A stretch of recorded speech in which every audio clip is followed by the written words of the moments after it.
Hello, hello. Hi, Delta. This is the second time that you've caught me offline, right when I open up OBS. It's so creepy. Hi, Bugs. How was your trip, Bugs? Are you home already or still away? Why are you laughing? It's not funny. It's so scary. Living in my walls. Sorry, house is under construction for 24 hours. Please get out. Literal. We're on this. We have the same brain cell then, Delta. It was busy. I'm tired. Oh no. You can't evict me. It's for your own safety. I'm here for my patch notes bedtime story. Okay. Let me just make sure. Question. I probably shouldn't watch the trailer, yeah?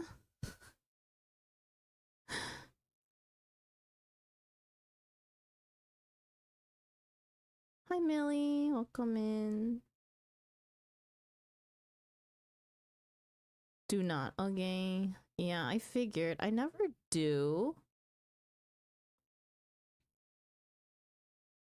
I never really. I'd recommend not. Yeah, I usually don't, but I never know if it's actually because I don't because I'm afraid it's spoilers, and so I've never watched one.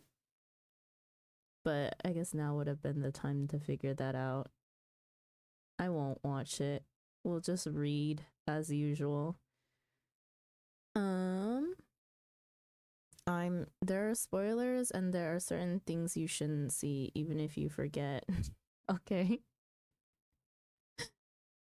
All right.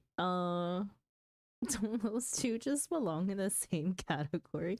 I mean, like for patch notes, there's like I just skipped the whole section about MSQ, and then even if there are like characters and stuff, I'm like, well, you know, scroll past it so fast, I won't have seen it.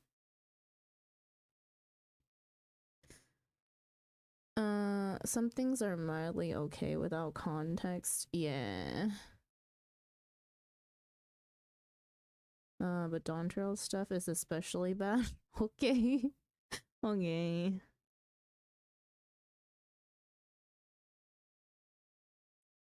Hang on. I do not remember where I last left off in raid VoD reviews. Like, what was the last thing that I reviewed? And then I stopped for whatever reason. I think I just forget every single time we clear to go back and watch the guide and actually review and see if we did things differently.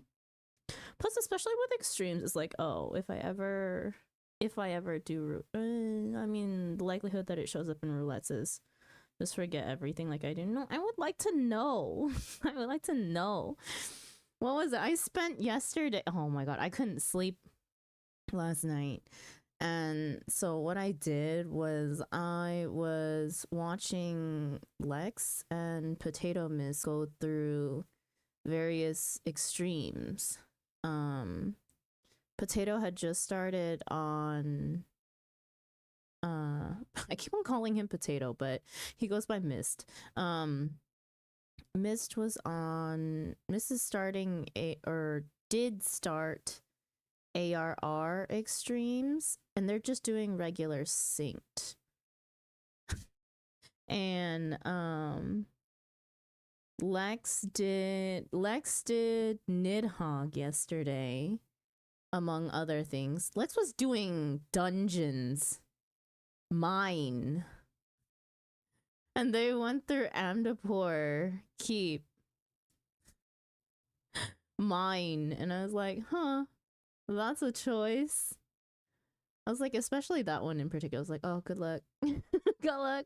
Have fun. Titan was rough.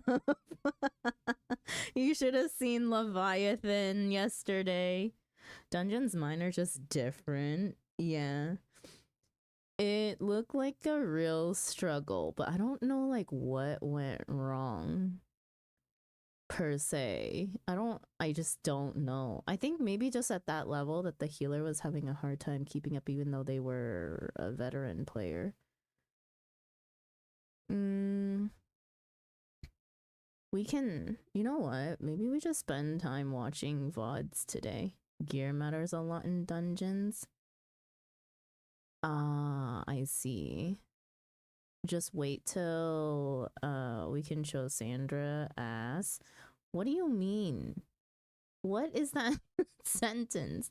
So being mine just makes mob slap. Yeah, that's what was happening with Lex, is like they were just wiping every mob. That's crazy. Well, now I know. If I ever want to do crazy shit, it's definitely just to go through Dungeons Mine.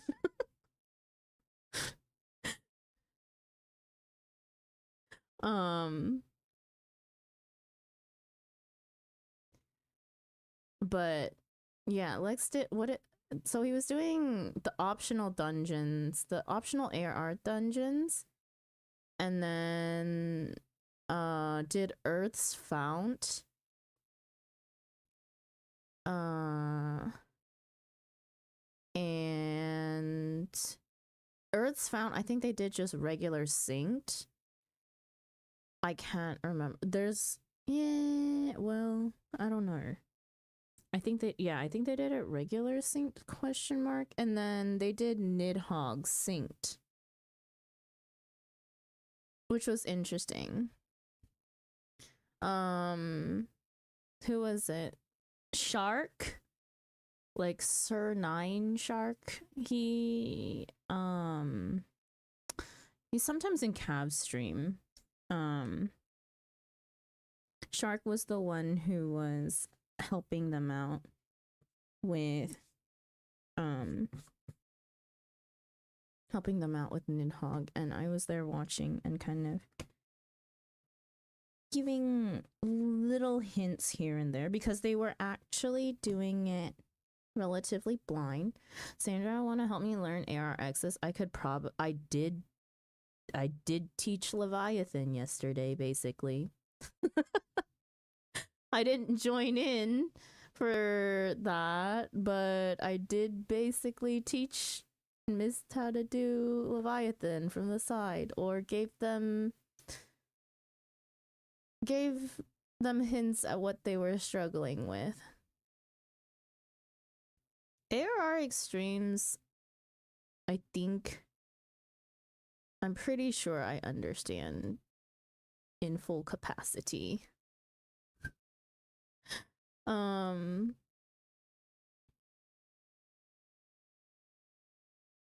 We need Sandra to become an Orbaner. What the hell is that? You've said that. Multiple people have said that. Or you have said it multiple times. They're fairly simple fights. Yeah, simple fights, but yeah, gimmicky mechanics. Ew, there are some bad choices made to class balance for patch. You know what? I'm scared. But we'll see how this goes. You guys don't get music because I don't have split audio. Whoops.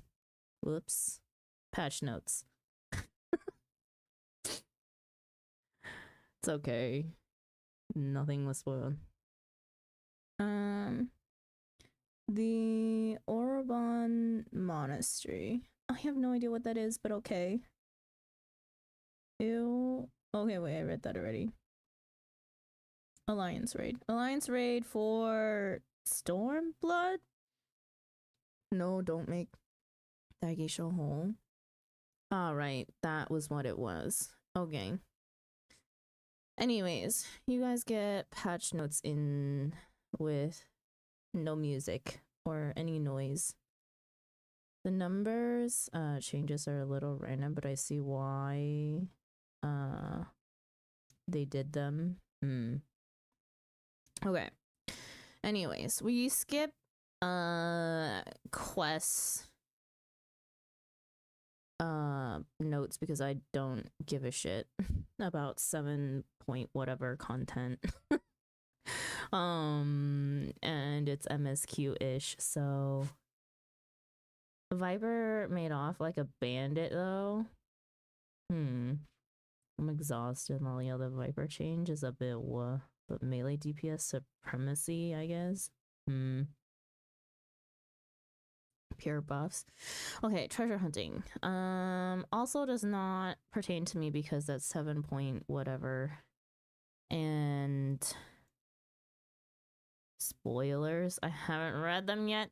Well, we're reading them together, Delta, or you can close your eyes for the 30 minutes. Dark got screwed for no reason. Jeez, sad day for machinist. Time to become a dancer main now. Oh, huh, interesting. I haven't gotten there yet. Sugar-kun, welcome in. I meant for everyone in chat. Oh, dancer got insane rework. Huh, maybe. Who knows? If it sounds nice, maybe that's the next class we pick up. Never know. Okay, grant and free companies. The following additions and adjustments have been made to sub-aquatic voyages, which I also don't care about because I don't do the sub-aquatic voyages. New areas have been added, new items have been added, maximum submersible rank has been increased from 125 to 130. But that's the thing, is always a sad day for machinists. Oh no. Housing. SSAO? What's SSAO? Cannot be disabled for indoor furnishings.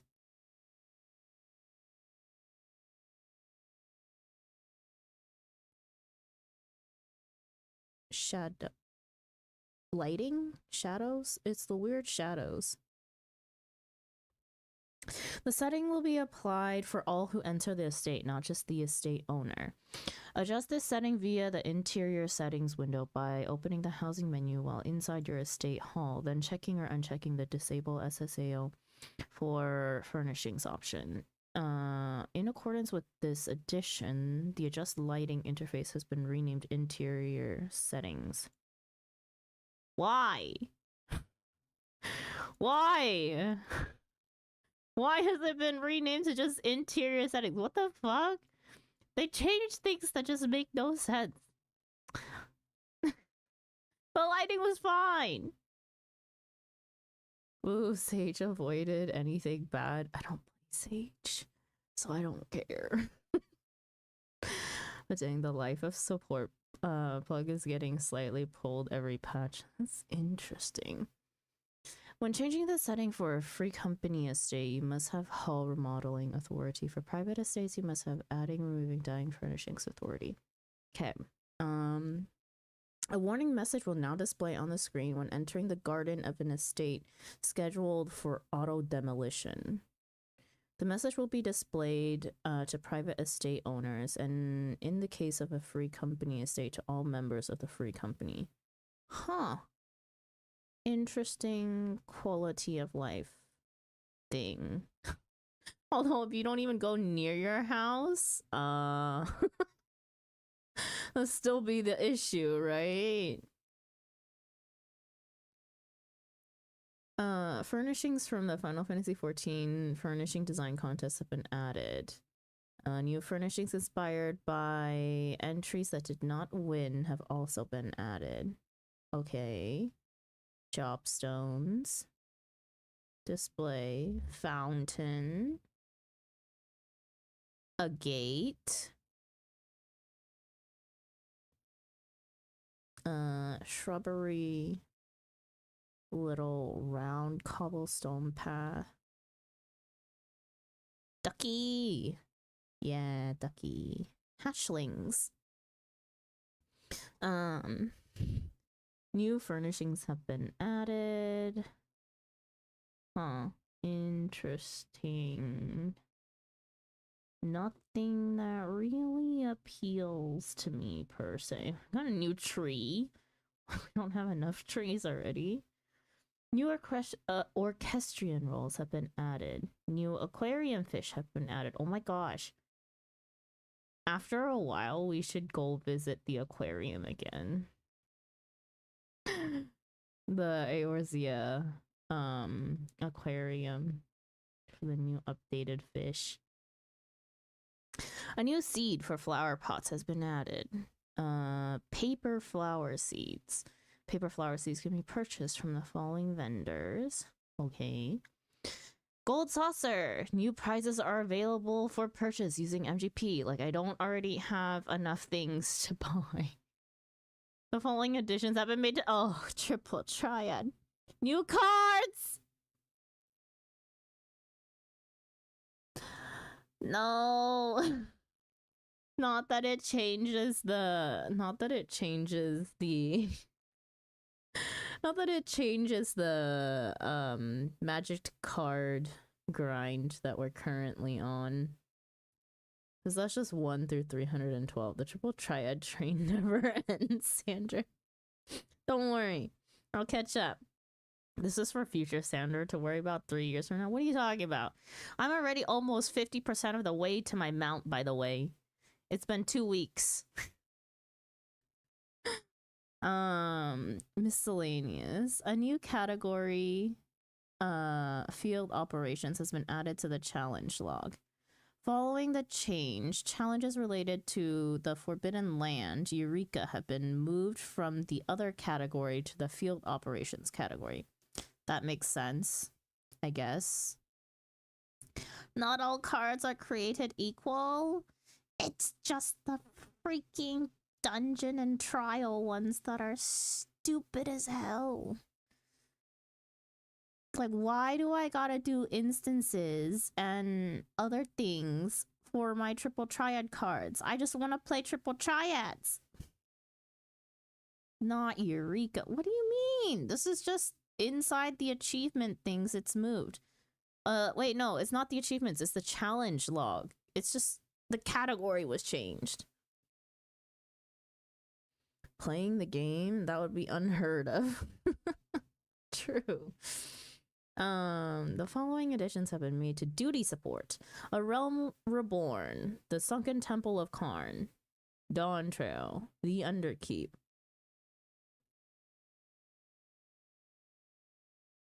Oh, they were added to duty support. Wait. Karn wasn't already in duty support? Wow. Oh, dead baby dungeon. What? That's a wild statement. Sunken Temple of RP walking past all the mobs. Karn is not a MSQ dungeon. They don't prio it. Ah. You know, the amount of times that I've wound up in Karn, I forget that it's not part of MSQ. I feel like the random times that I do my like roulettes, I always end up in Karn. It'll make sense in 3 years. Okay. Cool. The following additions and adjustments have been made to Wondrous Tales, which I also don't do, but here you go. Prizes available in exchange for Chloe's Gold Certificate of Commendation, Chloe's Silver Certificate of Commendation, and Chloe's Bronze Certificate of Commendation have been adjusted. The following duties have been added as objectives for Wondrous Tales: the Underkeep and Juno. Juno? The first wall. The following duty roulette names have been adjusted. Before leveling dungeons 51 to 79. What?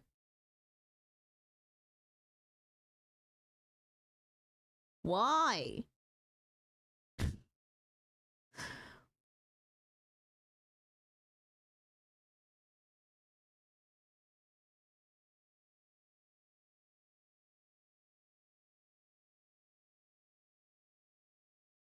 Oh, okay, well, huh. I mean, I guess it makes sense, but it just made it clunkier. Yeah, they're denoting that it's not in leveling, really. Yeah, and then specifying that the high level dungeons are specifically only 50 and only 60. Why? Was someone complaining about that? Jeez. The requirement for high level duties to display has been adjusted. Players must reach the current level cap with at least one disciple of war or magic. Players must complete all of the main scenario quests of the latest expansion.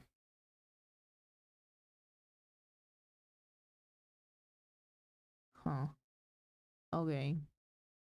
For patch 7 series, players must complete the patch 7.0 main scenario quest Dawn Trail.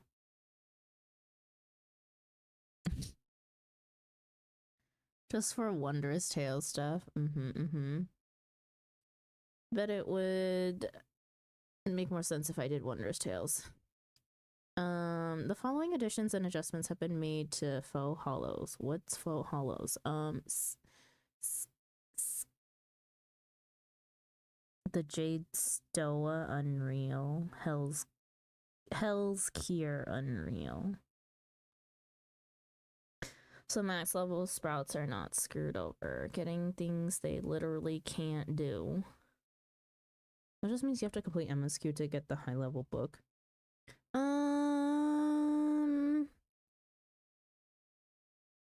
I guess, but don't instances that you don't have literally just show up anyways? Nowhere in here did it say that it wouldn't, in that sense. But I mean, I guess if it depends on the book, but I swear that's what they're changing. Okay. Yeah, because it's stupid. It's stupid. It should be by MSQ and not by freaking levels. You are more likely to get lower level stuff. You know what they should also change if they're gonna change that? My freaking Mog Tome farms.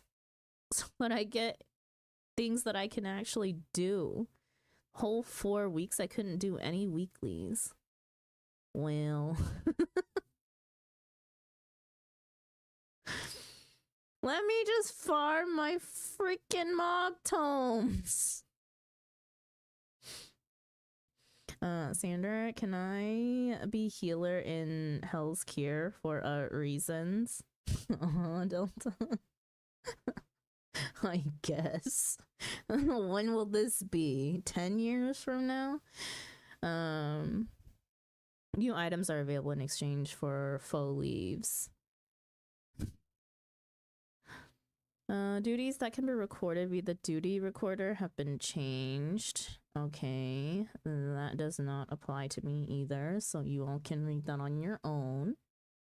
It's X4 in Stormblood. Really soon. Well, Kira is actually Stormblood Trial. Wait, really? Oh. Well.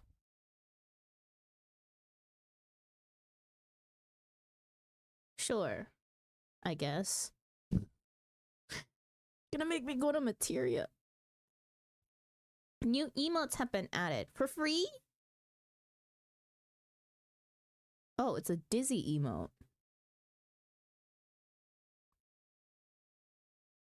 Do the Four Lords quest? Yeah, when I get to it. I have so many things I need to do before I do that. Tome, Scroll, and Study have been added to the special tab of the emote window. Tome, Scroll, and Study are looping versions of the emote Tomestone and Read, respectively, and will be added to the emote list upon learning Tomestone and Read. Emote probably from PvP Battle Pass. Well.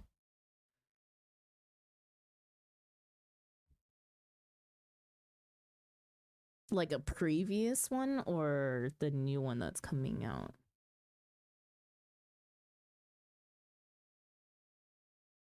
I'm assuming you mean the new one. The Dizzy. Also, Sandra, did you like Tsukiyomi? I didn't do the instance. I stopped right before the instance. It hit 12 o'clock and I was like, yeah, no, I'm not gonna do the instance because I'm probably gonna spend like another half hour online. But she's hot. I guess so. I guess so. Objectively, sure. Hi, Lex. Welcome in. Lex, you're more than welcome to listen in on patch notes reading if you want. It may be small spoilers, but I am also avoiding certain spoilers, so not too concerning, I don't think. Waiting for the patch notes to say that the job wheel is now mandatory for all players.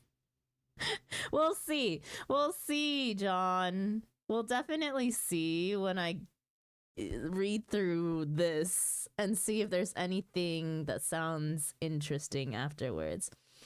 I can fix her, but Delta won't let me. But pretty, hey Lex, there's no MSQ spoilers from this point on. Yeah, there's no MSQ spoilers.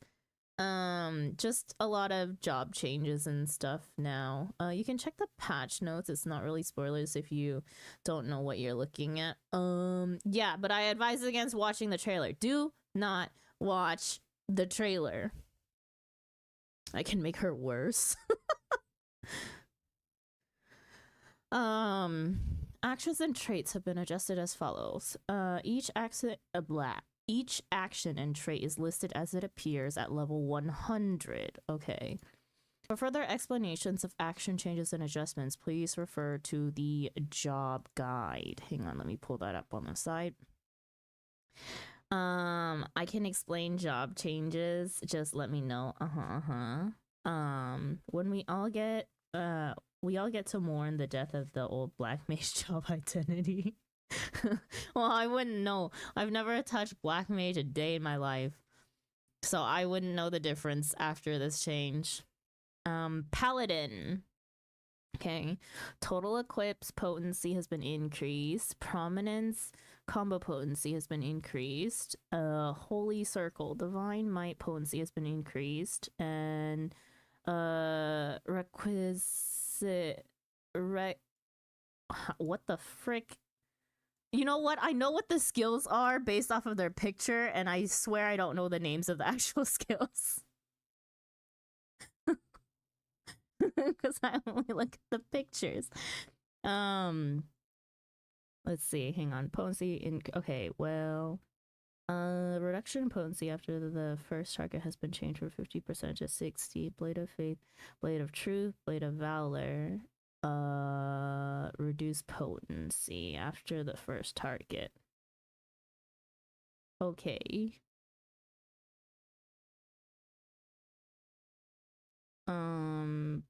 Yeah. Paladin. AoE stronger. No changes to rotation. Burst AoE is weaker, but general DPS is about even. Marauder Warrior. Does anyone care? Because I don't play this class at all. Yet. Or ever, really. I don't know. Warrior's just not appealing. You know what? Dark is always fun to read, even if we don't play it. Salt and Darkness. Reduction. You know, no. It's important. Sometimes looking at things lets me know. Okay. Not terribly important to me. Warrior mixed bag, but it needs to be nerfed more. I don't think I saw anything major. Dark got screwed so bad. Warrior goated. Dark Knight was doing the most damage. They changed Gunbreaker. You wanna... Well, Gunbreaker. 2 changes. Okay, you had a buff. You get a buff. Reign of Beasts. potency has been increased, and noble blood potency has been increased. Congratulations, Lex. Your class has not changed much. You just get stronger. Level 100 actions. Yeah, which you can't even use yet. Did Monk have another job rework? You mean like just completely change the whole entire job? I don't know. We'll get there when we get there. Salt and Darkness, reduction in potency. Shadowbringer, reduction in potency. Okay, so Dark just getting nerfed.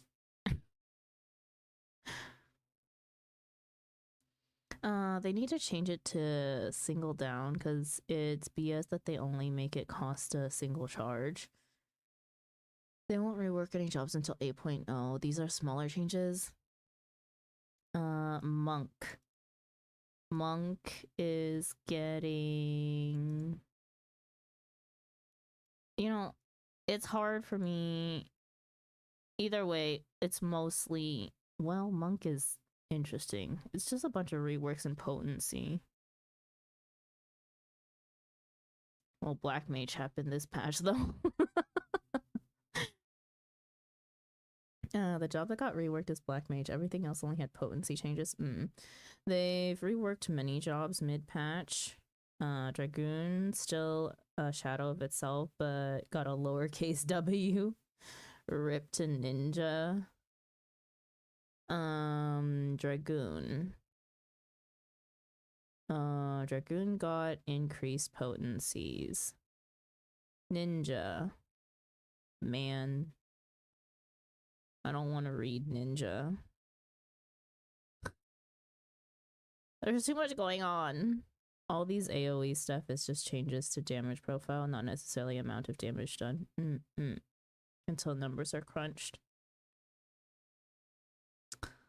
Somebody will crunch those numbers.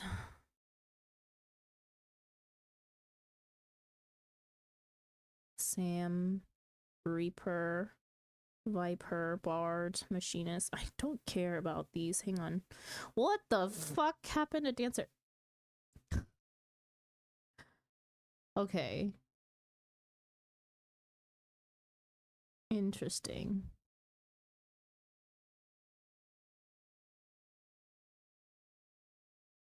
For AoEs, who cares unless there's AoE situation in Savage. Rip Machinist. Oh, might swap back to Dancer.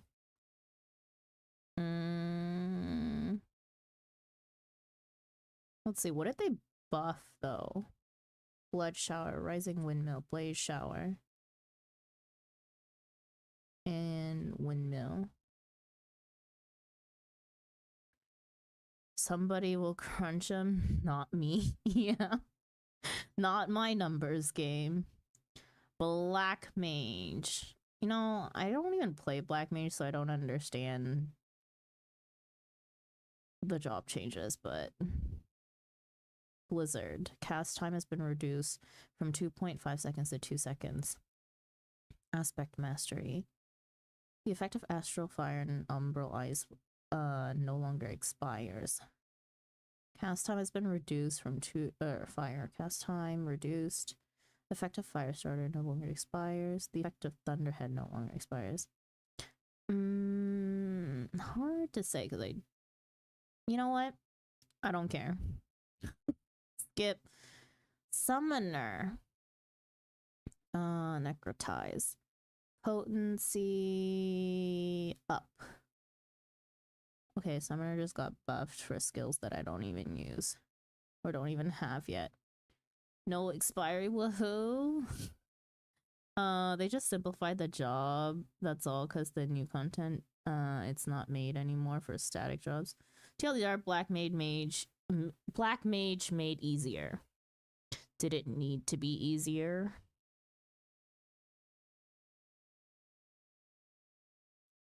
Did it need to be easier though? Yeah, I got Summoner treatment. That's a matter of opinion. I probably would have, I don't know. if you say that it got the summoner treatment, I don't think it's a good thing. I don't think it's a good thing.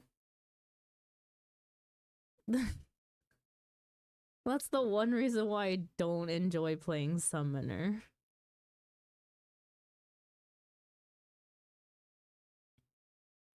Picto massive L. Lower the floor without lowering the ceiling. Did they finally nerf Picto? The devs want more people to be able to play the job, which conflicts with the hardcore players. Is we need to see how they are gonna design fights moving forward. True. Thank God, Picto really needed a nerf, yeah. Picto is nerfed, but again, we need to let people crunch numbers to see exactly how much. Picto got its damage move from motifs to combo spells. I see. I don't play Picto either. Oh my God. Picto's changes is a whole ass novel. Yeah, you guys can read that. White Mage. Dia, potency increase, damage over time potency has been increased. White Mage got a slight little buff. Bio, damage over time potency has been increased. Nice. By 5 potency. Okay, my bio does more damage. No changes really. I'm fine. Astroner. Gravity 2, the trait Magic Mastery will now increase potency. And then Oracle potency is now reduced by 50% after the first target. Sage, Eucrasian Dosis 3 potency has been increased. They don't want to touch healers right now. Healing dot for Sage buff. Hello, Sandra. Hi, Ali. Welcome in. Okay. The effect duration of Astral Fire Umber Ice is no longer displayed on Black Mage's elemental gauge. In accordance with this change, the job gauge explanation for Black Mage has been updated. The following actions can now be queued for execution. Use meal, use medicine, sprint. Medicine?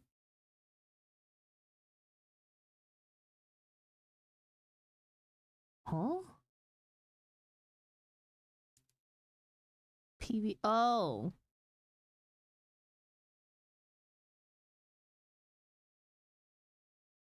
Oh, are you reading the job changes? Not in full. I only care about the ones that I play. The thing is that is like I've literally never touched any other jobs than the ones that I currently play. So does it matter to me what has changed? No. Do I even understand what has changed in those jobs? No. So we skip over them. A new dungeon, the Underkeep, has been added. Okay. Does not matter to me. Is a level 100. Item level sync has been added to the following duties. Okay, doesn't matter to me either. After beginning a boss encounter in any dungeon introduced prior to 7.0, the shortcut warp will take players to the boss's area entrance. Thank God. Wait.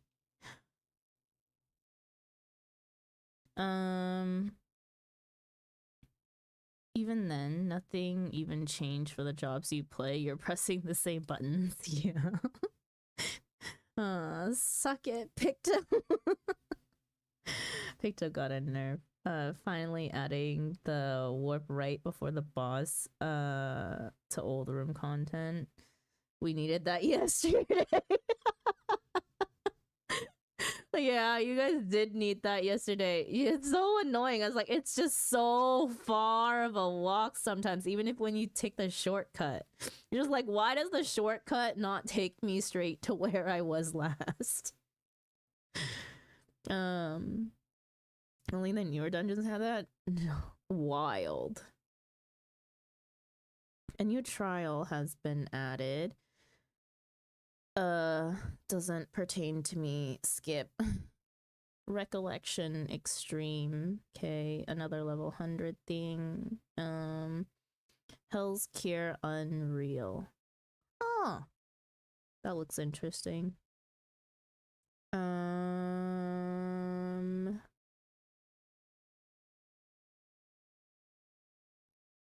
Spoilers don't look that much. Doesn't really matter to me. The drop rate for Wings of Ruin. Wait, that doesn't that 7.0 stuff. Skip. Oh, this is whoa. Okay, you know what? Slight spoilers for the. That looks interesting, I will say. Choices were made here. Raid stuff. Is that a Gulala? No, I don't think it's a Gulala. I think it's more you know what? Yes. It must it's Splatoon Lala, okay? Gula. Gula. Get ready to see these on streams for a while. Yeah. Raid stuff, I don't really care about spoilers, especially since it's Savage. Whatever helps you. I don't think much of this is for you. It's spoilers. In the sense, there's like certain stuff that I don't care about being spoiled for, right? Because I'll end up seeing it anyways. It's a matter of the context that I see it in, but I'm pretty good at avoiding things that I don't want to see. Okay, where does that end? Okay, more 7.0 stuff. Hang on. Duty Finder, Raid Finder.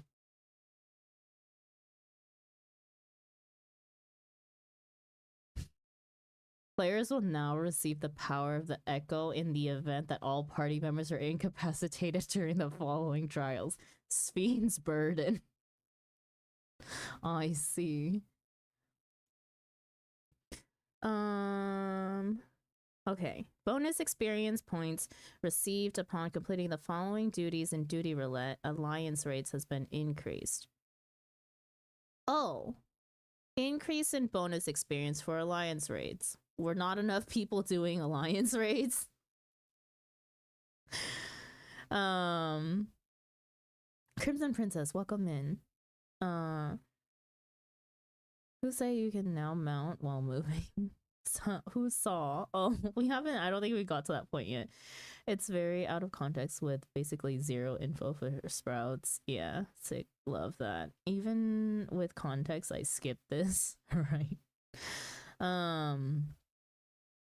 It's patched, so not too much story. Just even out XP gain among the different X-Pack alliances. People were really just running World of Darkness and Circus. Isn't that how it always been, though? It's just because the other ones take so much time. Experience points earned upon defeating bosses in the following alliance raids, as well as the experience points earned upon the completion of these duties, has been decreased. These alliance rates. And then when speaking 7.0 stuff, skip 7.x, sorry, not 7.0. Decreased, yeah. For a while it was more lucrative to spam Agalia.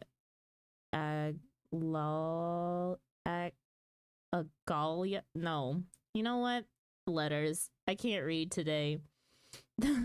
Walker Alliance, right? Than do anything else to level IC. Stopping people from abusing Endwalker Alliance race. 2,000 tomes. What? Maximum inventory limit of 2,000 still applies. you have the weekly cap has been removed.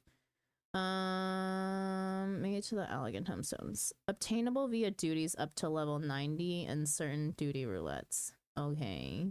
Exchangeable for items. Obtainable.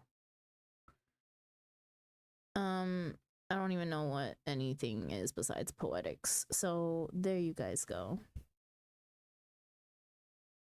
May still be obtained from duties up to level 90 as well as certain. This always happens though, times. Yeah, sorry, it's 4 a.m. I'm excited, you're fine. The duties listed within Duty Roulette Expert have been changed as follows. This is more stuff that I don't care about. Number and types of elegant tombstones received from duty roulettes have been adjusted. Types of elegant tombstones received from PvP duties have been adjusted. Oh, interesting. Before 20 elegant tombstones of poetics, 20 so we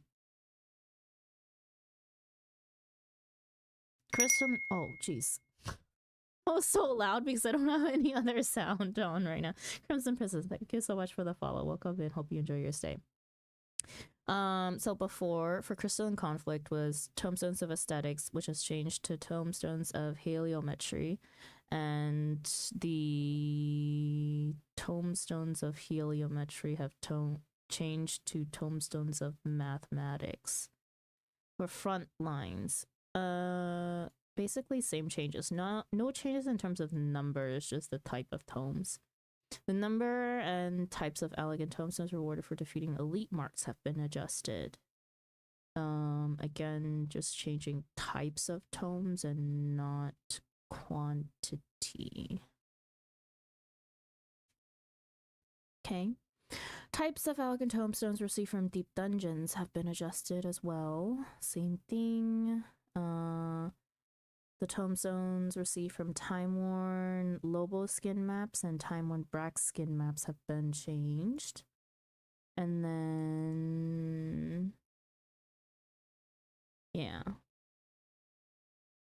Following trials have been added to Stone Sky Sea.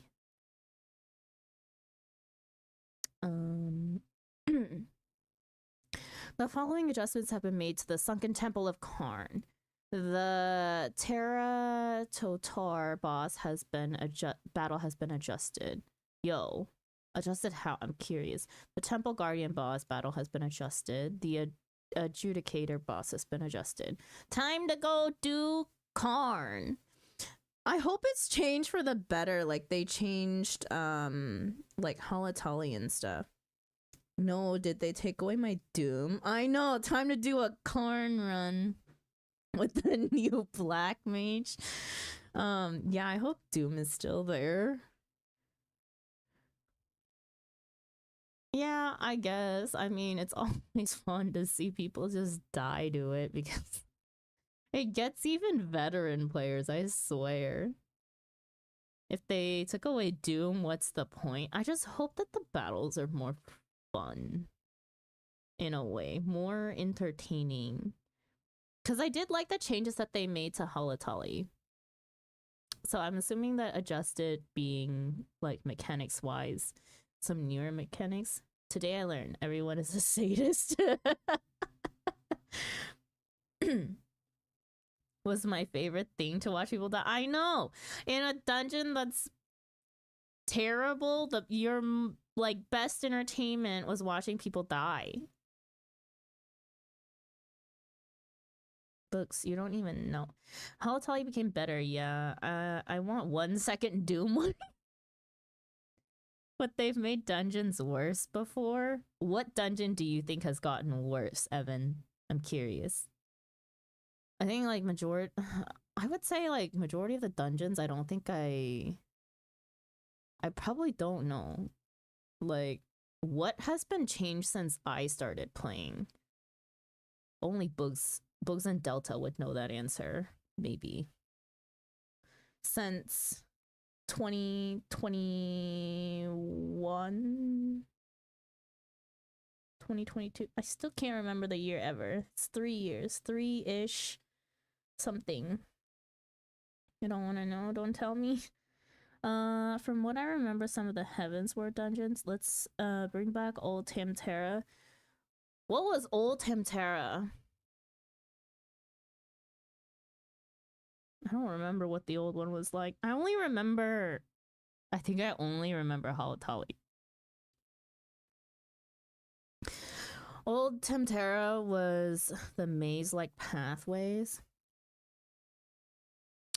Considering the fact that I am map illiterate and everything is like a maze to begin with.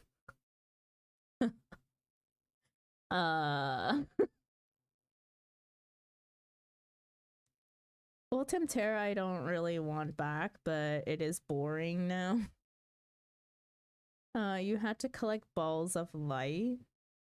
Old Temterra was just confusing and dark. Balls of light. Wait, did I ever play the old Temterra? Why does this not sound familiar to me?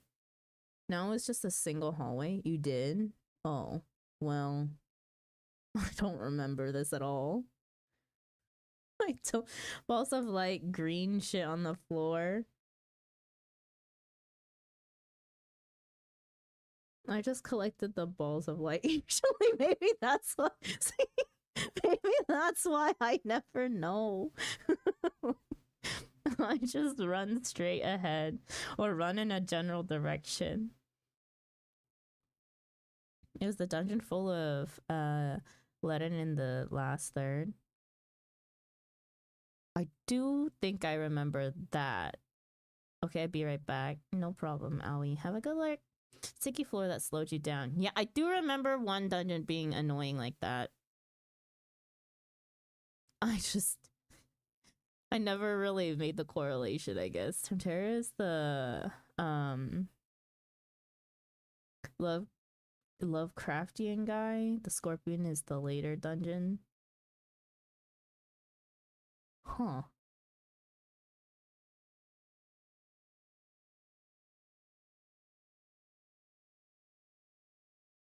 My memory ain't great. No worries. Mine is worse, so it doesn't matter to me. PvP. Scholar. Seraphism. The additional effect of this action has been revamped. It now functions as follows. Removes one status affliction from self and nearby party members that can be removed by Purify. If a status affliction cannot be removed, creates a barrier that will nullify the next status affliction that can be removed by Purify. Duration of 20 seconds.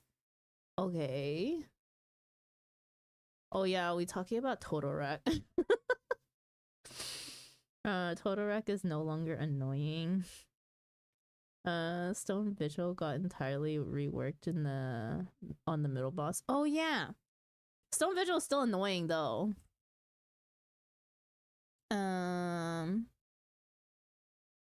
Hawk added a return to start portal. Oh yeah. Hawk Manor got the best upgrade. I remember when like literally all the other players had to tell you you have to slash return. Like,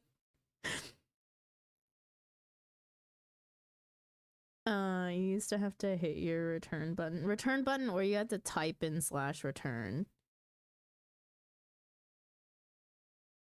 I mean, or you could literally just walk all the way back.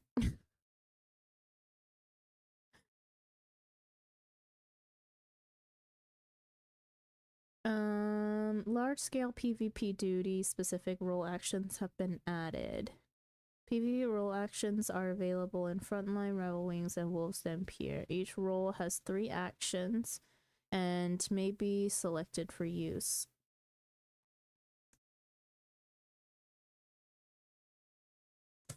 Good evening, Zad. Welcome in. The specific PvP actions for big PvP is interesting.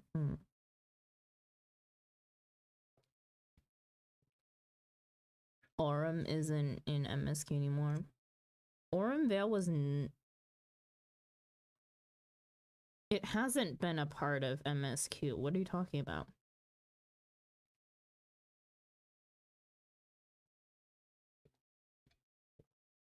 I actually don't remember it being a part of MSQ at all. Also, what the hell? Is my mug cracked or something? Why is it leaking water?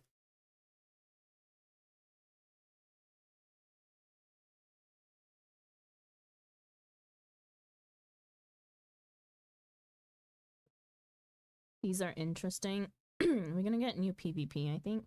Ninja mug got nerfed. So now it's like Aurum is only needed for Grand Company. It wasn't part of MSQ and Shadowbringers. I hope they give Prey a skip button again. Doubt it. Very much doubt it. Can select and assign. Right. Okay. During frontlines or whirlwind campaigns, you may only adjust these actions in the starting area. Okay. Huh. Oh. I remember Scoobaroo was excited about Stone Skin being there. Prey is gonna stay MSQ the movie. Yeah. MSQ really, I mean, movie roulette. His PvP skills are chaotic. Are they? Tank. Okay.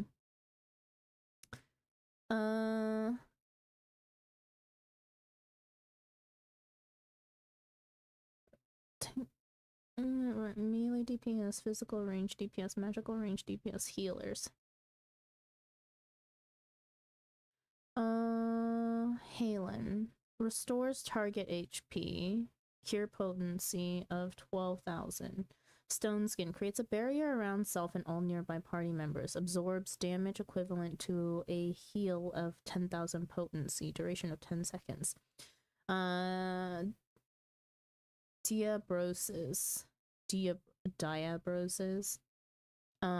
Deals unexpected damage with a potency of 8,000 to a target and all enemies nearby it. Additional effect. Reduces target's HP recovered by healing actions by 25% for 10 seconds. Some of them are new. I see. Stone Skin is back. I heard these were old PvP actions. Is that true? Some of them. The time between action execution and effective activation has been shortened for the following PvP actions. For Paladin, Warrior, Dark Knight, Gunbreaker, Monk, Dragoon, Ninja. Okay.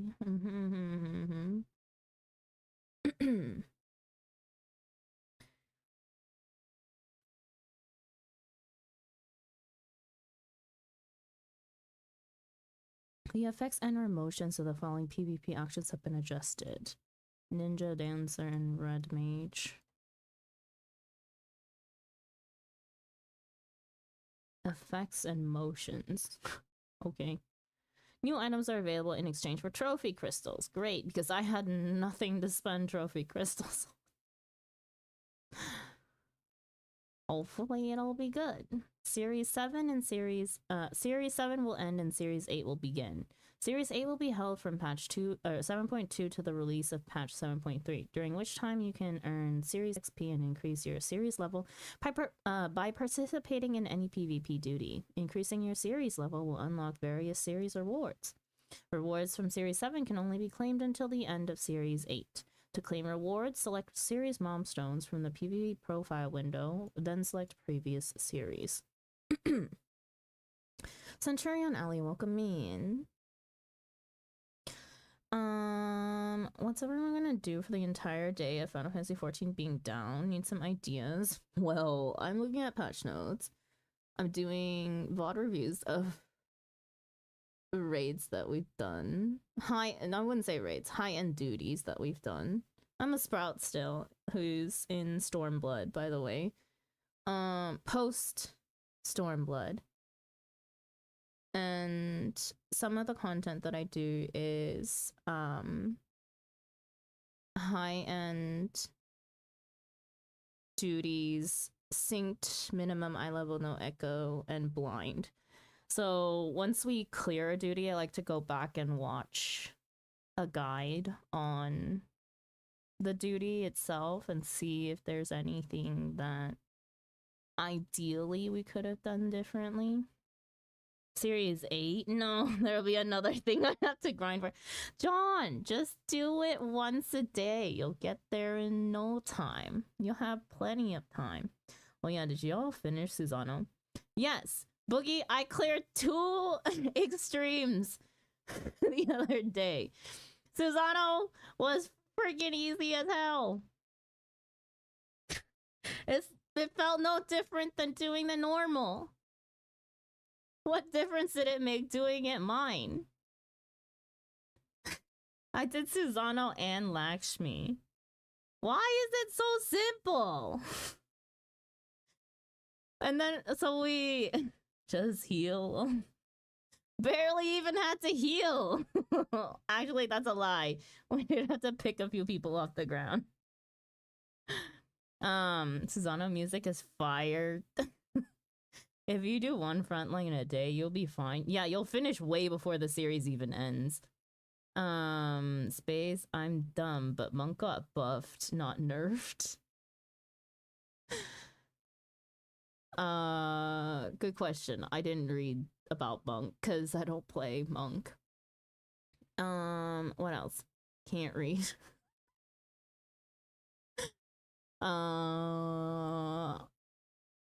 Yeah. Anyways, this mount. Mount is interesting. I mean, we'll get it. I do daily front lines. Usually. A slight buff. Crystalline Conflict. Oh. PvP data center is for Crystalline Conflict is now Crystal.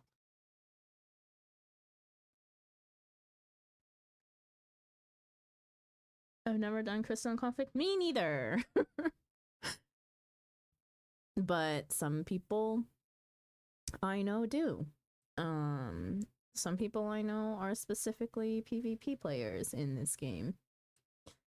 Trying to get people to PvP in Crystal. I mean, it's for ranked, right? So people will have to move if they want to play ranked. You can still queue elsewhere. Just doesn't count, I don't think. How are you playing? It's maintenance. I'm not playing. Hi, Flo. Welcome in. They just pick 1 DC for ranked to be on for each region. Yeah. These are patch notes. I'm dying. Can't do my... Can't do your what? Crag and things. I'm also dying. I was farming triple triad cards right up until maintenance.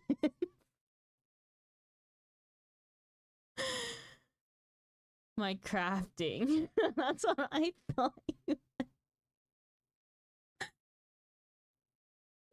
you can also do front lines once a week for the entire duration of the series if you prefer.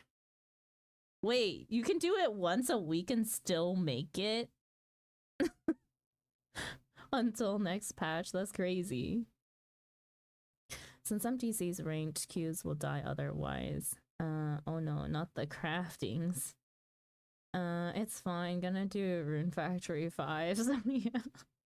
I see. You know, I'm interested. What are you guys all doing for 24 hours with no Final Fantasy?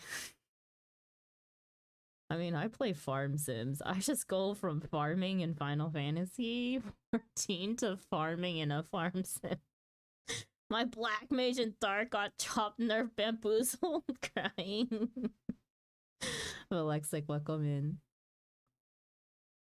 I'm sorry to hear that the classes that you play have been nerfed and chopped up and butchered. It's very unfortunate. Play Monster Hunter Wilds. I see. It's only like 30 front lines with daily bonus. Well, really? Do what I always do. Not play Final Fantasy 14. How dare you? I have 8 hours of sleep, 8 hours of work, and 4 hours of whatever game I decide to boot up. Small potato. Yeah. We're only a potato for a little while longer. And then we're only... Okay, that's a lie. I'm full-time potato for about a week-ish. And then go back to... and then we get our new model. But potato is master race? You know, I don't disagree. I am a potato. Okay, well, there's Crystal and Conflict. Wait, when the season ends, top 300 ranking players from North America, will receive vouchers via the mobile delivery service. Players finishing in bronze tier or higher can claim rewards by speaking with the seasonal quartermaster in the Wolves Den Pier. Learn more about rewards. You know what? I'm just curious to see. What are Crystal and Conflict rewards? Players will begin Season 14 5 risers lower than the rank at which they finish Season 13. Rising stars will be reset to 0. Season 14 will be held in the following data centers. Okay. The tactical crystal's movement speed is no longer increased if it's within a distance from the center point that is less than the opposing team's progress record. The tactical crystal's movement speed will still increase as usual if you move it within your team's progress record. The losing team's clear progress speed is no longer increased at checkpoints. And the following key bindings have been added, allowing the direct targeting of opposing players. Ayo. That might be big for people who play solely PvP. Season 13 of Crystal and Conflict. First place, trophies, commendation crystals. Oh, I see. Tier, okay. Yo. Let's look at the weapons.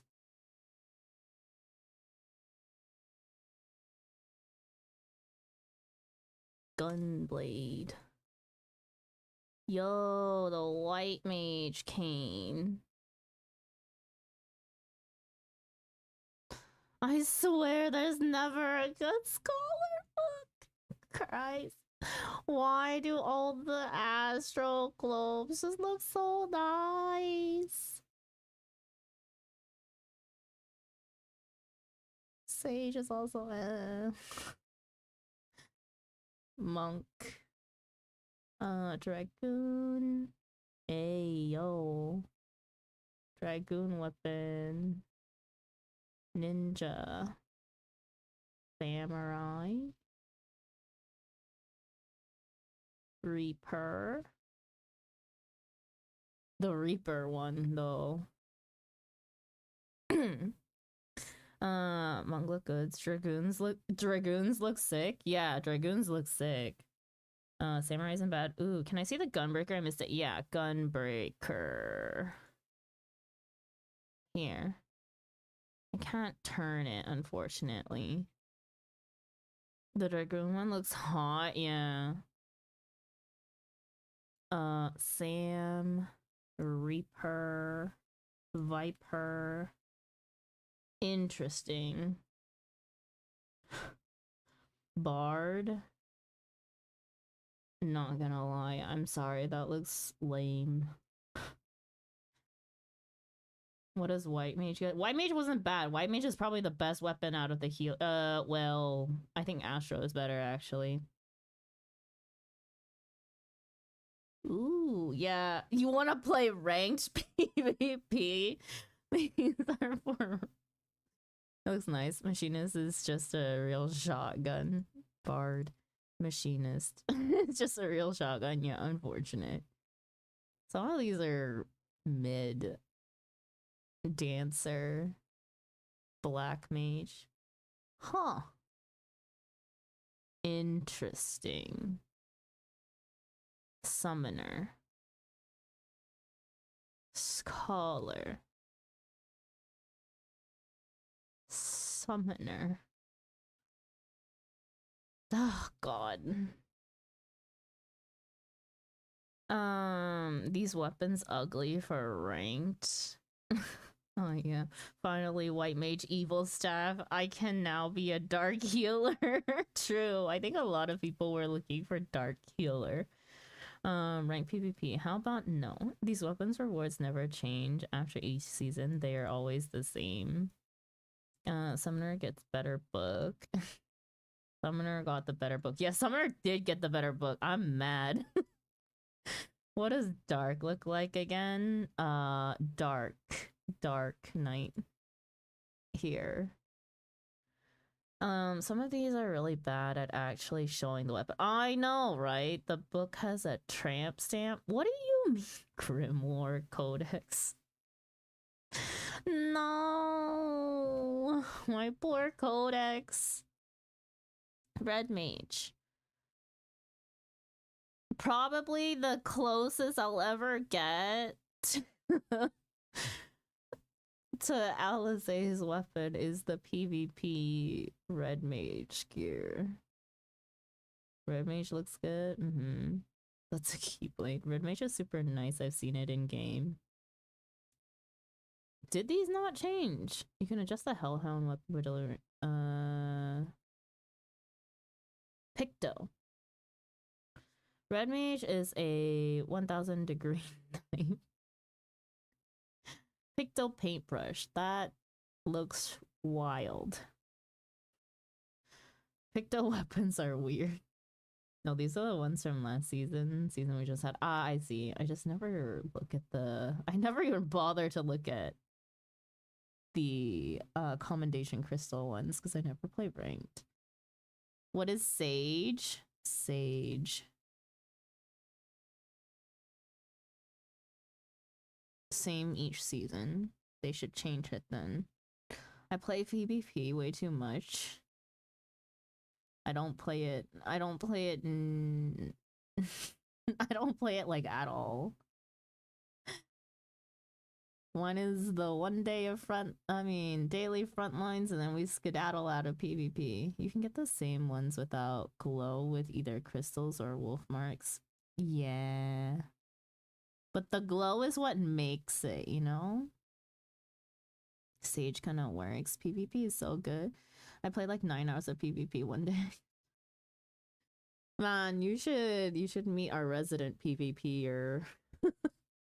We have 2 friends who are resident PvP players. One of them is resident Frontlines player, and then one of them is a resident crystalline conflict.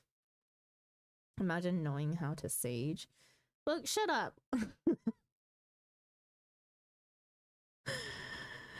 It's all red, so I'm just like, they're okay. Red is fine. Sandra, just pick your favorite relic and grind. My unfortunately, the ARR relic for the Scholar book is not bad at all. It's very unfortunate. Very unfortunate. Rival Wings is fun. I've never played Rival Wings.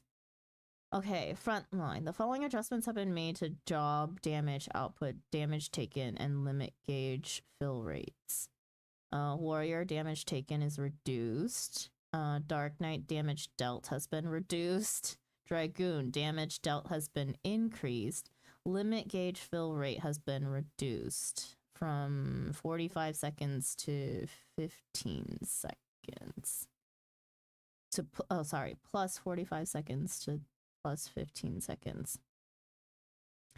Dark needs a nerf in PvP. Do they? Not really. They're just always a pain in the ass, so kind of used to it by now.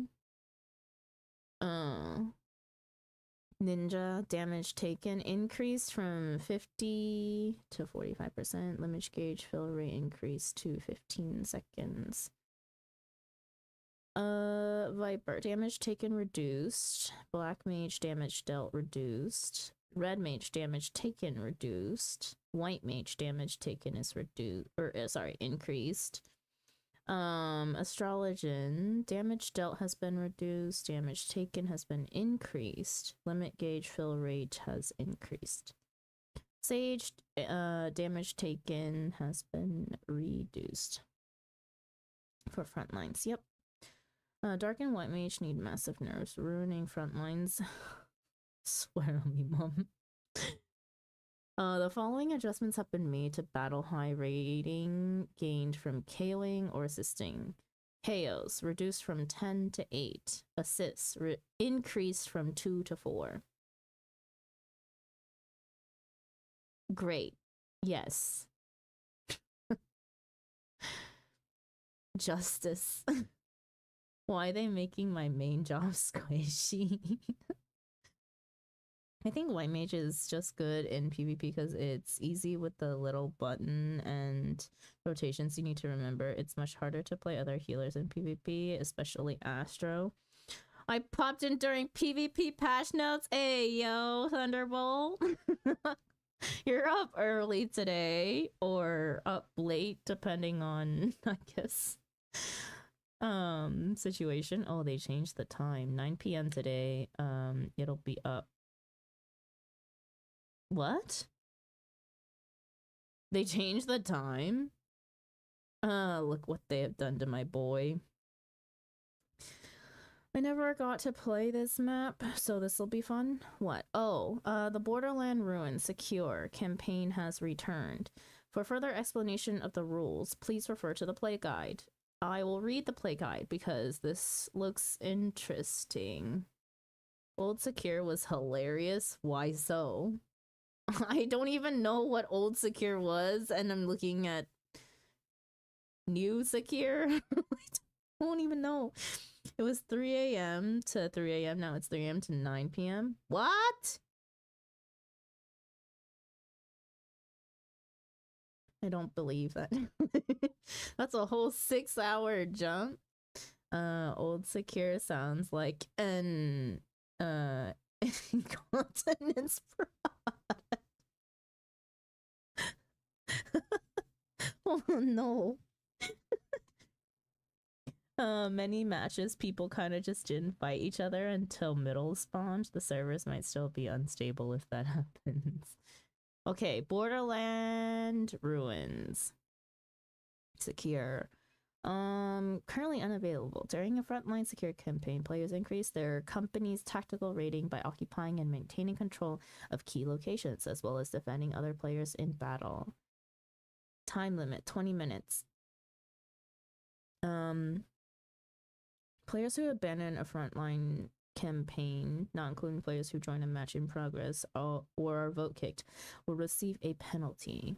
Players so penalized will be unable to use the duty finder for 30 minutes, excuse me.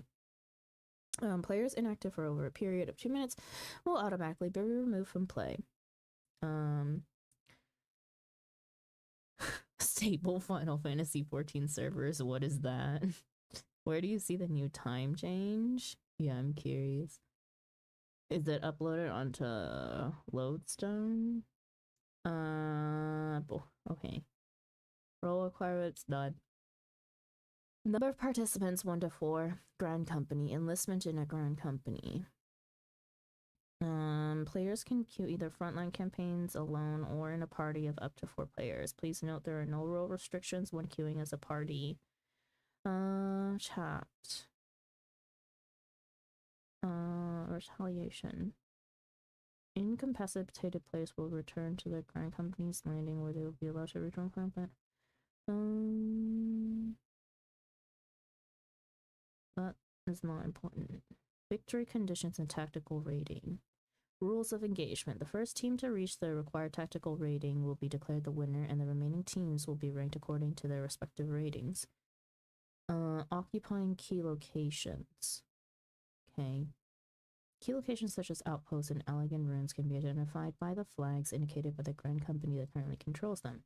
At the start of each match, all locations will be unoccupied. By remaining in close proximity to the flags at these locations, players can occupy them to improve their team's tactical ratings. However, these areas may turn neutral should enemies come within proximity of a flag controlled by your team or vice versa. Capture the flag and protect it.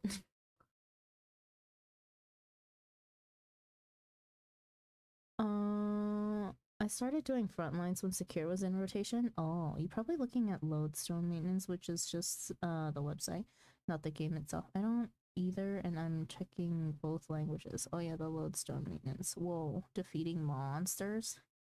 That's the actual game. PvE and my PvP. We surely have gone full circle. Wow.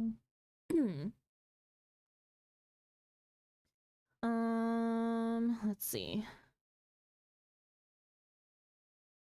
Engaging opposing teams, defeating monsters. Monsters will appear on the field periodically. Slaying them will also improve your team's tactical rating. Oh my god. This is giving me current trauma from T11. Ah! The stupid center field!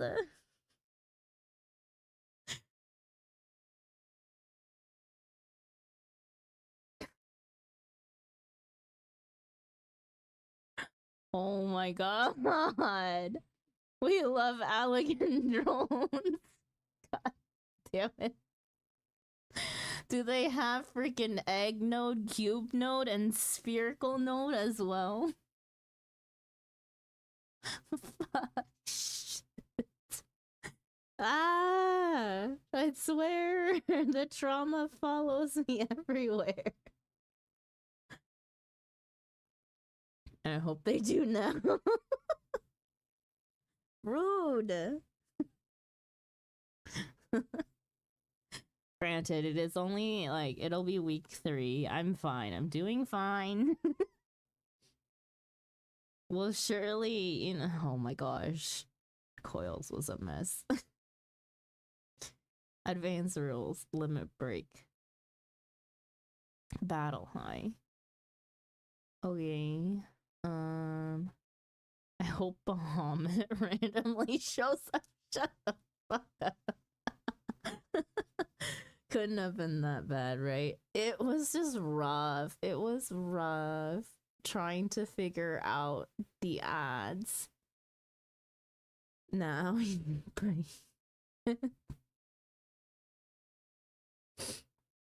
Behemoth is probably worse. I'm still traumatized to this day. I still check the map for the freaking fate every single time. And it's usually the other fate, the little crocodile one. Bring the behemoth jump scare back. You know what? If I see it again, I'm calling in all reinforcements and I'm gonna take that stupid thing down. I don't care what time it is for people. I'm gonna be so insistent that people come fucking kill that thing. But Sandra Behemoth was easy peasy. The entire Avengers to kill Behemoth. Yeah. Damage modifiers. Okay. That'll be interesting. The following additions and adjustments have been made to the Borderland Ruin Secure. The terrain of the arena has been adjusted. The distribution of key locations has been adjusted. Personnel displacement panels have been added to teleport players to the heliodrome when weaponry is destroyed. The amount of tactical points awarded has been adjusted in accordance with the number of key locations occupied. Players standing near the flag of key locations will be buffed with the status Sheer Will, granting increasing damage dealt. Interceptor Commander Systems. No! Let's do a spear node! Interceptor Commander Systems will now be deployed. This new enemy will use perimeter cannon and will be absorbing this attack. And by absorbing this attack, players may increase their rating and gain tactical points for their team. There's a TP now? Yeah, there's a TP now.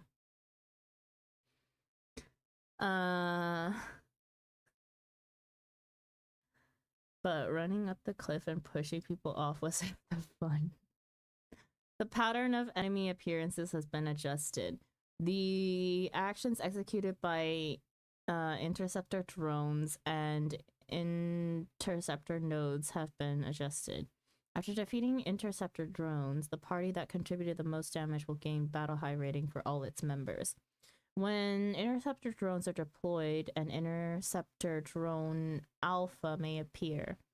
Defeating these rare enemies will reward players with more tactical points than regular interceptor drones.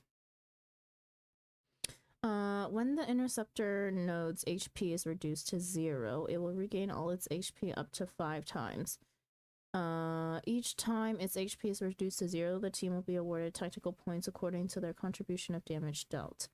Visual and/or audio effects have been added to moments when tactical points are awarded for defeating monsters or successfully navigating their attacks. The frontline campaign info window has been added. The PvP HUD layout can be adjusted in the Borderland Ruins Secure in Frontline or on Wolf's Den Pier.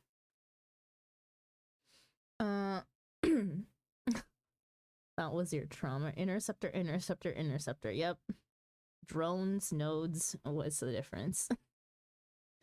Items. New items have been added. Items added in patch 7.2 will be listed at a later date. Cool. That's great and all. This is a tiny ass image.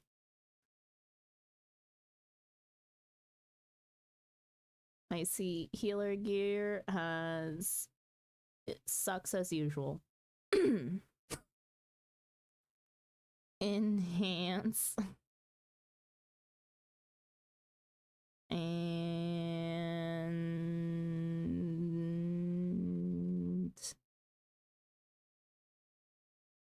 Not interested. The dying interface has been adjusted. The adjustment is to accommodate the additional dies due for implementation in patch 7.21. 7.21. A bunch of items have 2 die channels now. Here's the whole entire list. Good luck. The following items can now be equipped regardless of gender. The black feathered flat hat and the red feathered flat hat. What the hell do these even look like? Veg. Good night, Delta. It's like on the dev stream where they held up a paper and looked at it with a kid's video camera toy. More die channels. Yeah. Oh, cool. I def need a better interface for when I die. The following additions have been made to the glamour dresser. When creating an outfit glamour, the location in which each individual gear piece was previously stored is now displayed in the log window. The following marks can now display on stored item icons.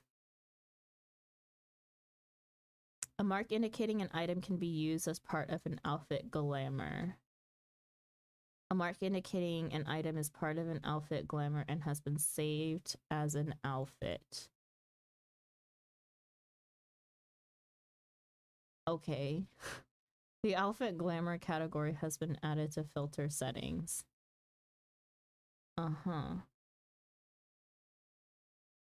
Patch notes bedtime story from Xander. I'm not asleep, but I'm falling asleep listening. Time to go to bed. Okay. Sacks of nuts. Don't care. Secondary attributes have been adjusted for the following items. Don't care about that either. Not there yet. Description of certain pugilist's arms have been updated to indicate that weapon appearance may take precedence over the display of hand gear. Okay. Interesting. An effect now displays when the collector's standard and collector's high standard statuses are active. New fish. A feature to batch select required materials by quality has been added to the crafting log. Oh my god. You know what? That's great. Now can I please be able to change my freaking job when I'm still in my crafting log? This will save me clicks, so many clicks. I know, right? Yo. Oh my god.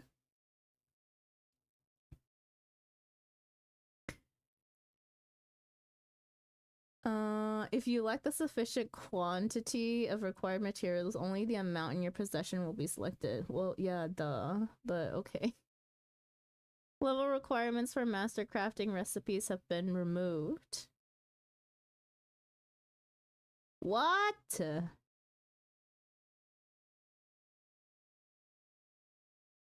The level cap for desynthesis has been increased from 720 to 740. New mounts have been added. What the heck is this?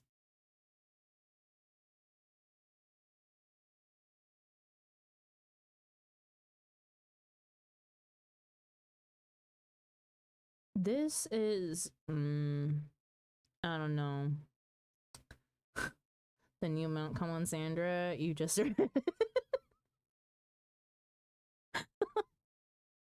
Yeah, I did. But I meant like, what the fuck is this design? I'm going back to lurking, Sandra. I gotta start cooking. Have a nice lurk. Have a nice dinner. Bro, they really changed Black Mage. Yeah. I don't know why they don't make it so that once you finish your craft, the character automatically leaves the crafting stand. So strange. I know, right? It's so stupid. Mounts can now be summoned while moving. Thank God, because sometimes I start running before I try to summon my mount.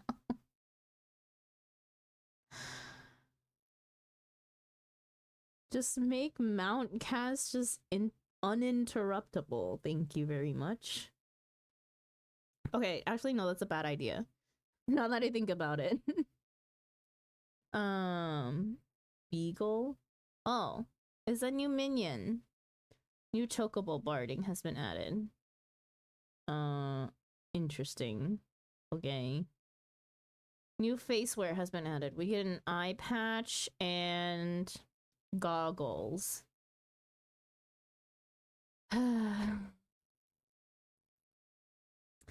Graphical updates. Graphical adjustments have been made to player character models based on feedback from the community.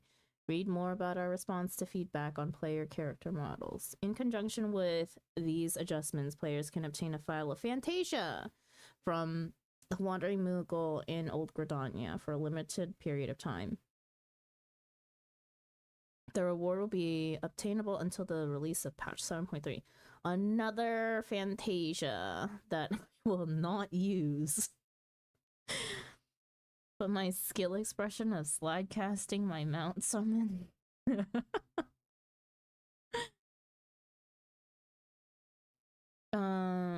Wait, another Fantasia? Yeah, it's from, I'm pretty sure the same Moogle in the same location. Shadow quality has been adjusted. Multiple light sources are now factored when casting shadows, leading to improved shadow quality for characters and mounts in group pose and in certain cutscenes. The following adjustments have been made to certain NPCs. Model quality, texture resolution, and material qualities of faces have been improved. Texture resolution and material qualities of gear have been improved. Texture resolution and material qualities of gear have been improved. I'm gonna go check the freaking pants from the Little Ladies event and see if they're still turning into 2D when you dye them black. Better have improved my beard. Same Moogle. I'm getting so many that it will just sit in my inventory. I know. said from NPCs. Oh, damn it. Graphical details for the following gear have been improved. Well, okay. What was the name of the pants?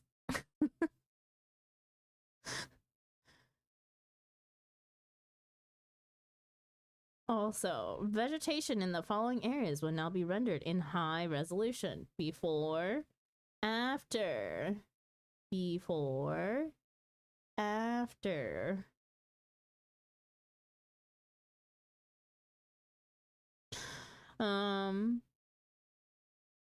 Public areas, cities, fields, instance events, the diadem. They made the diadem look better. Duties, instance, dungeons, raids, Eureka expedition areas, save the queen areas. Bro, they really pit the Black Mage main. They gave Black Mage a spell speed, basically. So funny. My favorite place. Where's your favorite place? The following adjustments have been the diadem. I'm surprised I haven't done diadem this time around. The following adjustments have been made to objects in fields and cities. Before, after, before, after, before, after. Okay, clarity of patterns increased. And the shadows. I don't. You're having too much fun with these sliders. What? Takes a minute. There's more vegetation? Sure. Some places did look kind of dead. The number of objects has been increased. Polygon count has been increased. Texture resolution has been increased. In cities and fields. No changes have been made to Kurtha's Western Highlands, the Ragtika Greatwood, the Tempest, or Ultima Thule. Okay. Said the reason why is because the future fights that will be faster pace apparently. Just adding more set pieces. You're having yeah. I'm Black Mage just rejoined the game after 5 years 3 days ago. Remember how to play and it's changed. Unfortunate. Oh no. But we'll have to see. I mean, I've never played Black Mage, so I won't know the difference, but I imagine that people who main Black Mage will have a hard time. But I mean, in the defense of other jobs, they've been reworked way more, right? Way more times than how have I spent 2 hours looking at patch notes? Jesus. Sandra here imagining being an optician. Better or worse? Better or worse? A or B before or after?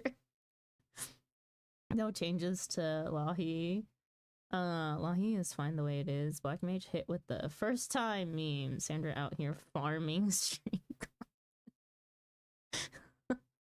The number of shadows cast in rooms in the following areas has been increased. Twin Adders Barracks, Maelstrom Barracks, the Battle Hall, Eelmore, the Canopy, certain instance events.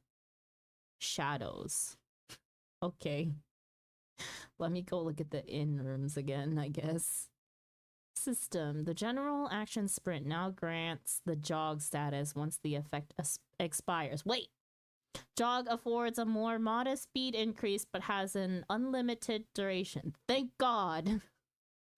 The effect can be manually deactivated and expires when enmity is generated. Okay. Nice. So I can move faster in my cities. And when I'm just walking around.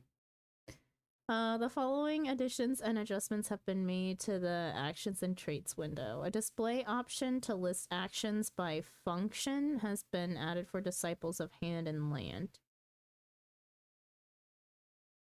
The display can be toggled using the buttons at the bottom of the window. Does that help anybody? Actions by function. I guess.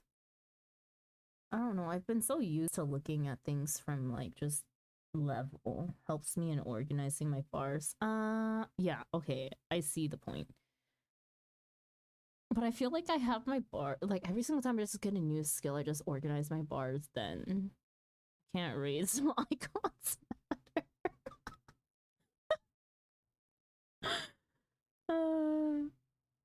Would jog let you do leaps of faith quicker? Oh wait, I don't, oh man. Wait, but I can disable it, okay. I was gonna say, going faster doesn't necessarily make me any better at leaps of faith.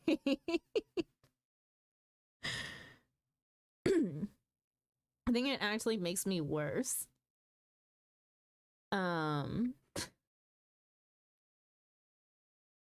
New actions correspond to targets marked with different signs have been added to the General tab. When multiple targets are marked, using relevant actions will cycle through targets numbered from the lowest to highest. Please continue to use macros for targeting specific numbered signs.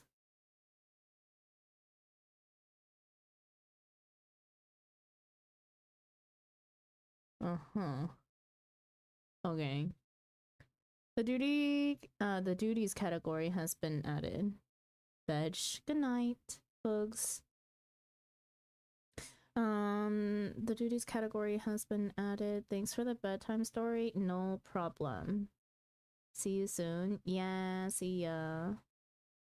This category includes the following actions: duty action 1, duty action 2.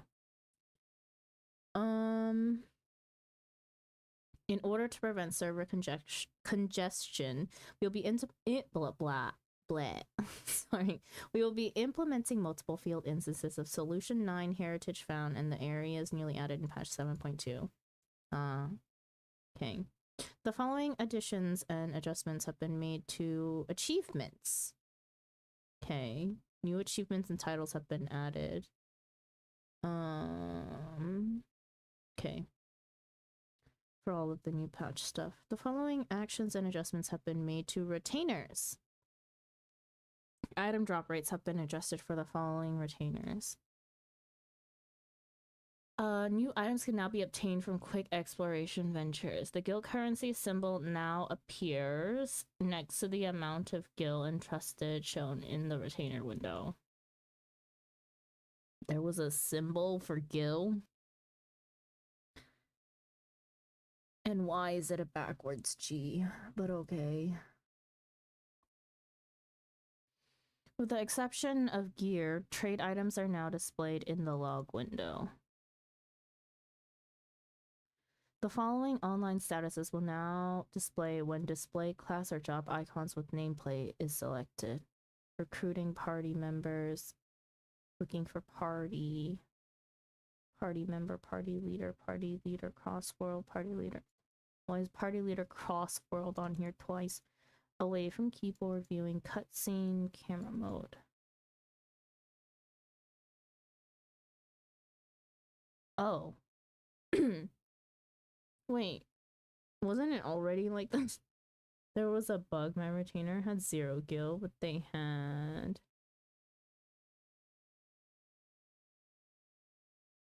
Interesting. You sure about that, said? The following additions and adjustments have been made to portraits. New accents have been added. What the heck are these accents? New poses have been added. The PvP category filter accessible via the edit portrait window has been split into PvP series and PvP seasons. New portrait accents for adventurer plates have been added. Okay. The following additions and adjustments have been made to group pose. The depth of field effect has been adjusted. This adjustment will apply to a variety of visual effects. Values have been added to the depth of field slider. The default value has been changed. The range of focal length parameters for manual focus has been increased. New stickers have been added. The patch logo frame has been updated with the patch 7.2 logo. The following adjustments have been made to the blacklist. In accordance with measures introduced in 7.2 to help prevent the identification of account IDs that are not displayed in-game, relevant save client data has been reset. We apologize for any inconvenience caused and ask for your understanding as we introduce these measures. Excuse me. Although information registered on the blacklist has been preserved, characters blacklisted prior to patch 7.2 will be displayed as character name could not be retrieved, and any saved comments will be deleted. As a result, players will no longer be able to distinguish between characters blacklisted prior to 7.2. To have blacklisted character names display once more, please consider removing relevant characters from the blacklist and registering them again. We apologize for the inconvenience. Yikes. Ugh, big yikes. What if you don't remember who you blacklisted? All information registered on the mute list has been deleted. All players will be unable to blacklist characters that were registered as contacts prior to patch 7.2 via their contact list. Oh wow, Paladin is getting another buff. Oh my gosh, it's pretty. What's pretty? There was a period where they added the guild text before they added the functionality of it actually showing how much guild a retainer has in a later patch. Did it? I don't remember. Oh, this part is unfortunate. Oh, I see, that makes sense. The new adventure plate. Is it? I think it's just meh. The following text commands have been added. Tome scroll, study, and dazed. Ah, yes, the little confusion emote. Tome scroll is just tome in a loop. Study is the... what is it? Read? What was it? Read? Yeah, read in loop. Hi, Carly. Welcome in. The following adjustments have been made to the data center travel system. Destination worlds are now listed in a random order. Wait, I don't like this. What the hell? My OCD. This adjustment is designed to alleviate system stress caused by players tending to select destination worlds from the top of the list. So stupid.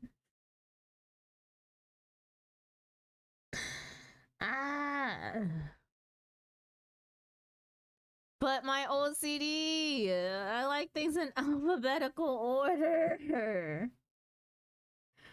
On the data center travel confirmation screen, the cursor is now positioned above the proceed button by default. Okay, thanks. Cool. Cool complaint about. I guess, like, maybe, I don't know, do controllers have a hard time with this? Just move your mouse, damn it. It literally went, if you're all idiots, we will be too. Additions have been made to the auto translation dictionary. Additions have been made to the PlayStation 5, PlayStation 4, and Xbox Series auto complete dictionaries. New trophies have been added. New achievements have been added. New music, sound effects, and voices have been added. The now loading text displayed while logging in has been removed. The adjustment is to reduce discrepancies between different platforms and languages. Okay. The following additions and adjustments have been made to the launcher. A portion of the design has been altered. The name of the Lodestone tab in the menu at the top of the launcher has been changed to Community. Even more confusing, I bet. Selecting the tab will open the community menu from which players can access the Lodestone event and party recruitment, community finder, and blogs. I guess that makes sense. New backgrounds have been added. Alphino, Alize, Ishtola, Urianjay, Thancred, and Estinian. Yeah, controllers have it the standard button to decline stuff. It annoys the heck out of us if you don't pay attention. When trading is the same, even if you start. Oh, wait, I remember. I don't play with controller, but my mod Bugs Space Boogie does, and I remember he was trying to trade me a bunch of stuff and would like put all the items in and then go to trade and then accidentally just press cancel instead or decline or whatever because that was the default. That's so stupid. I mean, I don't even know what is lodestone and what is mogstone. Those confusing names. Thancred background. Yeah. Let's summon Owie again. Owie, there's a Thancred background now for the freaking for the freaking normal launcher. Hi Tala, welcome in. Sorry if you were here before and blended in with all the other green names that are currently in chat. The following issues have been addressed. Oh my god. Let's see. An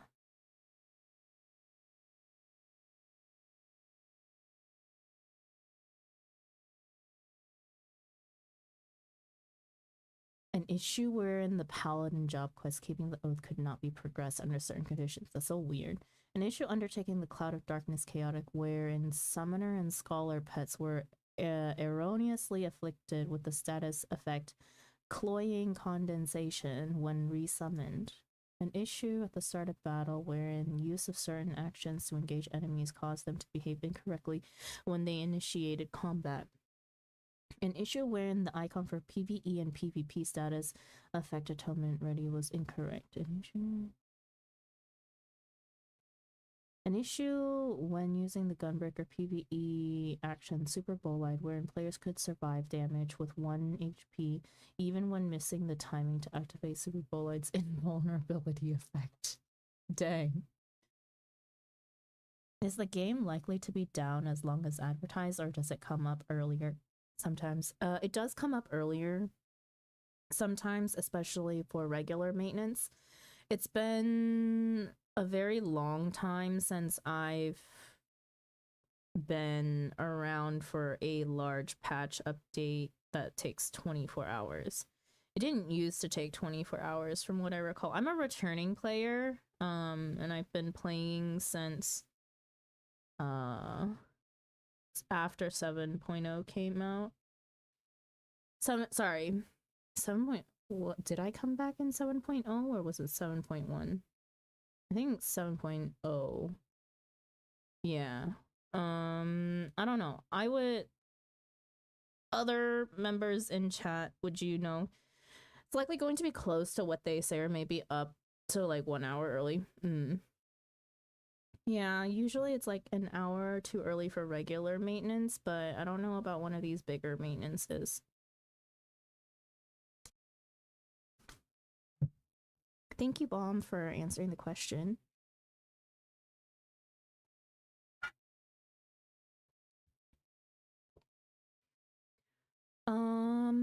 Do I care? Wait, an issue where the execution requirements listed for the Scholar PvE action Seraphism were incorrect. This was a text-only issue. Okay.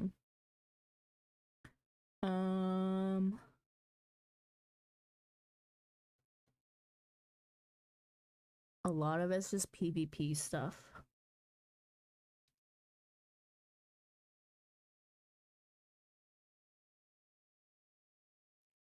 An issue wherein the hairstyle granted by Modern Aesthetic Scion Special Issue 4 did not display correctly when wearing a loose fit cap as a Lola fell. Dang.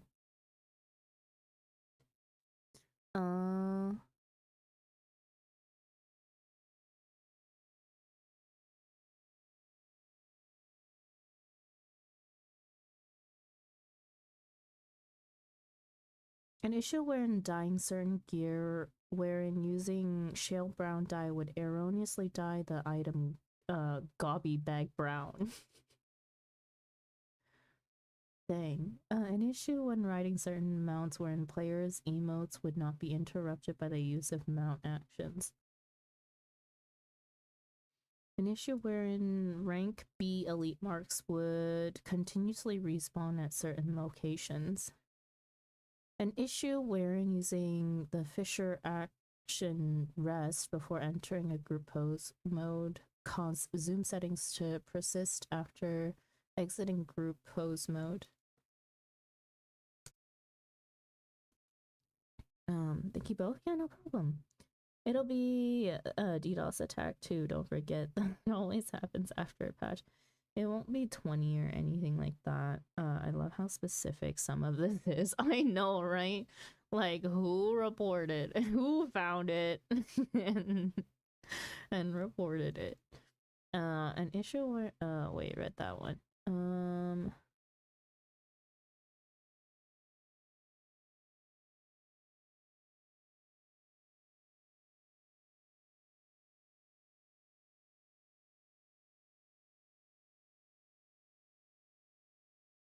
What? An issue wherein casting glamours on custom delivery NPCs without unlocking dyes allowed players to do so without consuming glamour prisms. Blasphemy. An issue with the glamour dresser wherein the search function was erroneously case sensitive. Yo, that'd be so annoying. Miss Mariah Carey the Supreme, welcome in. Hope you enjoy your stay. Jeez, what a name. That's a great username. An issue in the Hall of the Novice wherein Asuna cast by NPCs had a cast eye. Oh.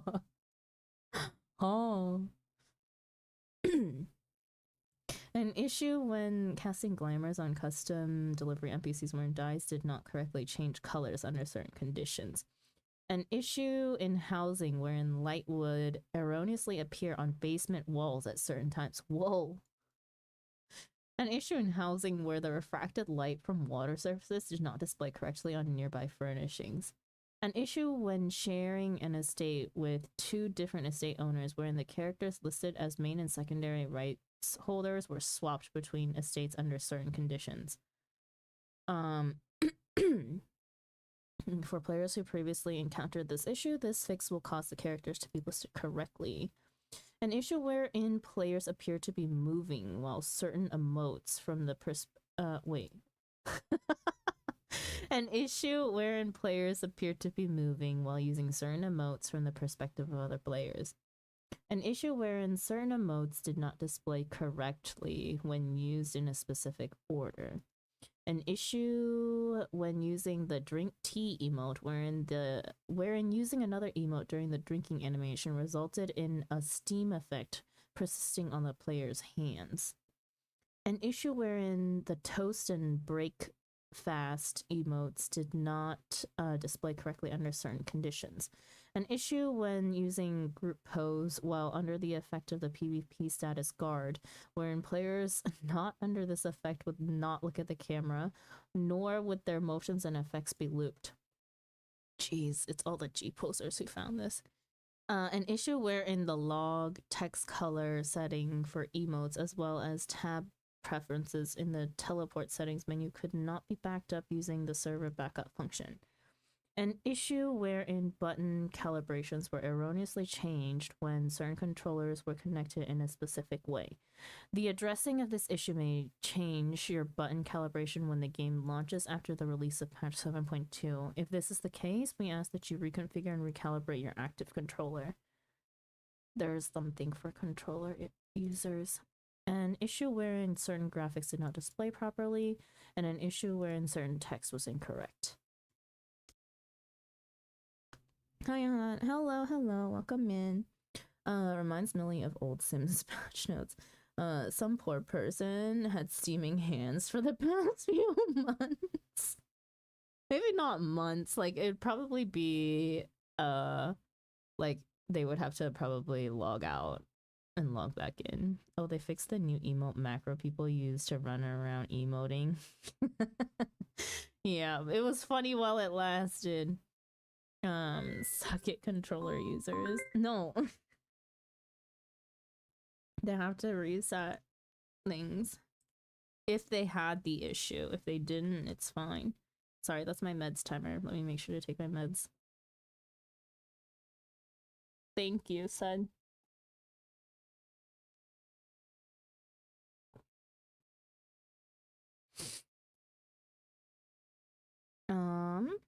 Known issues. An issue wherein certain main scenario quests in patch 7.2 cannot be progressed despite a green completion icon appearing in the duty list. That's gonna be annoying.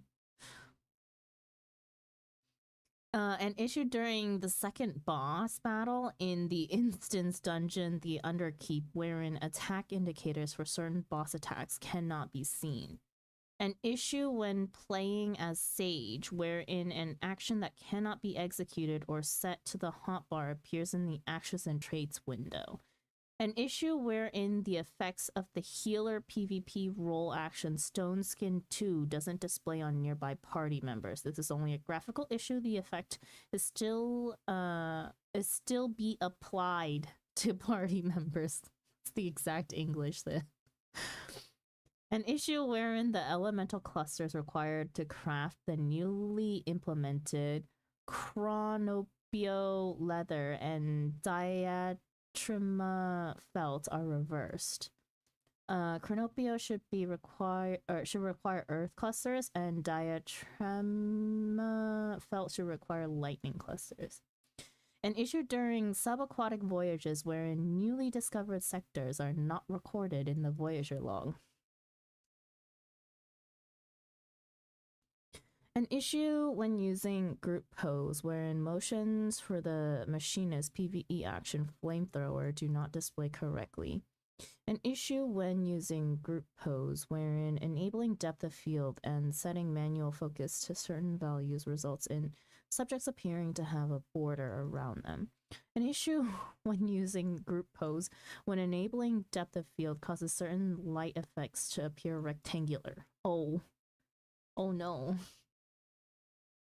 An issue during certain quest cutscenes wherein objects erroneously obstruct the view of players and NPCs.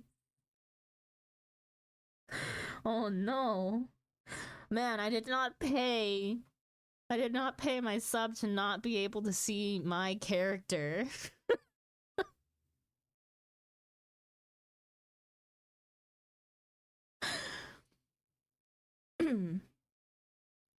Be right back in 1 hour if you're still here. Probably will be.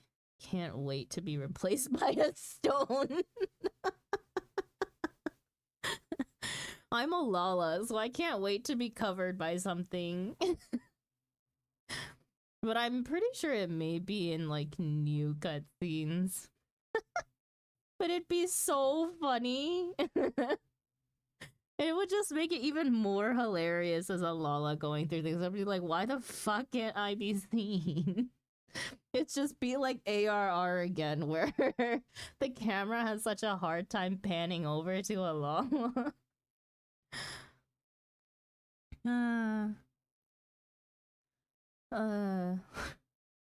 Congrats on your Underkeep clear was harder before the bug fix. Can't. That has to be specifically about Lala's getting blocked by a teapot or something. Just a big cabbage covering the Lala. I remember doing a dance quest where my Lala was mostly submerged in tall grass. Wait, is it in Dawn Trail MSQ or like way before that? Or was it even MSQ? I'm sure they're going to apply fixes during maintenance, but it would be funny if not. Yo, I just kind of want them to leave that bug alone. I want to find out if I get covered. Your Lala is a Pokemon. Hiding in tall grass. Yeah, it's in a cutscene where you jump and you're just clipping through an object. It was the level 80 dancer job quest, I think. Ah, I see. Sometimes bugs are fun. Yeah. Okay. That completes the reading of patch notes. How did I spend 2 hours on this? Actually, no, not. Wait, it really was 2 hours. I started streaming at 8. They're not supposed to know. What else?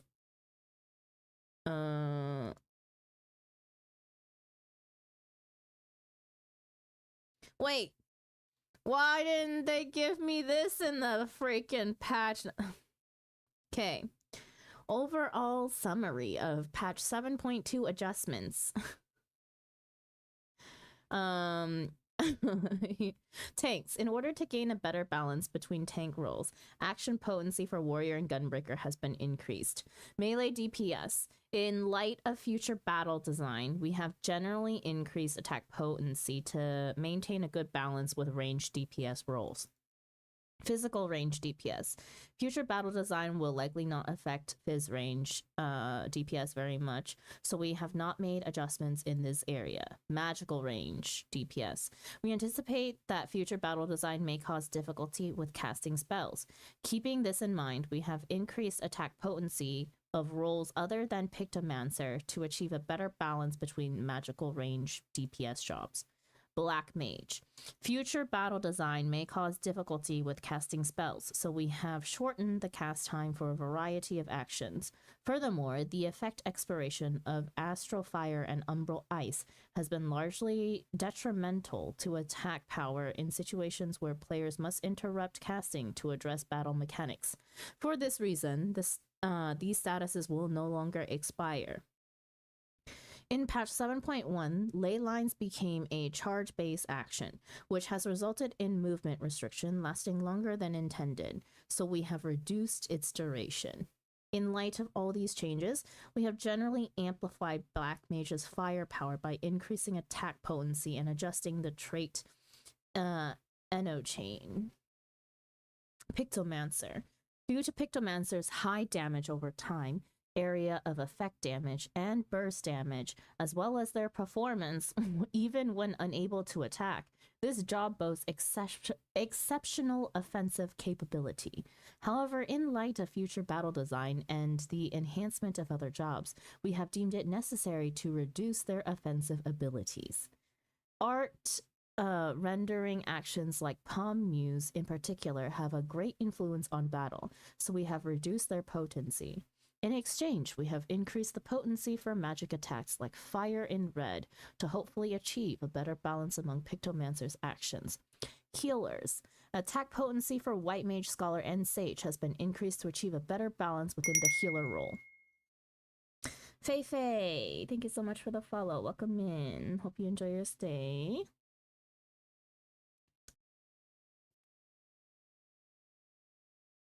Okay. The reason why I hesitated when reading your name though was because in Chinese, Fei means fat. And like Fei means like chubby.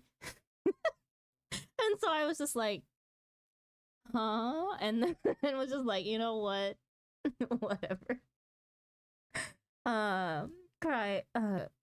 Cyrus Noct, thank you so much for the follow. Welcome in. Hope you enjoy your stay. How have I not followed you until now? I don't know. This is your first time in here, is it not? Or I missed the top part. Can you start again, please? No. No, unfortunately, no. I've been reading patch notes for 2 hours. Can watch the VoDs. Hi, L. I miss Gunbreaker. No!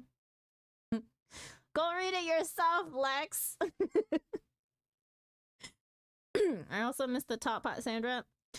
L, you missed it from the start. What are you talking about? Welcome in. I don't know where this page is. Go to the patch notes. Scroll down to jobs. There's a link. Click link. I don't think I'm getting to Coral Island today. How did I spend 2 hours looking at the patch notes? Best part is the betrayal of black mages. I missed AR. Could you make a new character? I might have been lurking in here but never wrote in chat. Maybe. Although, even when you were chatting earlier, it didn't show. You know what? I'm curious now. Let me find out when you first chatted, because it didn't say that you were a first-time chatter. Oh,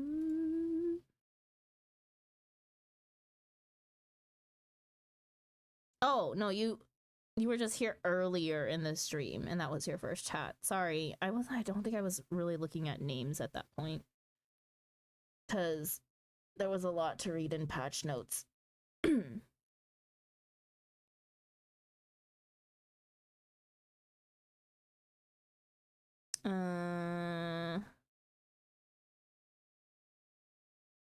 Did you see the new limited job? I mean, machinist. No question mark. I kind of skipped over machinist because I don't play it. Honestly, they might as well be a limited class at this point. Unfortunate. You know, machinist did seem interesting enough to play, but now I'm just like, I don't know. Okay, so we're done with patch notes. Is there anything else that I should read or look at before I just kind of go and do my own thing? I was gonna catch up on VoD review for high-end stuff. What I usually do here is whenever we clear a high-end duty, I go back and I watch I do things blind, and a lot of them minimum eye level, synced minimum eye level, no echo. And so figuring things out with the group that we run things with, sometimes not like optimal, and we just kind of like somehow brute force our way through things. So I like to go back and watch a guide and see what is quote unquote optimal, or if there's a better way to solve certain mechanics that we did. Mog Shop might have items. We can definitely check Mog Shop. Mog Store. I mean Mog Station. Man, I swear. Mog Station.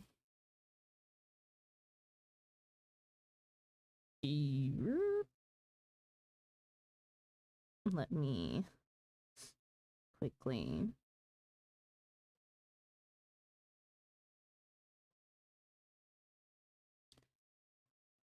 Mog Shop, Mog Spot, Mog Supermarket.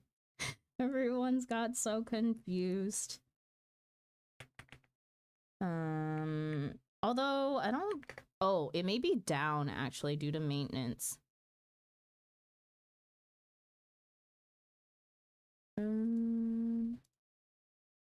Yeah, it's down due to maintenance, so I'm assuming that everything will be up when servers are back up.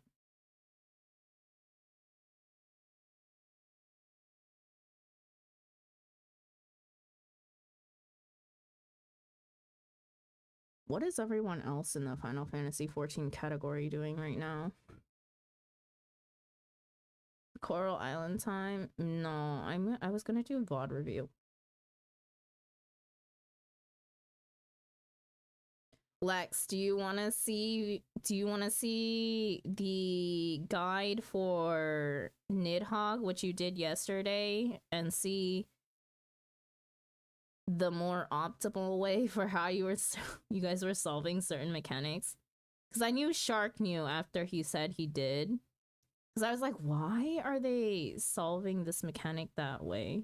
Because you were taking unnecessary damage because of how healers were stacking certain things optimal. We cleared. That's what mattered. Yeah, but you nearly died at one point because everyone threw the puddles on you.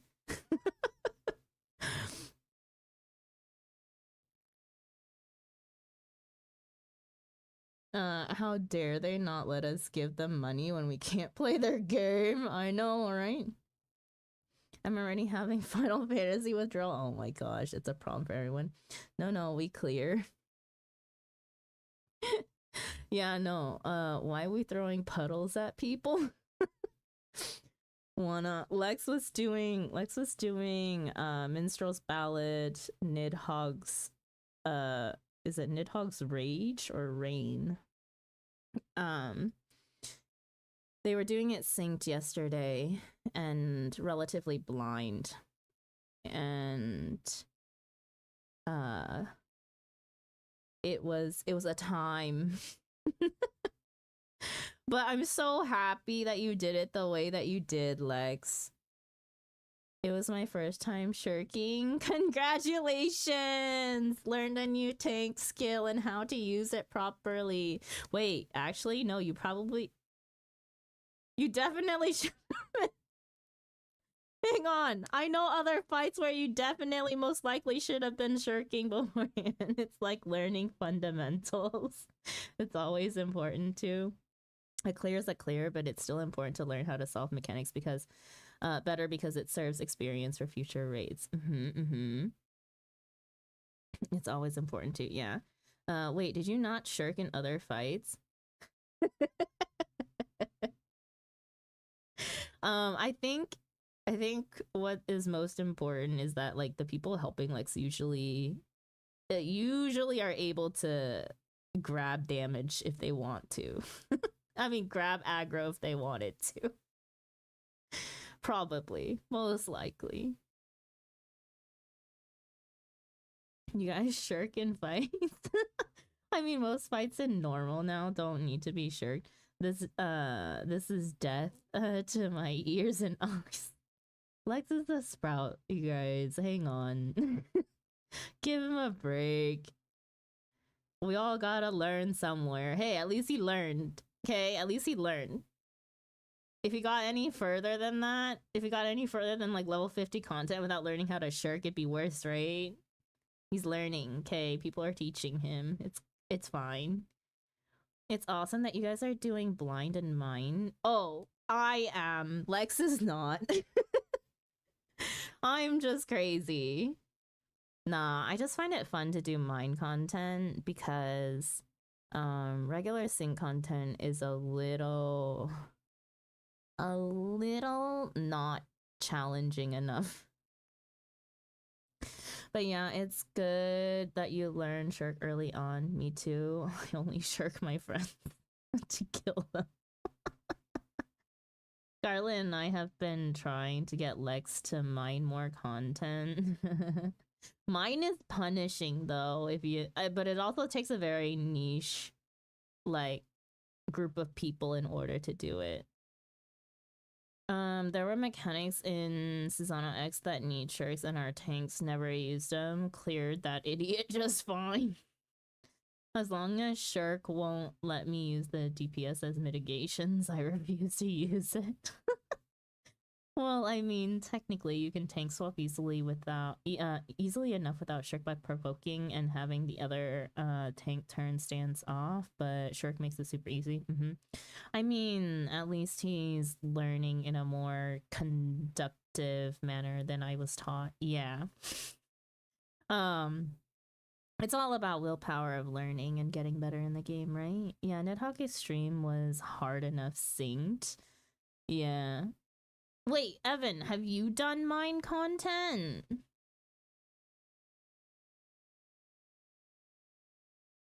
Did you help me on any of my extremes? I can't remember. I've done mine normal content. Huh, that's interesting.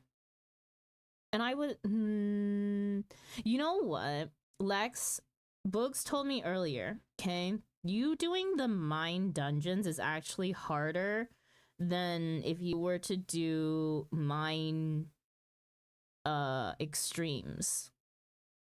Because gear, item level, and stats and everything are super important for dungeons. That's why you guys were dying so much to just mobs. DPS, you mean single use 100% damage mits? I don't know about that. Mine isn't punishing, mine is intended. Mine is just doing the content as if it were current content. To an extent, I still think there's still a little bit of power creep, right? There's things that you can still skip, which shouldn't technically be skippable, but there's only so much you can do about trying to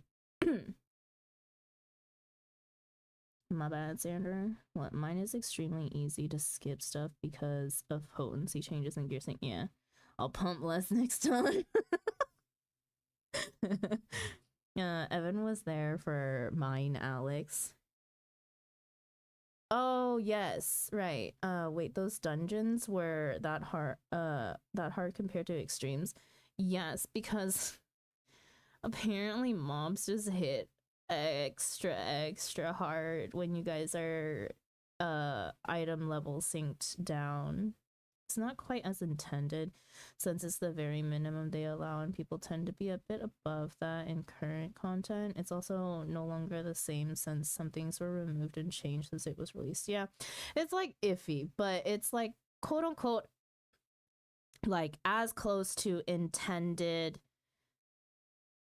as close to how the developers intended it to be as possible, right? With all of the other stipulations. Mine Dungeons was manageable as soon as we learned to pull one group at a time, then run from Big Tonberry. Wait, Tonberry? Wait, even in the normal, you have to run. Like, even if you didn't do it mine, that Tonberry can one-shot you. You're supposed to run from it, period. Man, 3 people telling me I'm wrong is crazy, but also fair enough. Sorry, wanna. I also use multiple mids per one pull. Mine dungeons are only a pain on ARR to Heavensward dungeons. Once you get to Stormblood dungeons onwards, they're all extremely standardized. To be fair, a lot of post 50 dungeons are a pain because they were still working on a game plan. Oh snap, I didn't think those dungeons were super hard, but then again, I was also a dancer. You can tank one hit and call it a healer problem. Hey! Hey! Yeah. Okay, so let me go back to here. I can't remember what the last fight that I VoD reviewed was.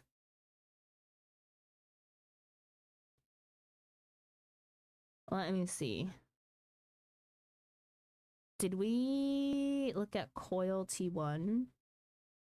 Final Coil T1/T10? Oh, this title is wrong. Last VoD review I saw you do was Thornton. Thornton! That was so long ago. That was so long ago. Hang on. I'm pretty sure, hang on, Final Coil of Bahamut. Since we cleared this last week, I'm pretty sure I didn't watch it. Final Coil of Bahamut, turn 1. Shinryu is a hilarious watch, 10 out of 10, recommend. We haven't cleared Shinryu yet, so I can't watch the guide, but I'm more than willing to watch our runs through it. We had a healer who wasn't used to healing, but he was fine. Can I see your Ozma run? Oh yeah. Oh wait, Lex, I can't. I'm not able to see my own I'm not able to see my own Twitch clips because of the whole Korea restriction thing unless I turn on my VPN. And if I turn on my VPN right now, my whole entire internet will go down and stream will blip. So you have to watch the clip yourself. I can't show it on stream. I can link it to you guys though. What if I hop on your Discord? What if I hop on your Discord screen share and you and I watch you watching my screen share? That's so complicated. I don't have it set. Oh, thanks, Millie. Thanks for grabbing that. Yeah.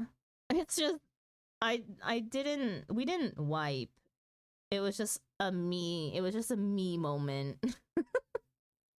That's a workaround, I guess. It's a very long workaround, but I also don't have Discord stream set up to be on stream. So that may take a minute. There's the clip for anyone who would like to see how my Ozma run went when I went in blind. I'm kidding. I mean, it would have been a workaround. Let me give you... Oh, so loud. Okay. Let me give you guys volume so that you guys can watch along with me. I made the same mistake, but as a tank. Okay, to be fair, Boogs had warned me like right before that. He was like, do you wanna... Hey, Sandra, how do you feel about tank busters? And I'm like, what do you mean? I'm like, well, I don't take tank busters, so I don't care. And who knew that the freaking tank buster would shoot at an angle? So I just ran out of it as fast as my little Lala legs would take me. Which is the part that was cut out right before where the clip started. I usually don't mess up Ozma that much, but I hadn't done it in a while when I did it with Lex. I did okay during Ozma, except for when I walked off the platform by myself. I've done Ozma twice, and one of those 2 times was with you. And then the other time was your first time there, jeez. Okay, let's watch Final Coil of Bahamut Turn 1 raid guide, and then go watch VoD. Let me know if it's too loud for you guys. Oh, why is it not giving you volume?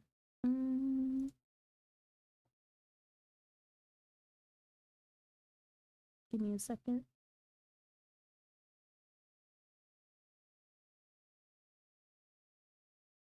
There you go. Welcome to the visual guide for the Final Coil of Bahamut Turn 1. If I ever get anything but level 50 or 90 alliance, I just leave and take the penalty. Jeez, oh, why? Also known as Turn 10. In this turn, we face the Electric I'm Do Good, a feisty kitty with a negative personality. You can expect a lot of resistance from this boss, so before you charge into battle, this guide, full of ample tips, will keep your static group grounded in the facts. My name is Miss Tech, and I crack myself up. The fight is composed of 5 phases, with each phase building up on the mechanics of the previous phase. You'll notice that upon engaging, the outer ring of the platform... What did the thing say? Oh, it's the one with the canned dragons. Yes, it is. Heal stuff, get hit by stuff. Kill some ads. Heal stuff, get hit by stuff, but spread out. Kill some more ads. Up on the mechanics Heal stuff, get hit by stuff, spread out. Get hit by new stuff, don't die. of the previous phase. You'll notice that upon engaging, the outer ring of the platform fills up with electricity. This acts as a softened rage for the fight and gives you a little over 10 minutes before the entire platform is engulfed in lightning, dealing a little over 1k damage per tick. Anytime someone dies to a boss mechanic, the boss will be buffed with Electric Charge. This will increase the amount of damage his abilities, especially Electric Burst, does later on. Did we ever figure out completely that that was due to death? The better your group's play, the easier time you'll have throughout the encounter. While positioning of the boss... I think we speculated, but eventually I don't think it really mattered at some point. Is highly dependent on your group's personal preference. We chose to tank him facing north within the innermost circle. This positioning is maintained throughout the fight and forces the center of the platform to be the area of dealing with stuff. The raid will spread out around the outer sides of the platform, only going into the center to deal with specific mechanics. The boss has a massive frontal cone called Crackle Hiss, and at no time should the boss be facing the raid. He also has a long tail whip called Spike Flail that can be triggered on cooldown, similar to the tail whips of other bosses. The main tank and healers need to be on the lookout for Critical Rip. This is a massive hit similar to Ravenspeak, but without the secondary debuff and explosion. Use cooldowns and shields to survive it. Healers need to keep an eye open for prey. A random player will be targeted by this red circle and affected by a 7-second debuff that will do a bit of damage after its duration. Should the affected player take this initial hit, they will be afflicted with Erratic Blaster. This debuff will eventually explode for massive damage. Apply a 20-second paralyze on the player and add an electric charge to the boss. To avoid Erratic Blaster completely, your healers need to shield the initial prey damage with Adlo or Stone Skin. In the non-ad phases, prey will occur on a set pattern. During ad phases, you'll have to deal with 2 prey targets, but we'll get to that soon. The main mechanic comes in dealing with Wild Charge. I'm Do Good will mark up a random target with this purple mark. After 5 seconds, the player is stunned in place while the boss turns to them and charges at them, brutally trampling everything in its path, unless you handle it correctly. The way Wild Charge works is... Sandra, have you noticed that in these old videos you cannot see the buff debuff timers on your party list for other people? Oh, yeah, that's interesting. Simple. There needs to be at least 3 people in front of the charge target or they will die. The first person to be hit will... There's also like other things that I definitely don't recognize. I miss watching these videos. Yeah, we're doing VoD reviews right now. So I cleared Final Coil of Bahamut turn 1 last week. Synced minimum eye level no echo with static, and we are just watching the guide now to see if there was anything that we just kind of missed or somehow did differently. And then we'll watch our clear pull. That wasn't a thing in the game until someone got their ass cooked for modding the game. I see. Then Square Enix added it to the vanilla game.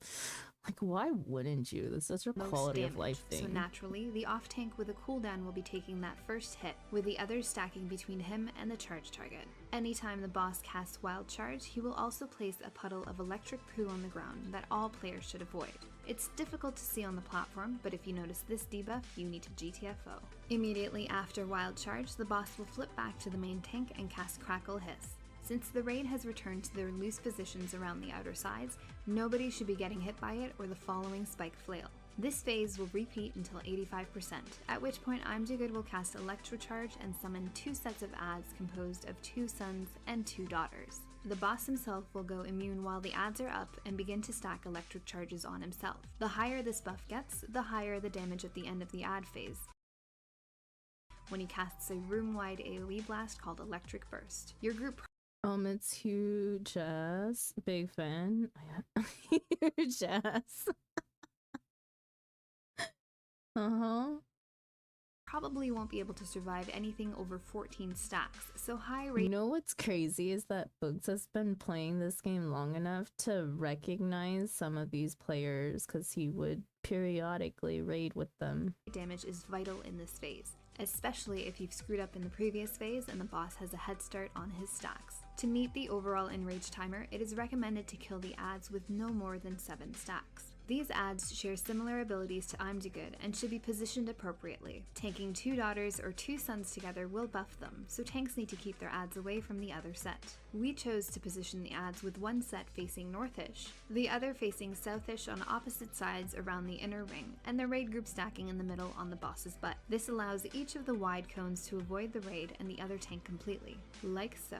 The daughters will cast prey on random targets. 2 daughters means 2 preys in the same amount of time that you previously had to deal with only 1. Your healers will have to work together to shield both targets, or one scholar can beast through it alone with swiftcast and buff shields. Either way it's done, be sure that paralyze doesn't go off, as damage is buff shields? Very That important must in this be. phase. The suns will throw down the electric poo when they die, so be careful not to stand in it. In this phase, our group prefers to kill one set of ads before burning down the Interesting phrasing. second set. Once all ads are down, the boss will continue to charge up for another 20 seconds before casting Electric Burst. The damage of this will highly depend on how many stacks of electric charge he's acquired. After Burst, the entire raid needs to spread to their positions as Phase 3 begins with a new mechanic, Heat Lightning. Heat Lightning will target 3 random players and place a 7-second vulnerability debuff on them. This debuff will splash onto any nearby players, so it is essential that all players are sufficiently far enough away from others anytime Heat Lightning is being cast. In this phase, every other Heat Lightning will cast in conjunction with Wild Charge. This means that anyone affected by Heat Lightning can no longer use their bodies to soak damage. For every Wild Charge and Heat Lightning combo, only players without vulnerability have to Holy old Bart looks so ass. stack to soak the charge damage. The only player guaranteed to not get Heat Lightning is the person with the highest enmity. As such, our tanks prefer to tank swap every Heat Lightning and charge combo, regardless of whether or not the off tank gets vulnerability. We find that this cuts out the reactionary element and ensures that a debuffless tank is guaranteed to be available to soak Wild Charge no matter what.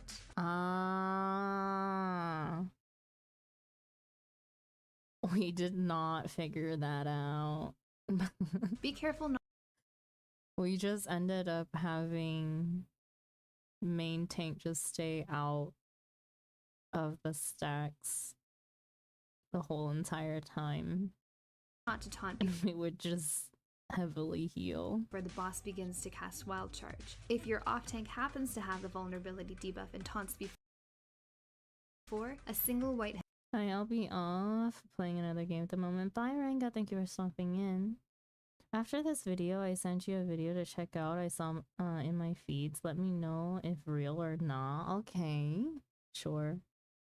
hit from the boss will be enough to one-shot them. Any other player that is enough in top where the boss begins to cast Wild Charge. If your off tank happens to have the vulnerability debuff and taunts before, a single white hit from the boss will be enough to one-shot them. Any other player that is not affected by Heat Lightning at this point needs to immediately stack in for Wild Charge. Remember to handle That's all.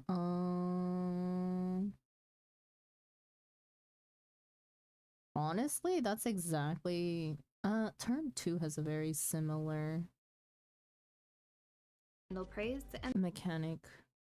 the rest of the phase will repeat until 55%, at which point I'mDoGood will cast Electrocharge again and take us into the second ad phase. The ads will spawn in the same way that they did in the first ad phase. However, about 20 seconds into this phase, another Sun and Daughter will spawn at the north and south points of the inner circle. Using Mage Limit Break 3 here will allow us to easily kill at least one ad in each set, allowing the tanks to pick up the new ads without worrying about them getting buffed. Our group chooses to kill the Daughter in one group and then the Sun in the other group so that the tanks can pick up their respective ads as soon as they spawn. Kill the ads in whatever order you deem fit. Remember to shield through the praise and watch out for the death poop from the Suns. You are under the same constraints to push through the phase as before, so Big Dippus is recommended. The boss will cast Big Dippus. Electric Burst 20 seconds after the last ad dies, and the healers need to heal through the AoE blast before spreading back to their positions. The last phase introduces a new mechanic, Cyclonic Chaos, or much easily referred to as Tether. This will target a random player and after about 6 seconds will cause an explosion that does high damage, knocks back, and places a vulnerability debuff on anyone it hits. 2 other players must stack in with the Tether target to soak the damage or they will die. In our group, we assign 2 players that will always soak tethers. These players are also assigned individual backups in case either one of them can't soak. The tether target will always take his tether directly behind the boss, far enough away from our Wild Charge marker but not close enough to stand in any potential Wild Charge poop. The general principle of this phase is I honestly don't remember how we resolved tethers. I think we just all stacked. still the same. If I remember correctly. Players without vulnerability Do I have vulnerability? Yes, lucky, keep DPSing. No, go soak, coward. will be soaking damage from each mechanic cluster, while players with the vulnerability will stay away. All the mechanics can happen in one of 3 possible combinations. The first and easiest is Heat Lightning and Tether. The tethered player will run to the center of the room while Heat Lightning goes off. Any player that is not affected by Heat Lightning will quickly run in to soak the Tether Blast. The second possible combination is Oh, wait. Oh, yeah, that's how we were doing it. Wild Charge and Heat Lightning. This is similar to what happens in Phase 3 and also the only mechanic combination in this last phase where we tank swap. The last combination is Tether and Wild Charge. This one can be a bit tricky if you overthink it, but it's quite simple once you break down. Tether behind boss, Wild Charge to marker, soakers stack in with Tether, then boom. Free tank and players run in to soak charge. Each step. The Tether will run behind the boss and his buddies will come in to soak the Tether Blast. Moments later, a target will be marked for Wild Charge and they will run to the assigned spot and hang out until the stun. The Tether Blast will happen moments before I'mDoGood will begin to cast Wild Charge. As soon as the Tether Blast goes off, the off tank and anyone without vulnerability will run in to soak the Wild Charge. Easy peasy. The only time this combination can be difficult is if one or both of your assigned soakers cannot take the Tether Blast, whether it be due to vulnerability, being tethered, or being marked as the charge. They need to immediately communicate to their backups that they need to soak the Tether instead. There is no set order for these combinations, however you can count on the fact that two of the same combinations will never happen back to back. All players should be on the lookout to see what's coming out first and react appropriately. In between these combinations, you are still dealing with Critical Rip, Prey, the Tail Whip, and the Frontal Cone. The last thing to note in this phase is something you may not even notice if all goes well. Should a player die in this phase, the boss will gain a stack of Electric Charge and cast Electric Burst moments later. Electric Burst will place a lightning debuff on all players in this phase, and it's highly recommended that you do not let this happen. This phase will repeat until the boss is down or the room is engulfed in electricity and you eventually die. Shocking, I know.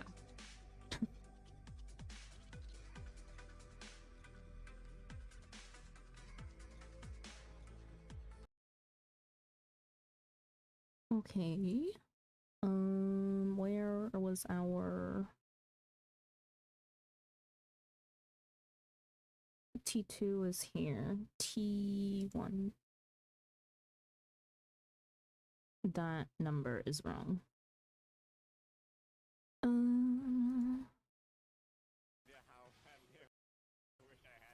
Check the vid I sent first.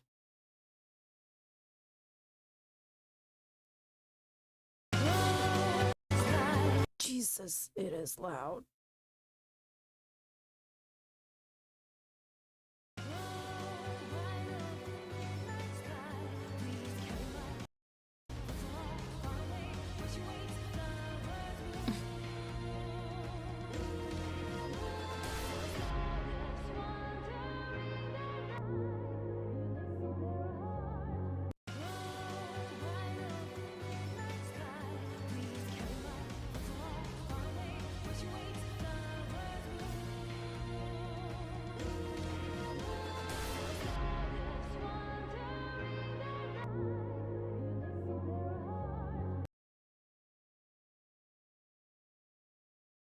I don't really get it.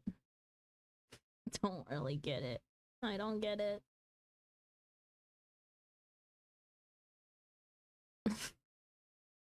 Oh, backflip. I don't touch the backflip. I don't touch the backflip. I don't touch the backflip to avoid this exact thing. They backflipped off with the stack marker away from the party. What was it that Scoob did during Shinryu? He was Dragoon and I don't remember what he backflipped into, but he died because of it. But yes, Alex, anything that has a backflip, very common for this to happen. He bombed. Oh yeah, he bombed the whole party. Backflipped off the arena. Did he backflip off? No. Wait, did he backflip off the arena once too? I know Wolf dashed and missed once. Everyone died because of it. I think so, yeah. Backflip shenanigans are the best. Yeah. Any job that has a backflip or dash, sometimes you get some crazy things that happen. But yeah, also the backflip into the party. He flipped into the group and the lightning codes will never. Is there a clip of that? I need to go and clip that later. I was like, I don't know what I'm seeing, and then I was like, oh, the backflip. Yeah, I don't touch. I was told not to touch that button because I would probably bring chaos with it. So I don't touch the button.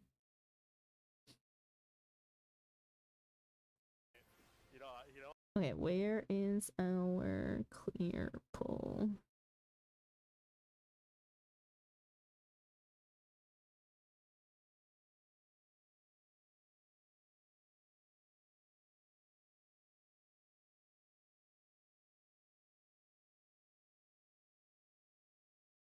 This is common. Yes, it's very common. There. Here, somewhere. Is this the pull? Hang on. This is what happens when you have a 10-hour VoD and you can't tell where one pull starts and another one begins. I mean, where one pull ends and one begins. Somewhere... where? Okay, well, somewhere around here because we're about to go down. I had Vuln into a stack.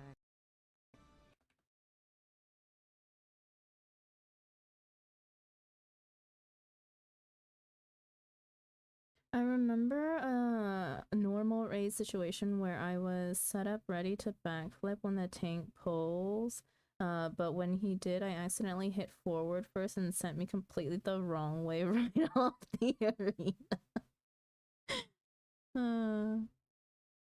Just normal things. Totally normal things. The only thing I really dislike from Coils and Alex is having to run back to the boss. Yeah. Agreed. Also, why is this forever perpetually loading right now?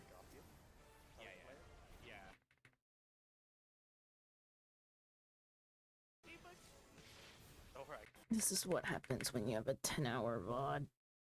Can't fast forward or rewind insensible increments.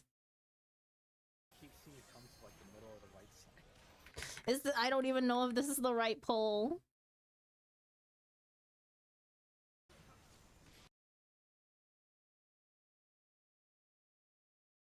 Probably if I'm refooting. The second set, nothing changes because even if Cav dies first, Cav would just pick up the second set of ads. Yeah. No, I'm saying after we kill your ads, right? I'm just gonna go. I can just kill Cavs because they're already so low. Yeah, that's what we've been doing. Yeah. Oh wait, no, there's a. I tried to cover it went through. It's okay. Just go over the preview changes to either the boss dead or out of instance. That's the thing. Oh, I'm trying. There's really nothing else to see.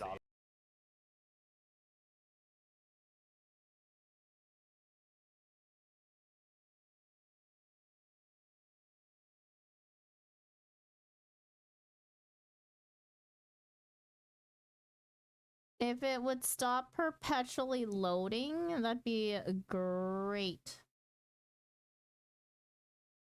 What is up with my internet? Hello, Korean internet. Usually not this bad.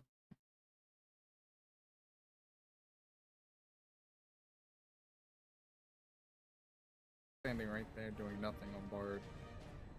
You can. Oh, I think this is it. The eternal loading squiggly, yeah. Let me just... yeah. Literally just do nothing. missing a whole song. I don't like it. Empty space. I hate how quiet my VoDs are. Yeah, there's just like this empty song uptime. 30 seconds. Nothing. No song much of rather- time, Sag. I'd rather play Red Mage in this situation. Want the res, I'm but just sadly like- no res. I'm using pay on during ads to try and keep the song up. You know what? If you're that low, Uh, God, you- shoot, I'm sorry. oh, Oh my god. Potato with hair right now.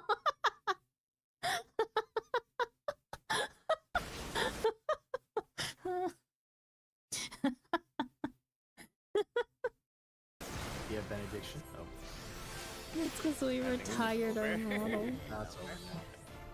Yeah. I saw Kev. Oh, never mind. Completely. That was a very short pull. I'll try using another mid. That'll be less off. Sandra, where do you have the boss buffs, debuffs? No, Right be back here. with Benny on Okay, okay. Somewhere with the bar. I'm pretty sure. And it would be nice if we had Tetra at this level at least, for some release, but... Yeah, up here. it. No, Lily. How did I? I couldn't see them. You I couldn't see. switched those in. The screen is barely cut off. Oh, sorry. Hang on, let me fix that for you. Oh, I remember why. Okay. Let me, yeah, hang on. Let me grab this and fix it. That is not what I want it to do.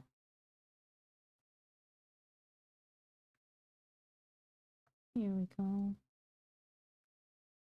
We'll shrink it.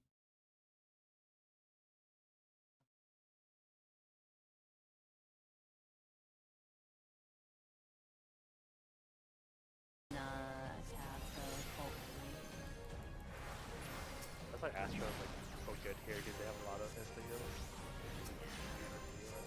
They only have Fit to screen. It was fitted to screen. That's the weird thing. the 180. I don't know right? They don't why have- it they don't was have multiple off center. Yeah, but you get one every 40 rather than Benediction and 180. Yeah. Yeah, I did it earlier and I was like, what? I didn't even realize. Oh, You I want need the to bring it rest over to the back? middle. Beep, beep, beep, beep, beep, beep, beep. Hopefully closer to the middle. Oh, I got stunned. But that's Oh, wait, no, Elle, I think I remember why I had it that way and why I have to have it that way. My browser has... My browser bookmarks has, sensitive information.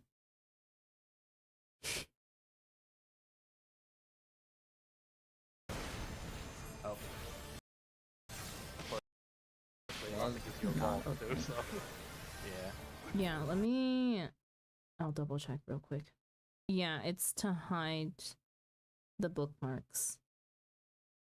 Use another browser for streaming.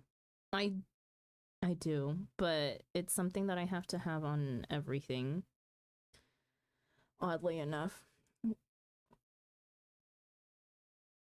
It, like, I can't remove it. Yeah. Okay, yeah. Sorry. We can watch in different mode if that helps. You won't get to see in full. And It's so, that's, no, that makes sense. It pops off like a whole entire inch. Be south of the. Yeah, this works. Okay. You don't get hit by anything. Mhm. Can I go back to high qual, please? HD. Oh wait, never mind. You know what? Kind of quick, easy delivery. oh, fucking I wish I never had mind. it, Bugs. You have no idea how badly I wish I had it. You know how much I wish I had clemency. That's how bad it is. Oh, you don't have clemency? Nope. No, that's a level 56 to go. Yeah, we got Oh. nothing, dude. We got. And stab, dude. This is played dark. Yeah. I would just kill these ads faster with the same amount of screen. Yeah, these fights are not compatible with the current state of classes at this level. Look at it, bro.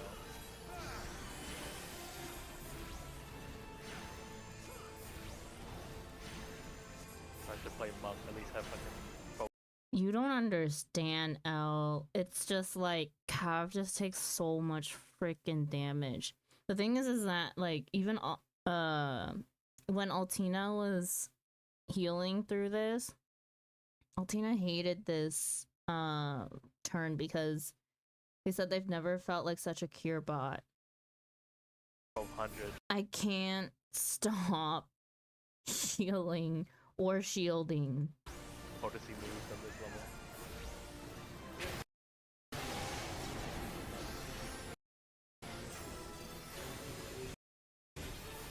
Not to mention that, like, all throughout coils, the freaking crit autos were the worst, on top of spicy tank busters. Watch out for that. Andrew, you have a vuln. I know. Deadly animal. Definitely saw that one. Well, it doesn't matter for this one. This one has unfeathered. Yeah, this is it's a prey. Your crit into- autos all the way up to Stormblood, but they don't feel as spicy. Who's the possible? No, it's ninja. Yeah, that's It's it. This old trick. This old trick. Andrew, you have I vuln. know. Watch out. Don't worry. I'm out of the stack. Yeah, but you're gonna get hit by the thingy. Careful. Yeah. Oh, I'll take it off you. I'll take it off. Oh, just you wait for raids or ultimates. I've been told it only gets easier. This one pack that low health actually. Do you want it back or do you want it for it? Hold it till next, and I'll take it back after. Yeah. Alright, cool.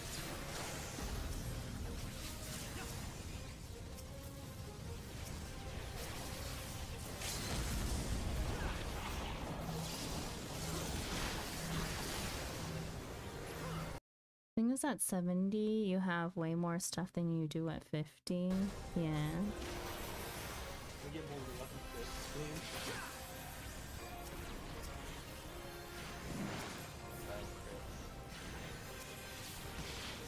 You have way more myths and self-sustain.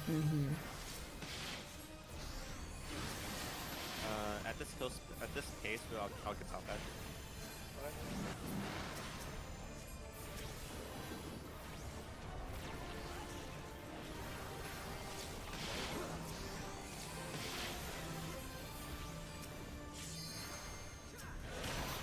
One's going up a puddle, watch out. Still, level 50 to 70 range is ass, so I keep on hearing, but I don't know any different, you know? So to me, it's just like, nah, whatever. I like that cast. Makes them stay.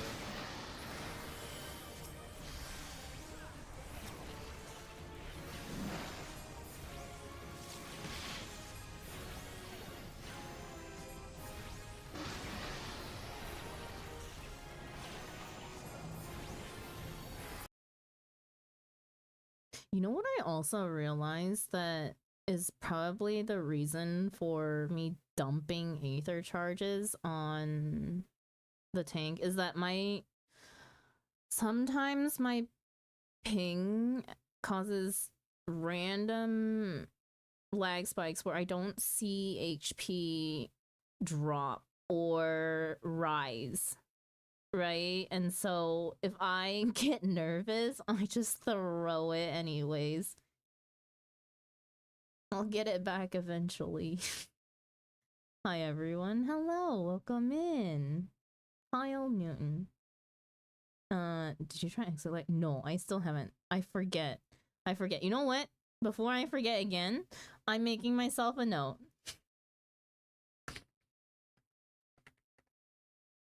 Okay, note made. boss here. Shall try. Okay. But welcome in, Kyle. We're just currently reviewing raid VoDs.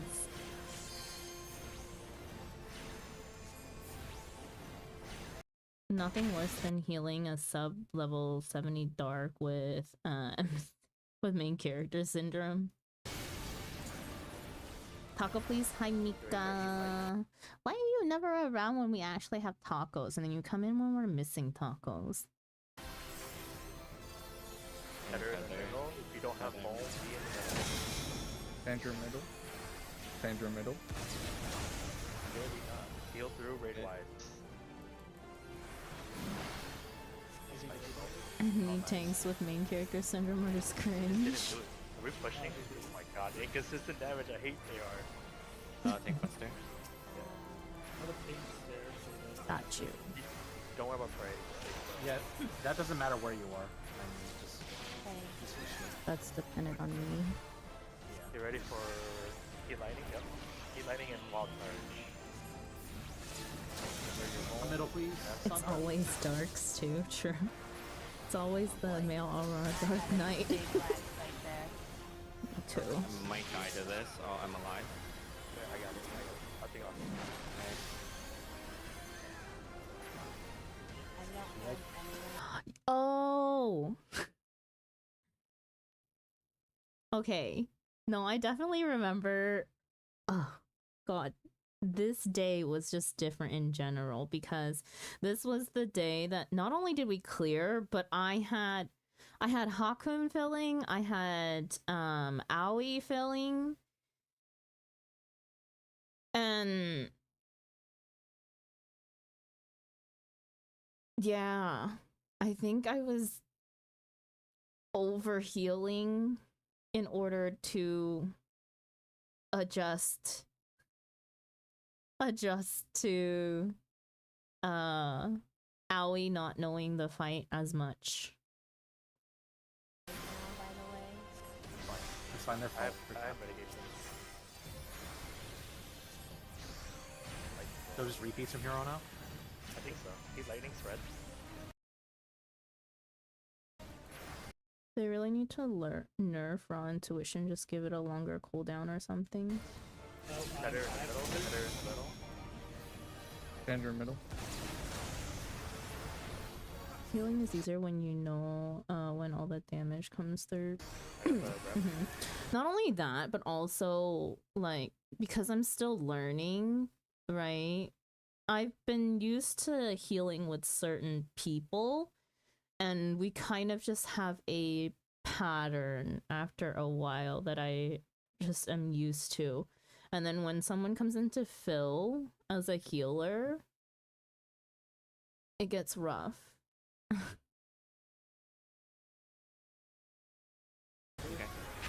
I'm gonna drag it slightly. Oh god. Wait, do we seriously recover? No. No. If there's more if there's more casualties, then yeah, but right now we're fine. But if Yeah, you're it's working on mitigation.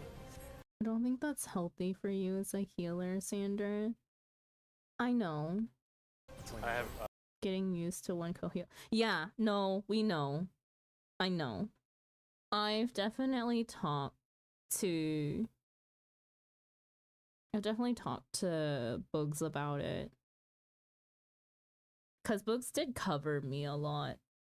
And we did think that it was creating like bad habits or and whatnot. That's why for extreme this week, Wolf was healing. Cause I was also saying the same thing. I was telling him the same thing, and Wolf was like, do you want me to heal?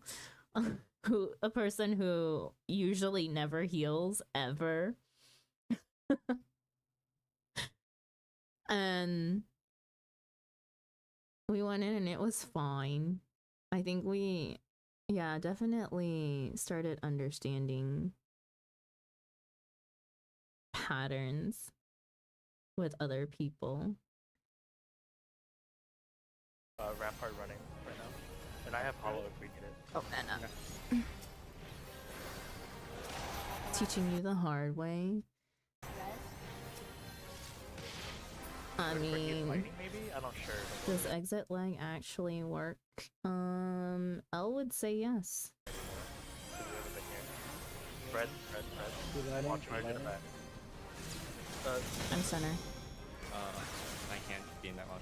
Oh, okay, here. Oh, I can't be there. That's fine. I just hologram it. Oh, wow. B3 on me. Yeah, just kill it. Just kill it. Yeah, kill. Good stuff. Hooray. Thank you. Yay. And what do I get? On the floor? Fine.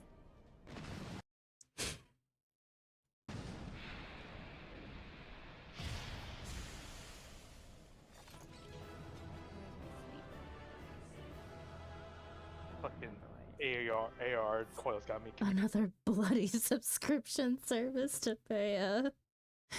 But if it's worth it, Millie, if it's worth it, it has a free trial. C for S. C for S is in what? Clear for Sandra. To see if it works good enough for you. True.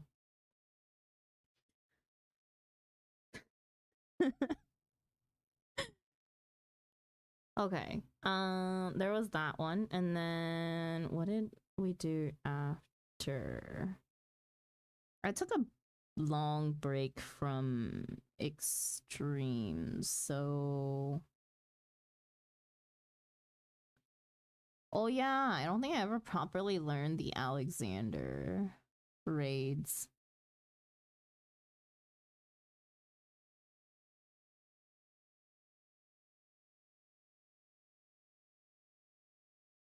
I feel like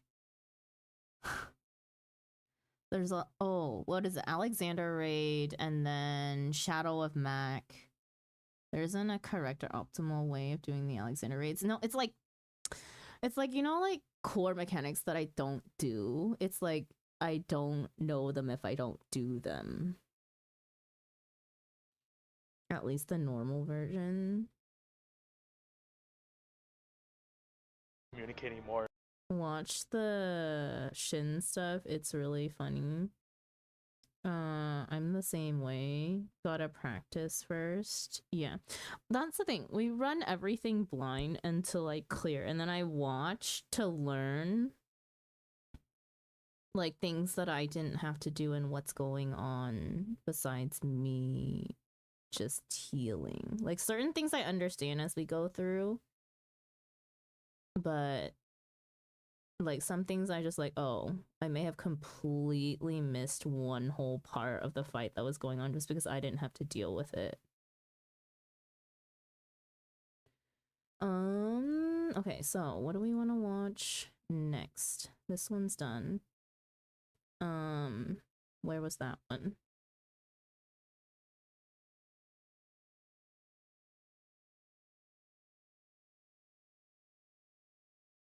Okay, and then we had Shadow of Max, so Alliance raid.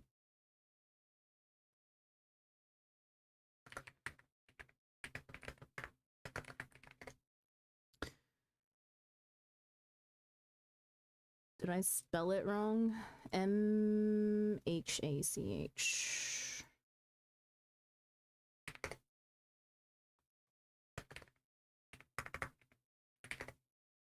What's the... Oh, I'm searching... Oh my god. Where is it?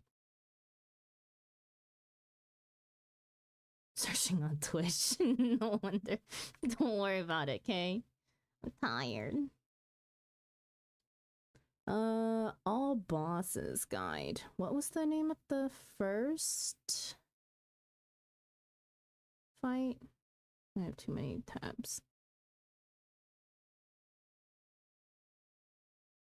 Void Arc, Weeping City, and then Dunescaith, right?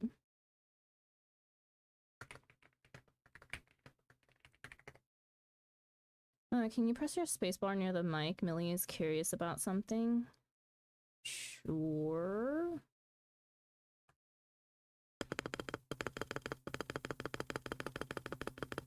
Can you hear?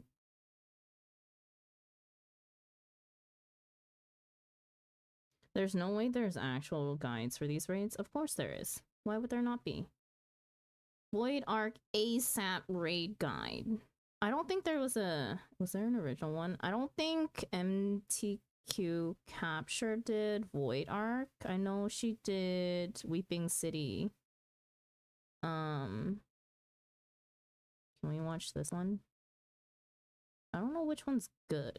I don't particularly like Mr. Happy's videos. They're also usually long. Round top keys, right? Are you talking about my keycaps? Yeah, they're round. I have, the space bar is round at least. I have MOA profiles.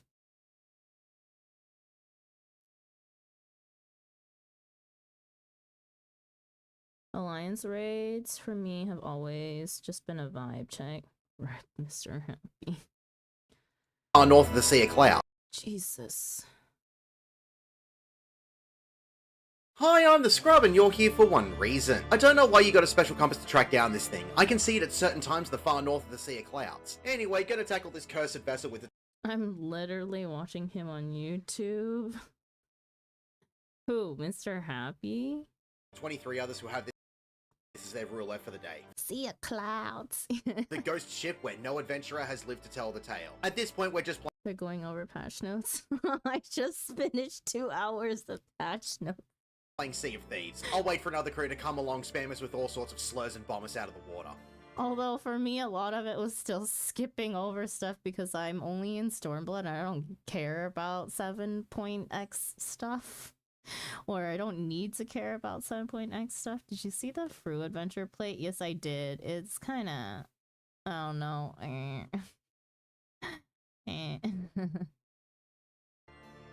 Time to learn. Yeah, I'm a Sprout.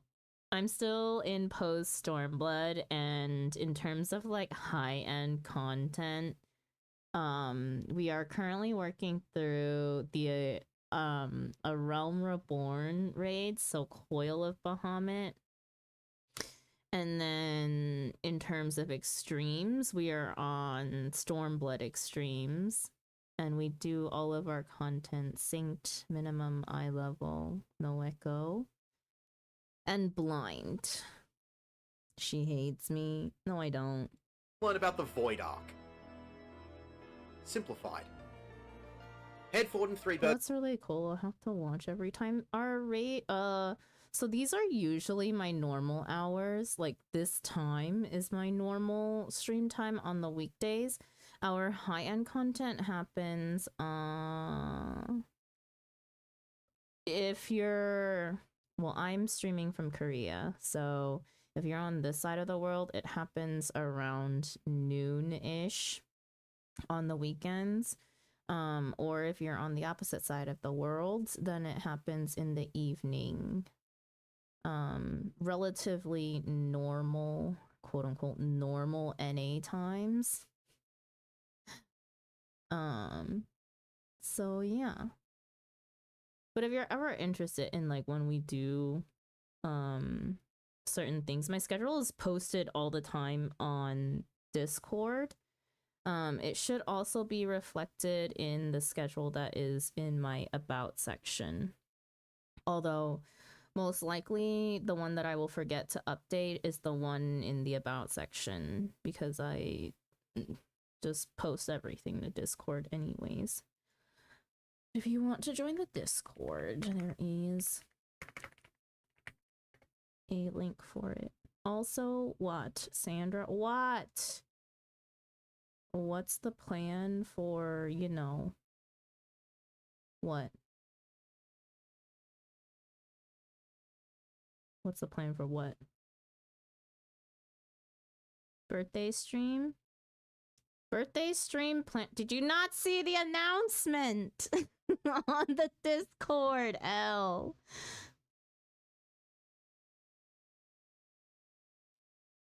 Go read the... I didn't. I posted it today. Go look at the announcement. It's in announcements. We haven't... Wait. Oh no, the only thing we hate are your shoes. Oh yeah, didn't we have an MC Dark Knight that Mario Karted the last boss for Void Arc? I don't even remember. We can watch Goblin Beam.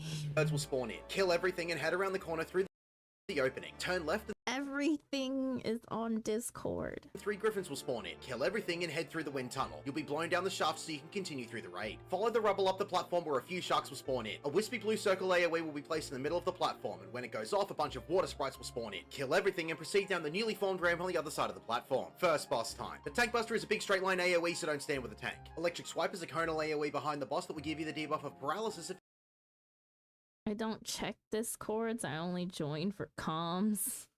Time to check Discord! Most likely, literally everything you ask, I think, is always in Discord. you get hit by it. Body Slam is a targeted circular AoE on a random player in the arena, but the first time it happens, it will always be the furthest player. When is raid time? And then I just send you the event and make you go there anyways. Because I can't convert the time in my head. Away. The boss will slam itself down on this AoE after a few seconds, so just get out of it to avoid it. Immersion will spawn blue watery orbs above random players. After a few seconds, the boss will perform a room-wide AoE, and the water orbs will fall onto the arena and create small circular AoEs where they fall. If you stand in this blue AoE, it will inflict an assumable dropsy debuff. When the boss finishes casting Symbiosis, they fall. If you stand in this blue AoE, it will inflict an assumable dropsy debuff. When the boss finishes just forward all the announcements to me in DM. I already forward half of the freaking shit to people in DMs. Sick and tired of it. Casting Symbiosis, it will be... People need to check for pings. Become untargetable and summon 3 sharks into the fight. While the sharks are alive, the boss will move to one side of the arena and mark a random player with a large... Just read. I know.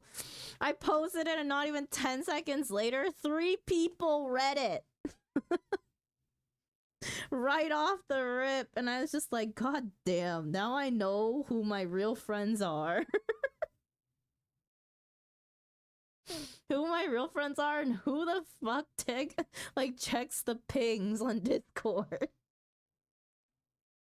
Green icon above their head. This player will need to move away from the rest of the group as the boss will follow this player, dropping medium-sized AoEs as it travels. If anyone gets hit by these AoEs, it is a massive knockback. When the sharks have been defeated, the boss will perform another body slam and become targetable again, but this time it will also do an additional action when it slams on the ground. It can either do electric coral with... You're fine. But yeah, the schedule is up on Discord.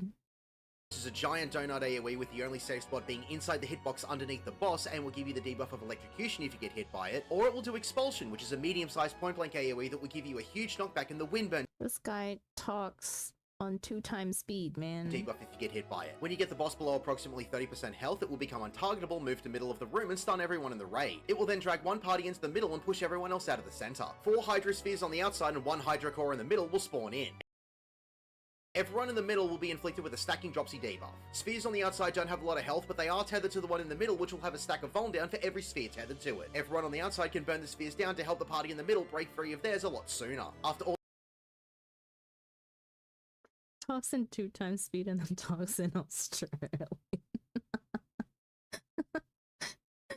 the spheres have been defeated, the boss will release the party in the middle of the room, and that party's dropsy debuff will be cleansed. From here, the boss will repeat mechanics until it's defeated. Head up the ramp into the next room. It is recommended that you separate into your alliance groups. Kill the worms and moths in the area. After a short time, a Pagan's Knot and Pagan's Vine will... You know what I don't like about alliance raids is that I have no idea what the fuck is going on when I first go in.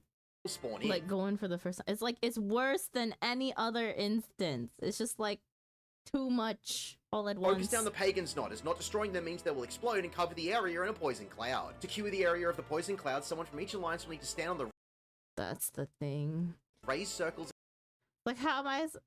It's a vibe check. ...in each section to activate the fan. You mean hate going in blind? I don't hate going in blind. Like, I find blind Like, I find blind instances more fun, right? But alliance raids are not it. In the middle of the area. There will be 3 additional mobiles that will spawn in. It's like, first time going into Crystal Towers, this is like, everything just dies super fast. Mechanics may or may not kill you, and then next thing you know, you're just moving on. You have no idea what the fuck is going on. One for each alliance. Once all 3 mobiles have been defeated, and it's like, even if you let them know that it's like your first time blind, there's always that one person who likes to just put everything in the chat regardless, and then it's like, do you think I have time to read 10 paragraphs right now? the path will open for you to continue the raid. After you follow the path and get transported to the next area, you'll see a sawtooth with its tail tethered to a mint soul in the middle of the room. Both bosses will need to be tanked. Much like the final boss of the Ether Chemical Research Facility, these two share their health pools. When one gets much lower than the other, the one with the larger health pool will give some of its own health to the other to balance their health pools accordingly. White Breath is a large cone in front of the sawtooth. After a short time, there'll be a shielding dome effect on both bosses. This will create individual invulnerabilities to certain roles. You will notice one boss will be resistant to range attacks and the other will be resistant to magical attacks. Take note of which one has an invulnerability to your role, as you won't be doing any damage if you're attacking the wrong one. Melee We need to watch the VoD and see if I was attacking the wrong one. are completely fine for this Most likely, yes. mechanic, as this only affects the magical and ranged classes. Random players will be targeted What was the likelihood that I was to have noticed that? Low. with large green circle AoEs with rotating slime mobs floating above their heads. Everyone will need to spread out and get away from these targets. I think, like, part of the thing about going into the alliance raid is like, oh, look at everything that's going on. And then paying attention to that and then being like, oh, yeah, Targeted hang players, as if on. I'm a healer. I should heal You are or caught in the whatever. slime circle, you'll be tethered to the closest players and be inflicted, Wait, did I go into this as a red mage? I With think. Oh, seeds, yes, which- I did. which means you'll be unable to move. I don't think it helps that Books tells everyone he's new. That's fine. I don't really care perform about that. actions. Other players will need to run through That's the thing. Books tells everyone that he's new, but if you a seasoned player, you should be able to tell that he's probably not. every tether that is connected to you, which will release you from being seen. How long is the maintenance, guys? It was 24 hours from when it started, and it started 4 hours ago. So we have 20 more hours. Seized. The sawtooth will cast mucus spray, which is the same Wait. What? Oh my. Yeah. Telling everyone you are new is like a brain disease. Literally cannot stop doing it now. thing is the slime Bugs is not new. mobs the players had before, except this time it is a donut around the sawtooth. Oh, if players are dear. hit, just run through the tethers to break them and release your ow. fellow alliance Like you didn't know? members. A few insects will spawn into the fight. After a short time, the sawtooth will bury its head in the ground and liquefy the dirt, causing it to bubble underneath the insects. Did I turn on captions or did it just come automatically with captions? I just realized that If there the were insects are captions. I understand.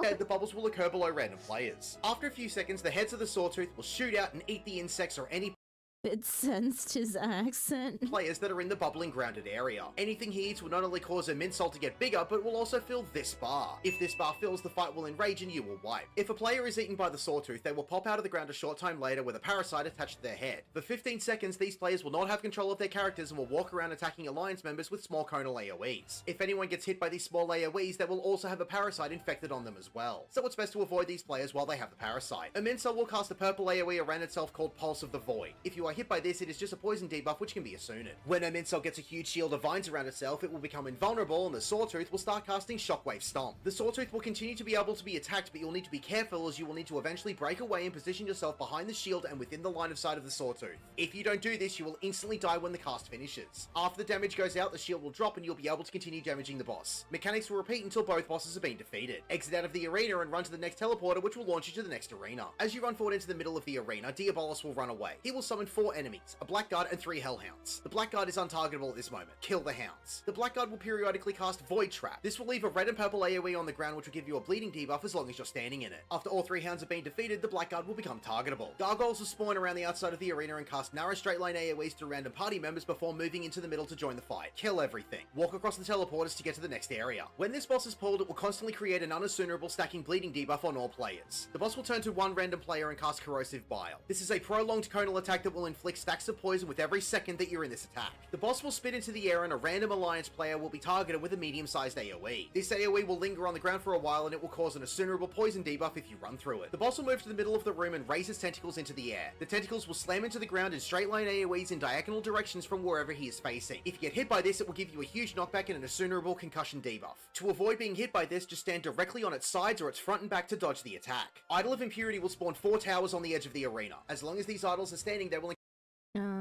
and our stupid tank just ate every stack of increase the them. bleeding stack for everyone by Wait, did they? 1 per idol. When you defeat an idol, it will reduce your bleeding stack. The boss will move to the middle of the room and cast Void Pact. Void portals will appear on the 4 slightly raised platforms around the arena. Ads will spawn out of these portals called Foobar. If the Foobars get too close to the boss will eat them and get a damage up. The boss will turn to one of the Foobars and cast Beckon, which is a conal AoE towards the ad. It will vacuum up everything caught in the AoE and bring it within melee range of the boss. Burst down whichever ad gets targeted to avoid the boss getting a damage up. Another set of Foobars will spawn in, and after they've all been defeated, the boss will cast Pestilence. This is a hard-hitting room wide, and if any Foobars have been eaten, it will hit for a lot more than you're anticipating. When the boss casts the move Black Lung, 8 orange wispy orbs will spawn in around the edge of the arena. Players will have to run through the orbs to eliminate them, which will burst in a medium-sized AoE. If they are left alone, they can explode and give everyone bind out of the action and also inflict magic vulnerability up, potentially wiping the raid. The boss will repeat mechanics until it's defeated. Take the teleporters into the final arena. Final boss time. Sickle Strike is a tank buster. Sickle Slash are 2 large straight line AoEs on either side of the boss with a straight line safe zone in the middle. Abyssal Reaper is a large point blank circular AoE from the boss which will give you a small knockback and a vuln stack if you get hit by it. The boss will then disappear from the arena and give one player in the alliance a large stack marker. Everyone will need to stack up to soak the damage. The boss will perform Sickle Slash or Abyssal Reaper straight after this. There is a small untelegraphed AoE around the boss called Nemesis Burst, which is also a small knockback. The boss will become untargetable and crumble itself into 3 pieces. Each piece of the boss will then become targetable. The tanks in each alliance must grab them and separate them as they will tether together and get a vulnerability down if they're too close. The Cobras will perform Serpentine Strike, which is a small AoE that inflicts an assumable magic vulnerability up. When all 3 ads have been defeated, the boss will return to normal with a room-wide AoE. The boss will also get a giant red eye on its This is the Mario Kart bit. That tank. Oh wait, that tank. I remember this part. I remember because someone asked, I think, was it Bugs? Did Bugs ask me if I like Mario Kart? cast Petrifaction. And I was like, you must turn your character okay, I got to look it. away from the boss. If you do not, you will become petrified We did Mario Kart and coils. I know what it is. and be unable to do Well, it anything was with your white because character of for them, but it was so funny. several seconds. Towards the end of the fight, the boss will summon Blood Guards. They don't offer much of a threat. When the boss disappears for a second time, it will put down a number of circular AoEs on the arena, leaving a couple of safe zones on the outside which are easy to get to. From here, the boss will repeat mechanics until it's defeated. Congratulations, you have completed the Void Arc. My name is The Scrub. Thank you for watching. Okay, you know, this video was 8 minutes and it definitely felt longer somehow. He talks so fast. It's like I just got a 20-minute lecture in 7 minutes, in 8 minutes.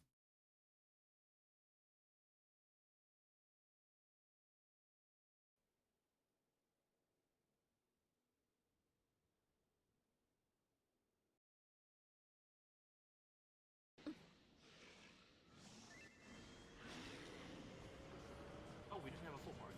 No, he didn't. They better have fun and get He's that, speed running the info into your brain.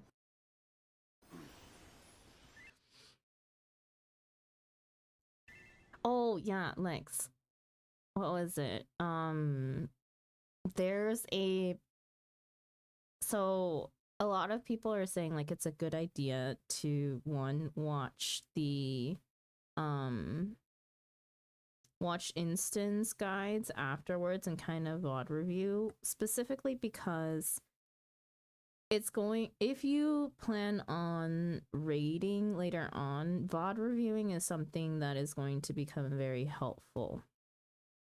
right? Not only that, but technically, like, even if you did clear, if you failed to solve a mechanic, it counts as, like, technically counts as failing to solve that mechanic, right? You just kind of brute force past it. So important, and like the higher up you get in certain content, the more brutal these things are to perfect, right? So I don't know how deep into high-end content you want to get, but it may become good practice to learn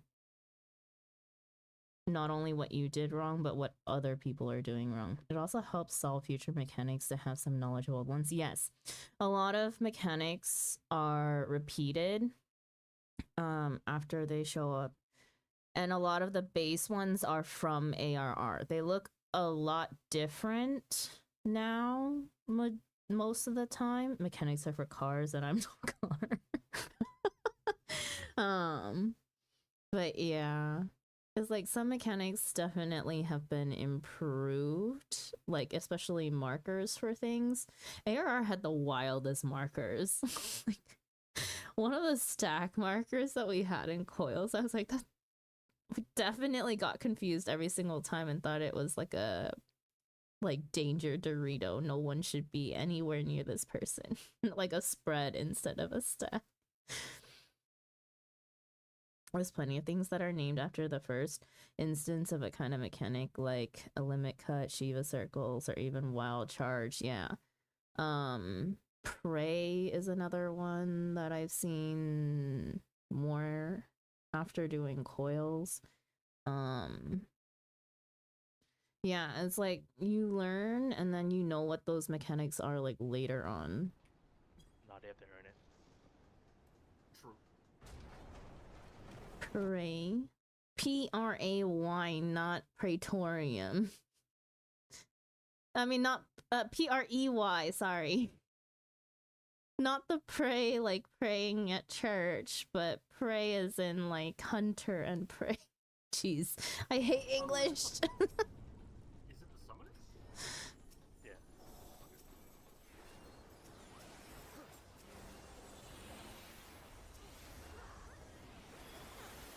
Okay, we can put this back at max volume now. It has a scope icon and it's red. Yeah. Usually meaning that that person is targeted for something or other. How to solve the mechanic every single time is a little different. Literally not having any idea in an alliance what the fuck to do. Okay. Oh, I did go in as white mage. The red health bar. Why did I remember doing Mine are orange, but Instructions unclear. Did not see one. the alliance as a red Instructions mage? unclear, colorblind, getting friendlies. Whoa. Woo! This one has a lot of tubes. My map.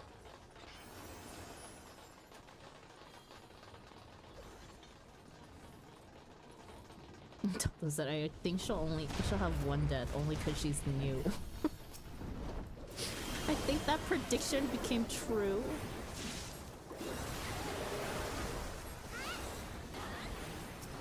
Why does stream look so 4:3 aspect ratio? It's because it is. My two, you know what? I was always wondering why my browser always looks so different. But it's because Elle was complaining that Elle couldn't see my debuffs and the boss's HP when I'm in full mode because I have to crop out my oh yeah, it is a little stretched. Sorry, it is a little stretched because I have to hide the top part of my browser. It's vital information. It is vital information. That's why we're watching it like this.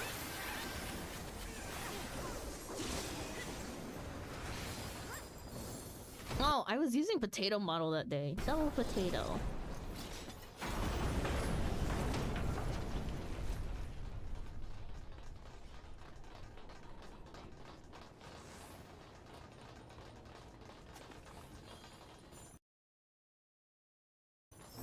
Oh, the side. Oh, yes. It's because I'm watching it in theater mode and not full screen. Because again, full screen cut off the top part of my screen when I'm watching VoDs.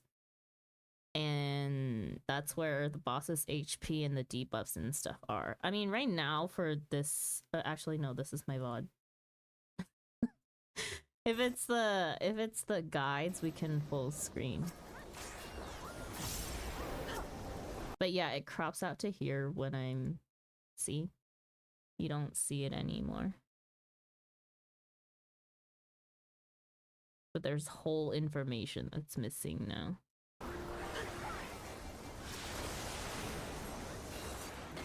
Okay, I'll be right back. Go eat breakfast. Enjoy your breakfast now.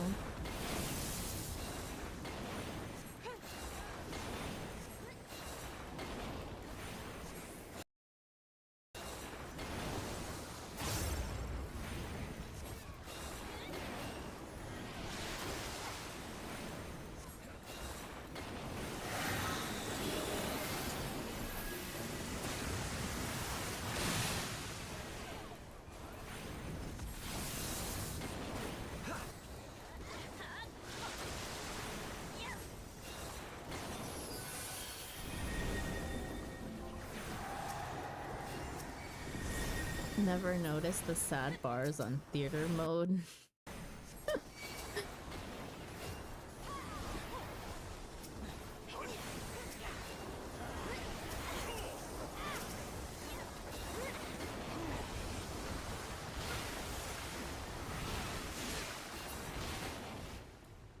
Oh. There's one. What did I die to?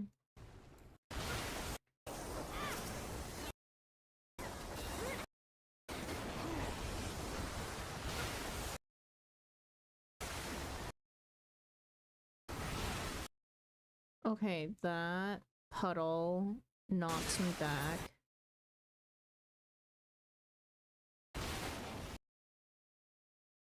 And I just took extra damage. Oh. There's one. It was the same attack. Maybe it was lag.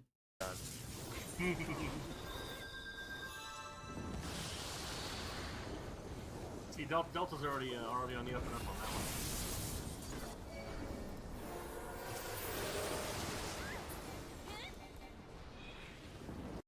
The big flying thing drops puddles and it knocked you back either into another one or somehow hit you twice. Yeah, it's probably my lag then. I'm so curious now. Hang on. There was nothing back here. Oh. Or I lagged so hard I didn't see something here. There's one.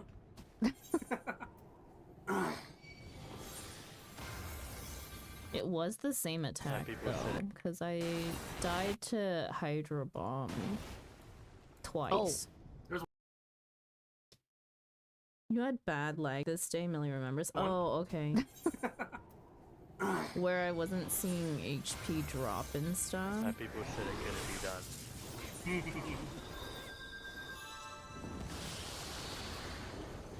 See, Delta's already on the up and up on that one.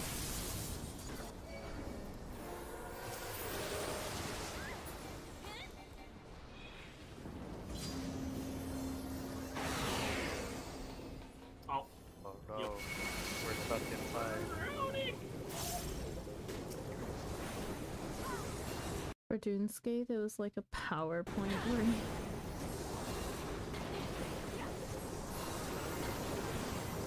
it did drop two puddles right after another in the direction you got knocked. Could be that it didn't register the knockback right, didn't Registered the knockback right because of the lag and thought you stood in both. I see. Yeah, sometimes I just can't tell.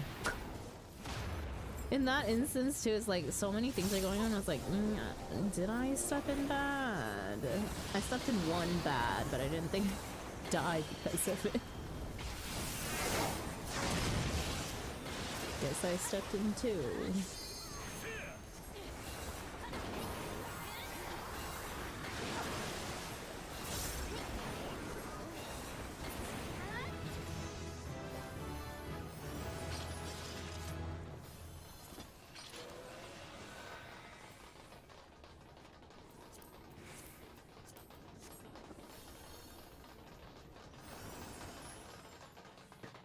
We're watching Sandra die. We're watching Sandra die. Delta only voted it for one. Oh no.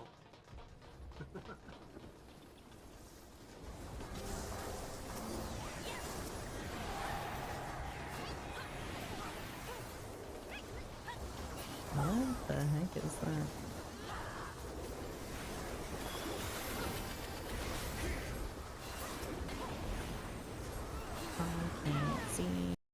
I just saw the game you have for thinking of playing To the Moon is one of my favorite series. It's so good. Really, Carly?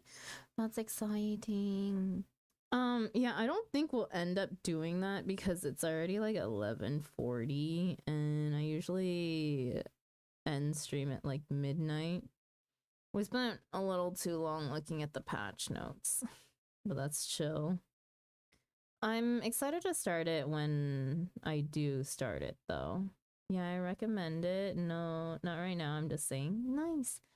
That's interesting. It's such an old game, and I also recently saw another one of our friends playing it, too. Well, like, I didn't see them actively playing it. I was looking through VoDs and saw that they had, and I was like, oh, that's interesting. I also just recently bought this game. I was looking for each game is like 5 to 6 hours. Oh, that's interesting. I didn't look up how long they were. They were just on sale on Steam when I was looking for things to potentially fill the gap for when I'm done with Coffee Talk episode 2 with Lex. In between Coffee Talk episode 2 and when Coffee Talk Tokyo comes out. Yeah, super good. I sobbed so much. Oh no, it's a sad game. You know what? I like sad stories. It's okay. I'm always down for a very good sad story. Shush. Why is that a global emo? What the fuck?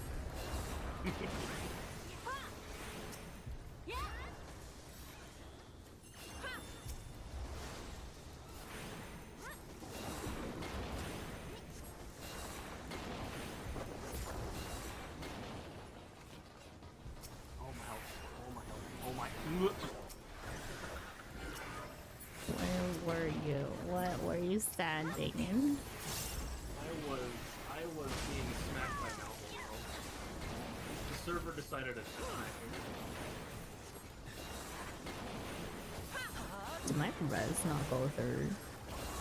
Oh, I just reset. Yeah, scoot the turn. My poor quick cast. My DPS. Bark run, Void Arc win. What? This is not the way? I'm lost. Oh, this is a part where people always get lost. Oh, we are turned around. A lot of people are going the opposite way, yes. I see it on the map. I'm coming back. I follow Millie! How dare you, Millie? You have led Our Sandra tank! astray.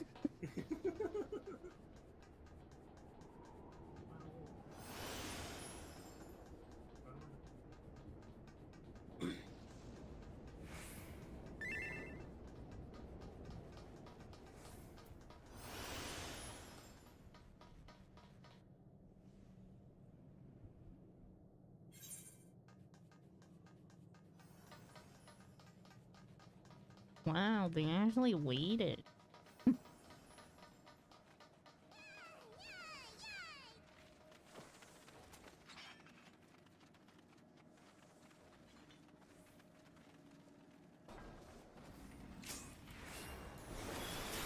Oops. Alright, which one's getting which this time?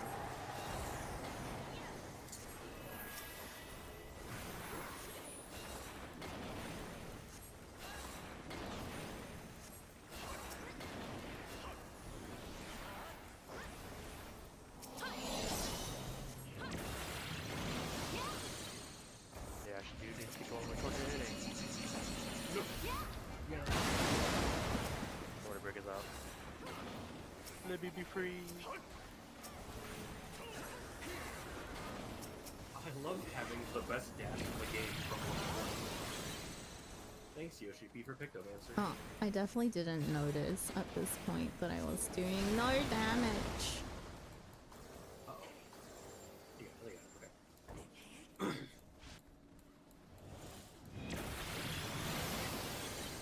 Oh my god, you still done it? You were still done it? Mm-hmm. And some. It's a crit of 0. No. Why? Oh my god. Buckeye. We fucked up.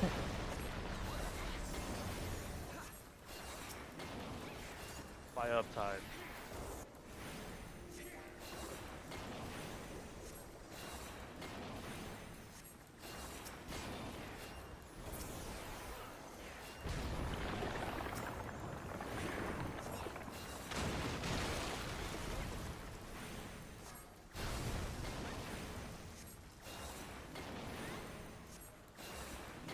Now I know.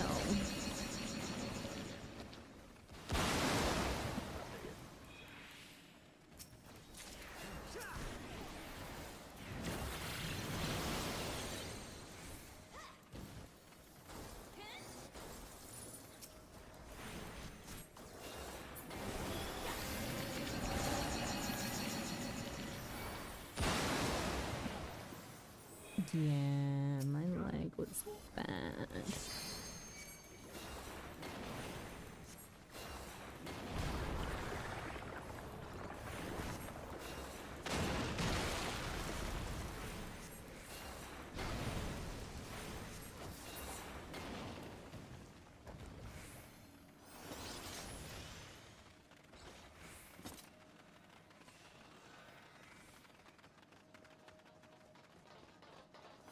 The MC Syndrome tank was making Lily so mad.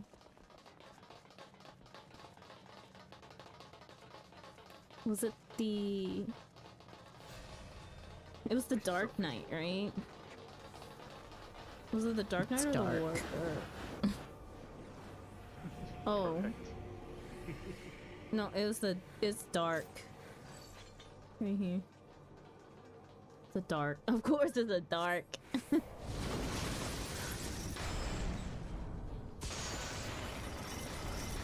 No, of course. Wow.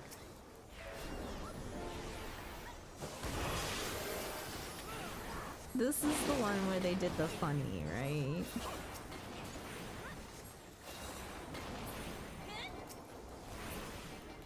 Maybe they just legitimately had no idea what was going on.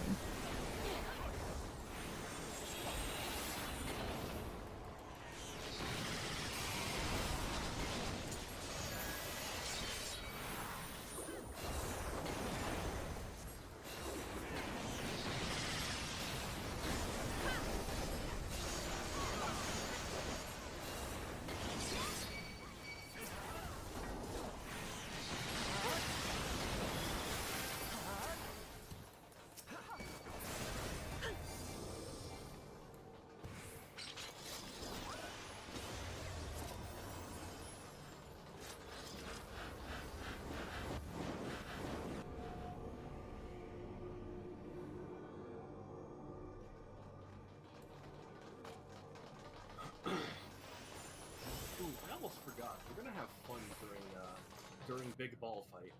I will not elaborate. RuneScape.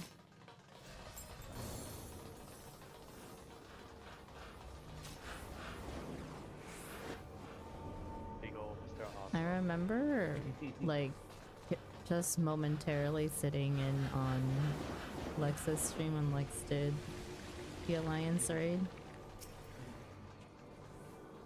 I don't know what you guys told him, but he was like, I need to interrupt Ball, and that was all he could focus on the whole entire time.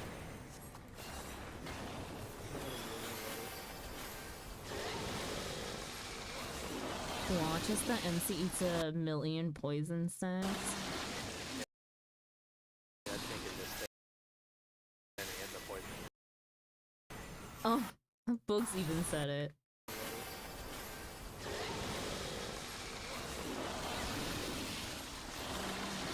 Yeah, I think it just standing in the poison.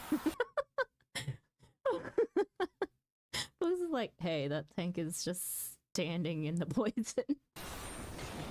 Healers adjust. Which one? Not our thing. Piff Path or Siren? Crown Lamb, by the way. Poor healer. Wait, what the heck? They have a crown. It's not a battle crown, right?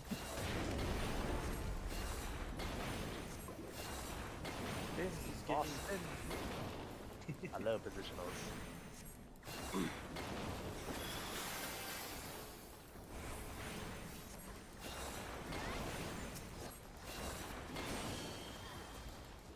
Oh, there you go. They knew what they were Mike doing. is telling me to jump in the air with my insect blade, but I'm not playing that game.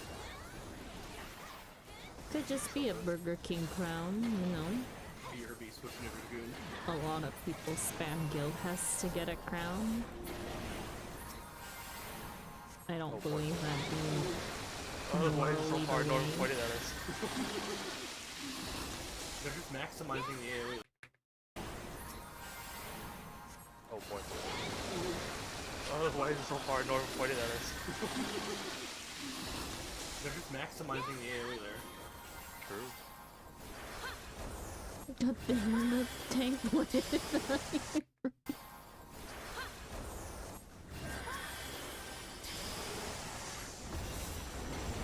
Just be glad that bleeds don't really, like, do much right now.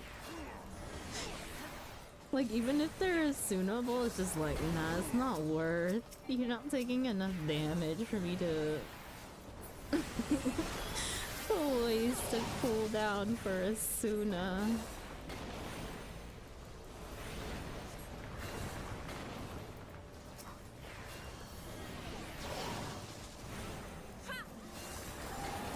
So mad. Sometimes I do think that I was chillin'.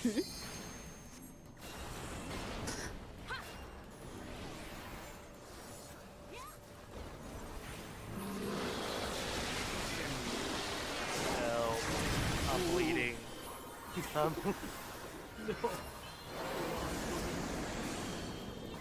The healers just let me die. The healers just I'm bleeding. Okay, but why was Boogs taking so much damage compared to everyone else?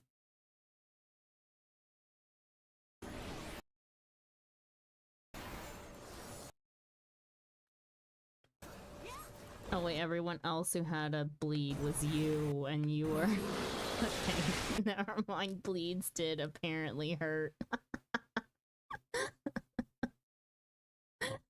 My bad.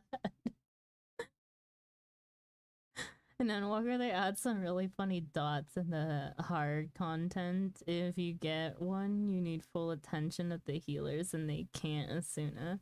If you get multiple, you're as good as dead. Bleed, not Millie have raw intuition. Help. I'm bleeding. No.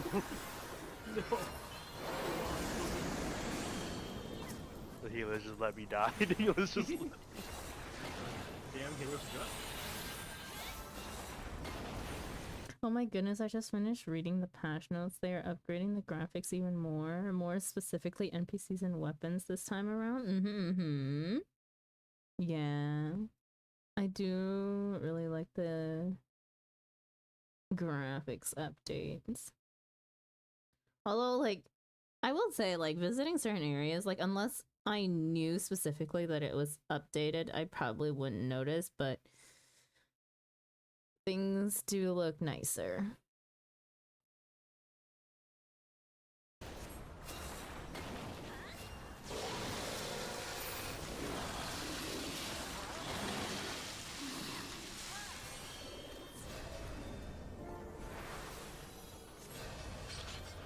I did say I'd find a way. True. That's what I get for doing mechanics. I'm never doing them ever again. I don't have to post it again. You know mechanics of the cars. You must notice I just let the way right. graphics during cutscenes when the camera zooms in. Better on than me someone. dying. Parse over everything. Yeah, maybe. I don't know. Most of the time, I'm just busy staring at how interesting a cutscene is with me as a Lala.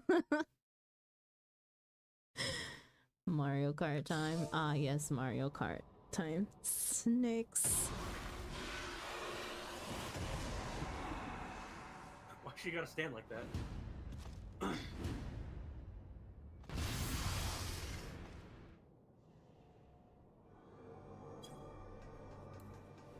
They waited.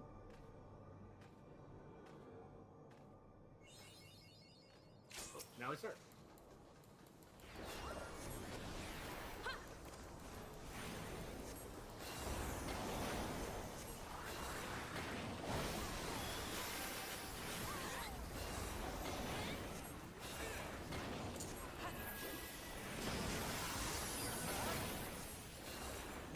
I have to try to put the thing in that chat. Actually, no. Okay, did you pull me 2 steps? Like, hello?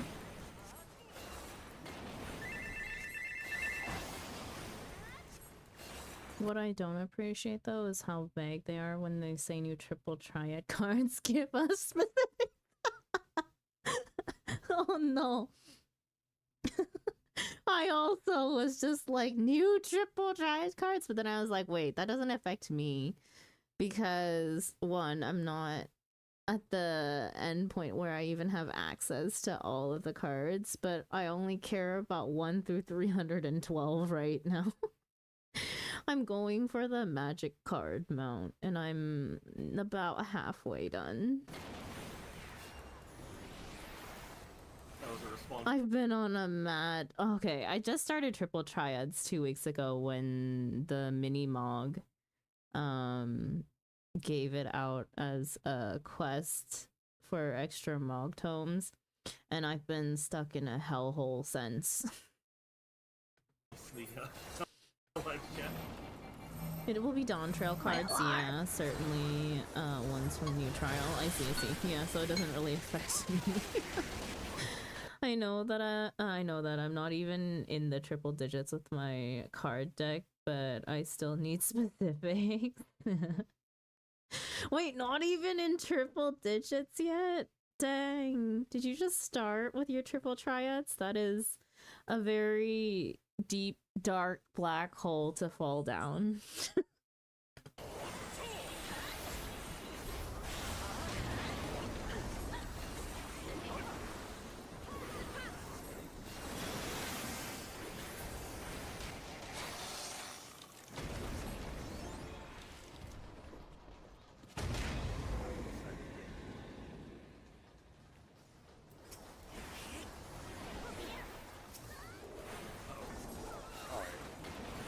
Okay now. I've been playing since November. I recently started Stormblood. Oh, nice.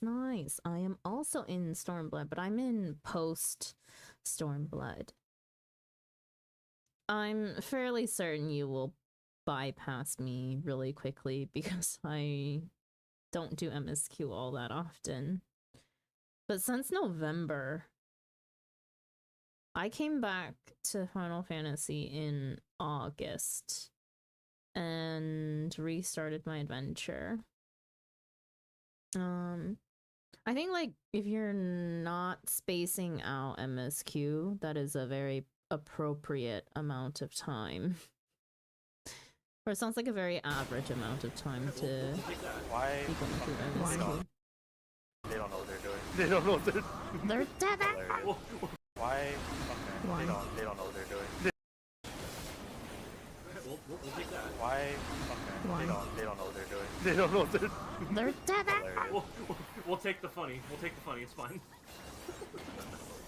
The auto take is chasing the auto take. Oh my god! Oh my god.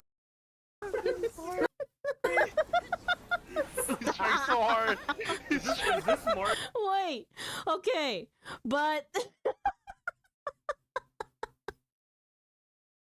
okay, Millie, it was not the Dark Knight that was the issue here. It was the other warrior. Mario Kart stats? What's going on?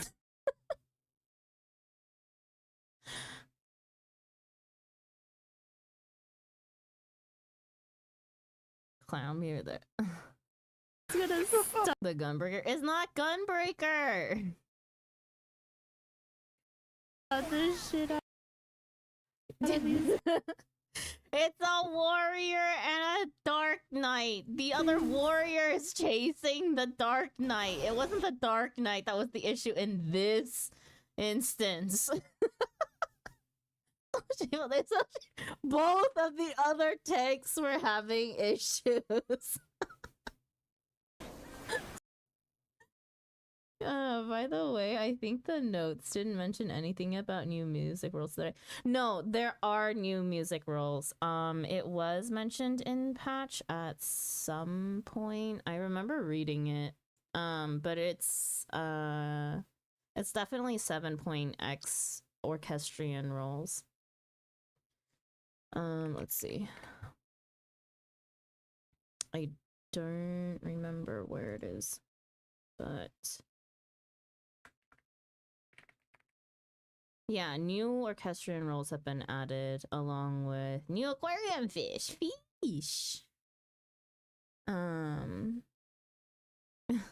They also stole the mob Millie was supposed to grab, so Millie had to take Group B's mob instead.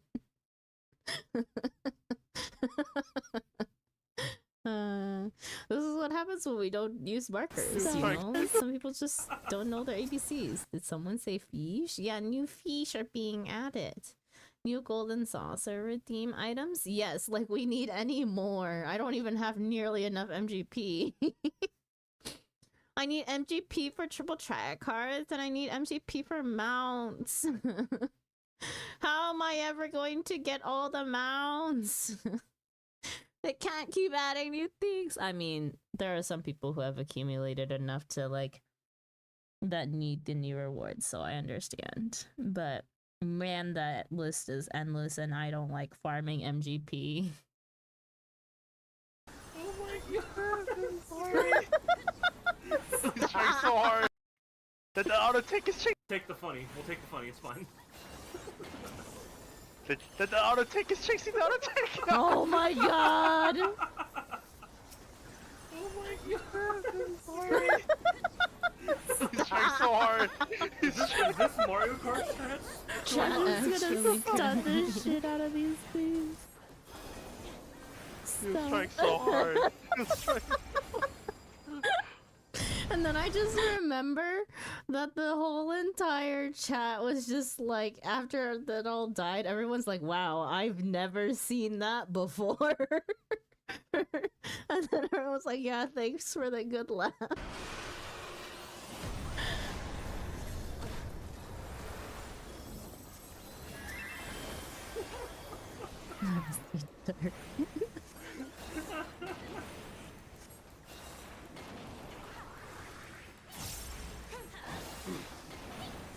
To be honest with you, I've never seen someone do that, and I love that so much. First time for everything. Yeah. I've been playing this since day one of this release, and I've never seen someone Mario Kart. Hello. Hello. Hello. How you doing?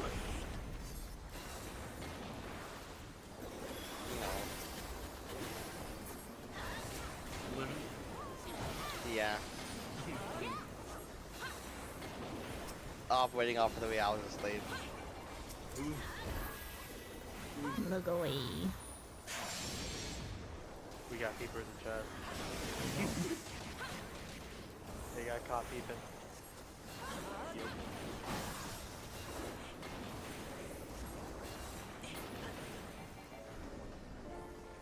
So, opinions on the raid so far? Okay. Are you falling asleep yet? Maybe. Did I tell you Lord Harp will put you to sleep? Had to rescue bugs earlier. You Bugs did didn't want to be rescued. Yeah. You were surprised. I have a teleport man. move. I have a teleport move. Listen. The hero is still concerned about your well-being. Bugs, you should have arm's length. I should have, honestly. You should have. You absolutely should have. If you Just didn't arm's want to length be on rescued, cooldown. you gotta arms. Are you See, part of sick? the fight Ew, is- non-normally. Yeah. Fuck off. Ew. You look cold. What? I said, are you sick? I got Yes. some. Oh, nice. Seeing a doctor this Wednesday. Nice. The minion! Yeah, the minion always drops. Damn it! Wait, does it not I'm tell pretty you what sure you I- rolled on I top only of the got minion, item like, 2 months anymore? ago. Or is that a Been setting rolling that you have to on it for turn on? Are you sure? I don't have the orchestration rules of that fight. Sandra, wait, what? Oh. That one's pretty uncommon. What was that it didn't show up? Okay, Oh, there we go. cutscene. Do you want me to read it to you guys, or...? Yes. Okay. Elle, we're on Marlboro. Bugger me, I expected danger, but not a hell-spawned bleeding nightmare made flesh like that. Didn't stop you and your mates, though, did it? That's some crew you've got there, and no mistake. What the fuck? On my way. You think we were gonna queue on Kraken? That we'd be sitting here for hours? Why did we do this on Marlboro? Because... Okay, maybe not hours, but like 30 minutes, but that's still bad. Good question. Right then, let's have a look I think I was inside just that dirty gray chilling coffer type thing. On Marlboro. Somehow and tells I me it's just filled told to the everyone brim to with come green tea. here. I think I went to visit Bugs' house again or something.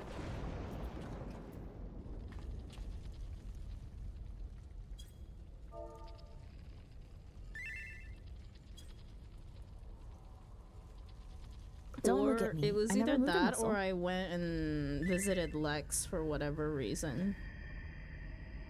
Because they both live on Marlboro. There'd be no reason otherwise for me to go over there. If I'm on Bryn, I would have been probably trying to visit Cav.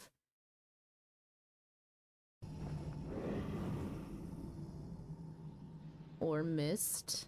What in the seven hells is that bastard doing? There's only like a few servers that I go to.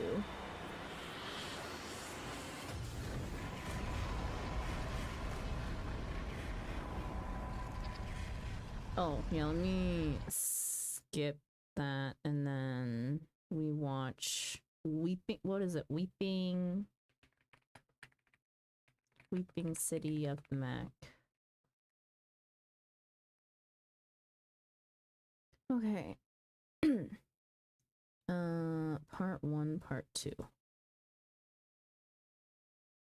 Part 1. This is the new 24-man raid made available by patch 3.3 Revenge of the Horde. To keep this guide easily digestible, I've broken it up into 2 parts. This guide will cover the first 2 boss encounters in the Weeping City. If you're looking for the last 2, click here. My name is Miztech and I'll be your raid guide. The first boss is Arachne Eve. Dark Spider Oh lord, New Alliance raid? Yeah, this was made back in... This was made 8 years ago. is a tank buster that hits for a fair amount of damage, so tanks and healers be ready. Silken Spray is a large tail swipe that should be avoided as necessary. Oh my god, do you see this name? Hairy Thesticle. How did they get away with that one? Throughout the encounter, players will be marked with these orange targets and eventually drop down puddles of sticky web. Standing in these puddles does mild damage over time and roots you in place. It's recommended that players drop these puddles off near the outer edges of the arena. FFXIV will burrow into the ground and begin casting a growing AoE ring. Avoid this as necessary. Immediately after, you'll notice the pulsing proximity marker. Move away from this to avoid excess damage. Eve will drop back down in this area and you can resume your attacks. Players marked with these yellow AoE markers will bind themselves and anyone caught in their circles with these tethers. Unaffected players need to run through these tethers to free each player. Anytime you see this giant eye and she's casting Frond Afeared, players need to turn their characters away. Getting hit by this cast will The way that player dodged it was strange. apply hysteria on Too much extra the movement. player. Okay, sometimes you just you don't know where they're going, right? And then they backtrack. Periodically, So- she will separate the arena into two platforms. What was it? Initially, I don't think markers will see. bind. Yeah. Notice the pulsing proximity marker. Move away from this to avoid excess damage. Where Eve is will it? drop back down in this area and you can resume your attacks. Players Look, so this player is moving forward, right? So then this person decides I'm gonna move back. marked with these yellow And AoE then this person also started moving back. So then now markers they have to run sideways. will bind themselves and any It only made sense. It happens all the time. anyone caught in their People just follow you with the AoE instead. You're just circles like, get out of my way. I meant with the rings that expand outward. Oh. Avoid this as necessary. Immediately after, you'll notice the pulsing think it proximity was- marker AoE ring. Avoid think it was FFXIV extra will burrow movement, into the though. ground and begin casting a growing AoE ring. Avoid this They were as closer necessary. to the back, so they went back. And then they went Immediately forward. after, you'll notice the pulsing proximity marker. Move away from this to avoid excess damage. Honestly, it's just once I hit a button and I'm moving in one direction, I just keep going that way. Eve will drop back down in Second guessing yourself is when I end up in an AoE. this area and They could have moved forward, but okay, but back was closer. But also that split, like I said, split second decision making. you can resume your attacks. Players marked with these yellow I AoE probably markers would've will done the bind same thing, themselves though. Second guessing would have been worse. and anyone caught in their circles You just gotta with commit. these tethers. Unaffected players need to run through these tethers to free each player. But true, it's if you didn't know, you just move whatever direction you're closest towards most likely. Anytime you see this giant eye and she's casting Frond Afeared, players need to turn their characters away. Getting hit by this cast will apply hysteria on the player. I love how we turn character away, but also turn camera Periodically, away. she will separate the I sometimes just do the opposite. I turn my camera and then forget to arena turn my into two character. platforms. Initially, all three groups will be pulled into the web above the arena, where they'll have to deal with orbs that slowly make their way to the boss. Which is why I took myself off legacy movement. Or I gave myself legacy. Wait. Yeah, I gave myself legacy movement because of that. So If I these could turn around by pressing backwards orbs reach the boss, she'll gain a damage up stack. instead of walking backwards. The boss is continuously casting Implosion during this time, doing AoE damage. The more orbs she eats, the harder this AoE will hit. You'll notice the webbing has sticky yellow areas that cause damage over time to players. Legacy movement for the win. Yeah, I'm used to being a controller player. It's surprising that I don't play this game on controller. Avoid these as you run around popping the balls. In this phase, adds will spawn that should be picked up by the tanks and destroyed. When the spider ad dies, it will corrode through the webbing, allowing players to jump down. Have one group jump down while everyone else continues popping balls and killing ads up top. Under the web, there are 3 keyknots that must be destroyed before the groups are reunited. There are also more ads and AoEs to deal with. Destroy the keyknots as fast as possible and then kill the ads. Random players may also be targeted by these webs and will eventually be pulled back up. Once all 3 keyknots are destroyed, the web will break and the fight will continue. Shadow Burst is a raid stack mechanic. Collapse onto the affected player to share damage as necessary. Anytime the boss submerges and begins sucking in players to the center of the room, players should run and stand in the sticky web to avoid being sucked into the center. Any player in or near the center will take insane damage when the boss returns and will probably die. die. As such, taking the orange markers to the outer edges of the arena and forcing the sticky puddles to drop on the edge will help players avoid excess damage. At this point, you've seen every mechanic she'll throw at you, so it's just a matter of handling everything as it comes.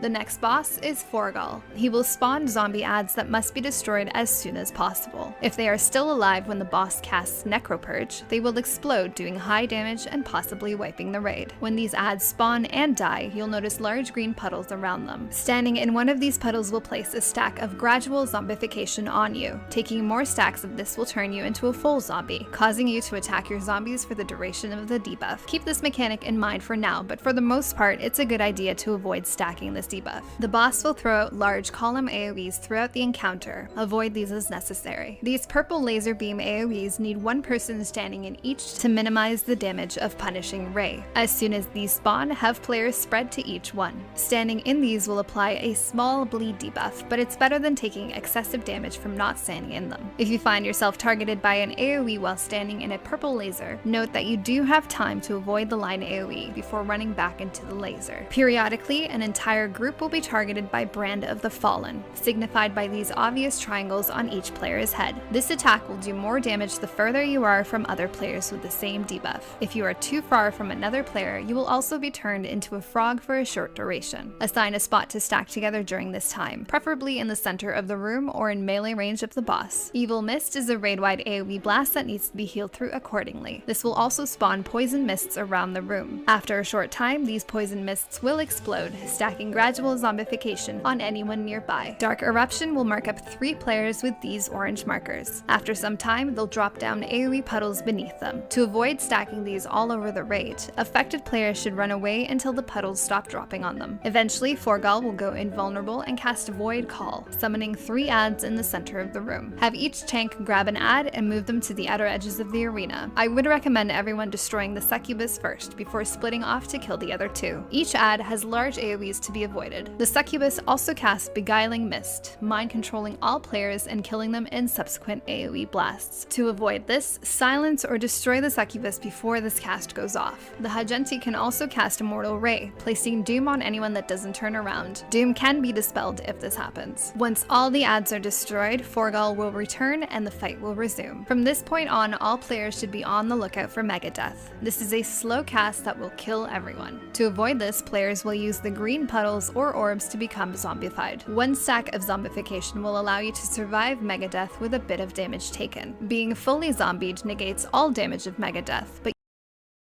the band? What? You are then a zombie attacking everyone. Ideally, players should take 1 stack to survive, and have healers heal through the rest of the damage. Healers need to also be on the lookout for Mega Death. Hellwind. This cast will reduce everyone to extreme lows but not actually kill them. This is usually cast before a wombo combo of abilities, so healers need to expect to fully heal everyone back up after each Hellwind. At this point, the mechanics will repeat. Stand in lasers when they spawn around the room. Stand in green puddles or orbs to apply a zombification stack to yourself when you cast Mega Death. Their party list feels like it's even closer to the center than mine. Top everyone off after Hellwind. Rinse and repeat until the boss is down. That's it for part 1 of the Weeping City of Mach guide. If you have any questions or comments, please let me know. If you're looking for more, be sure to watch part 2. Till next time. Okay, I did not pay attention to the time. I do need to go to bed because I have work tomorrow. I think what I'll do is I may just rewatch this next time when we do VoD reviews, and then watch part 2 and then watch the actual VoD. But I do need to head out and we'll raid somebody if we can. Considering everyone else is probably going over patch notes in Final Fantasy category, let me see what our friends are up to today.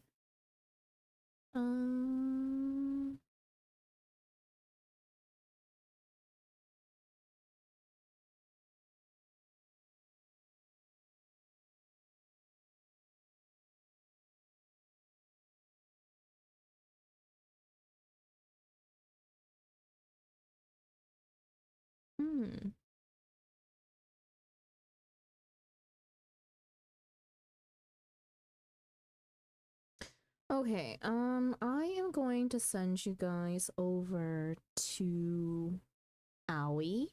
Aoi is currently doing Nami Noms. They're bento prepping for 3 days. Please tell me she's not done cooking already.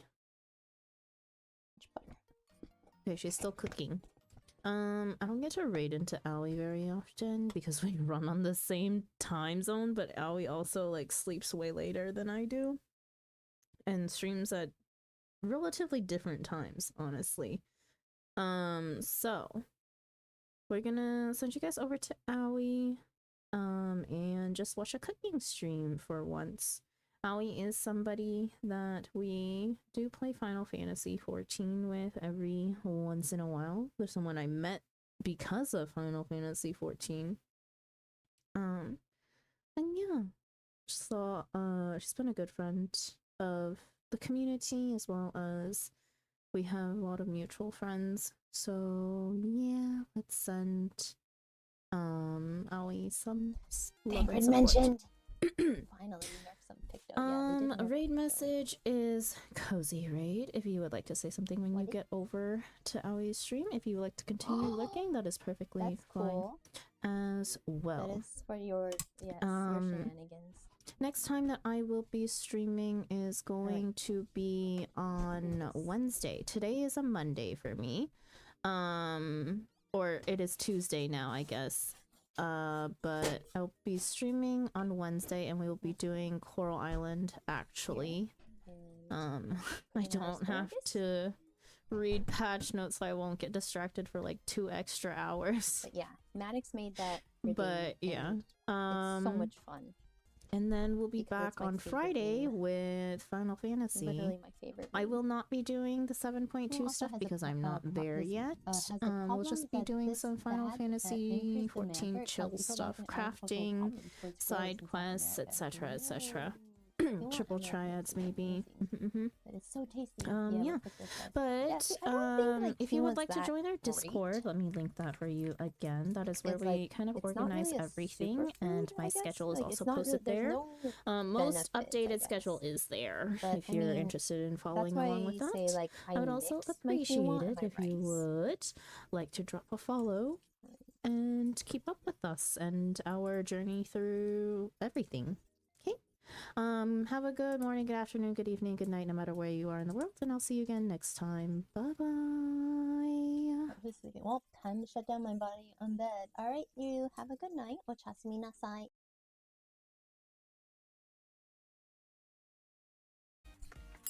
Whoa! Hello, Sandra.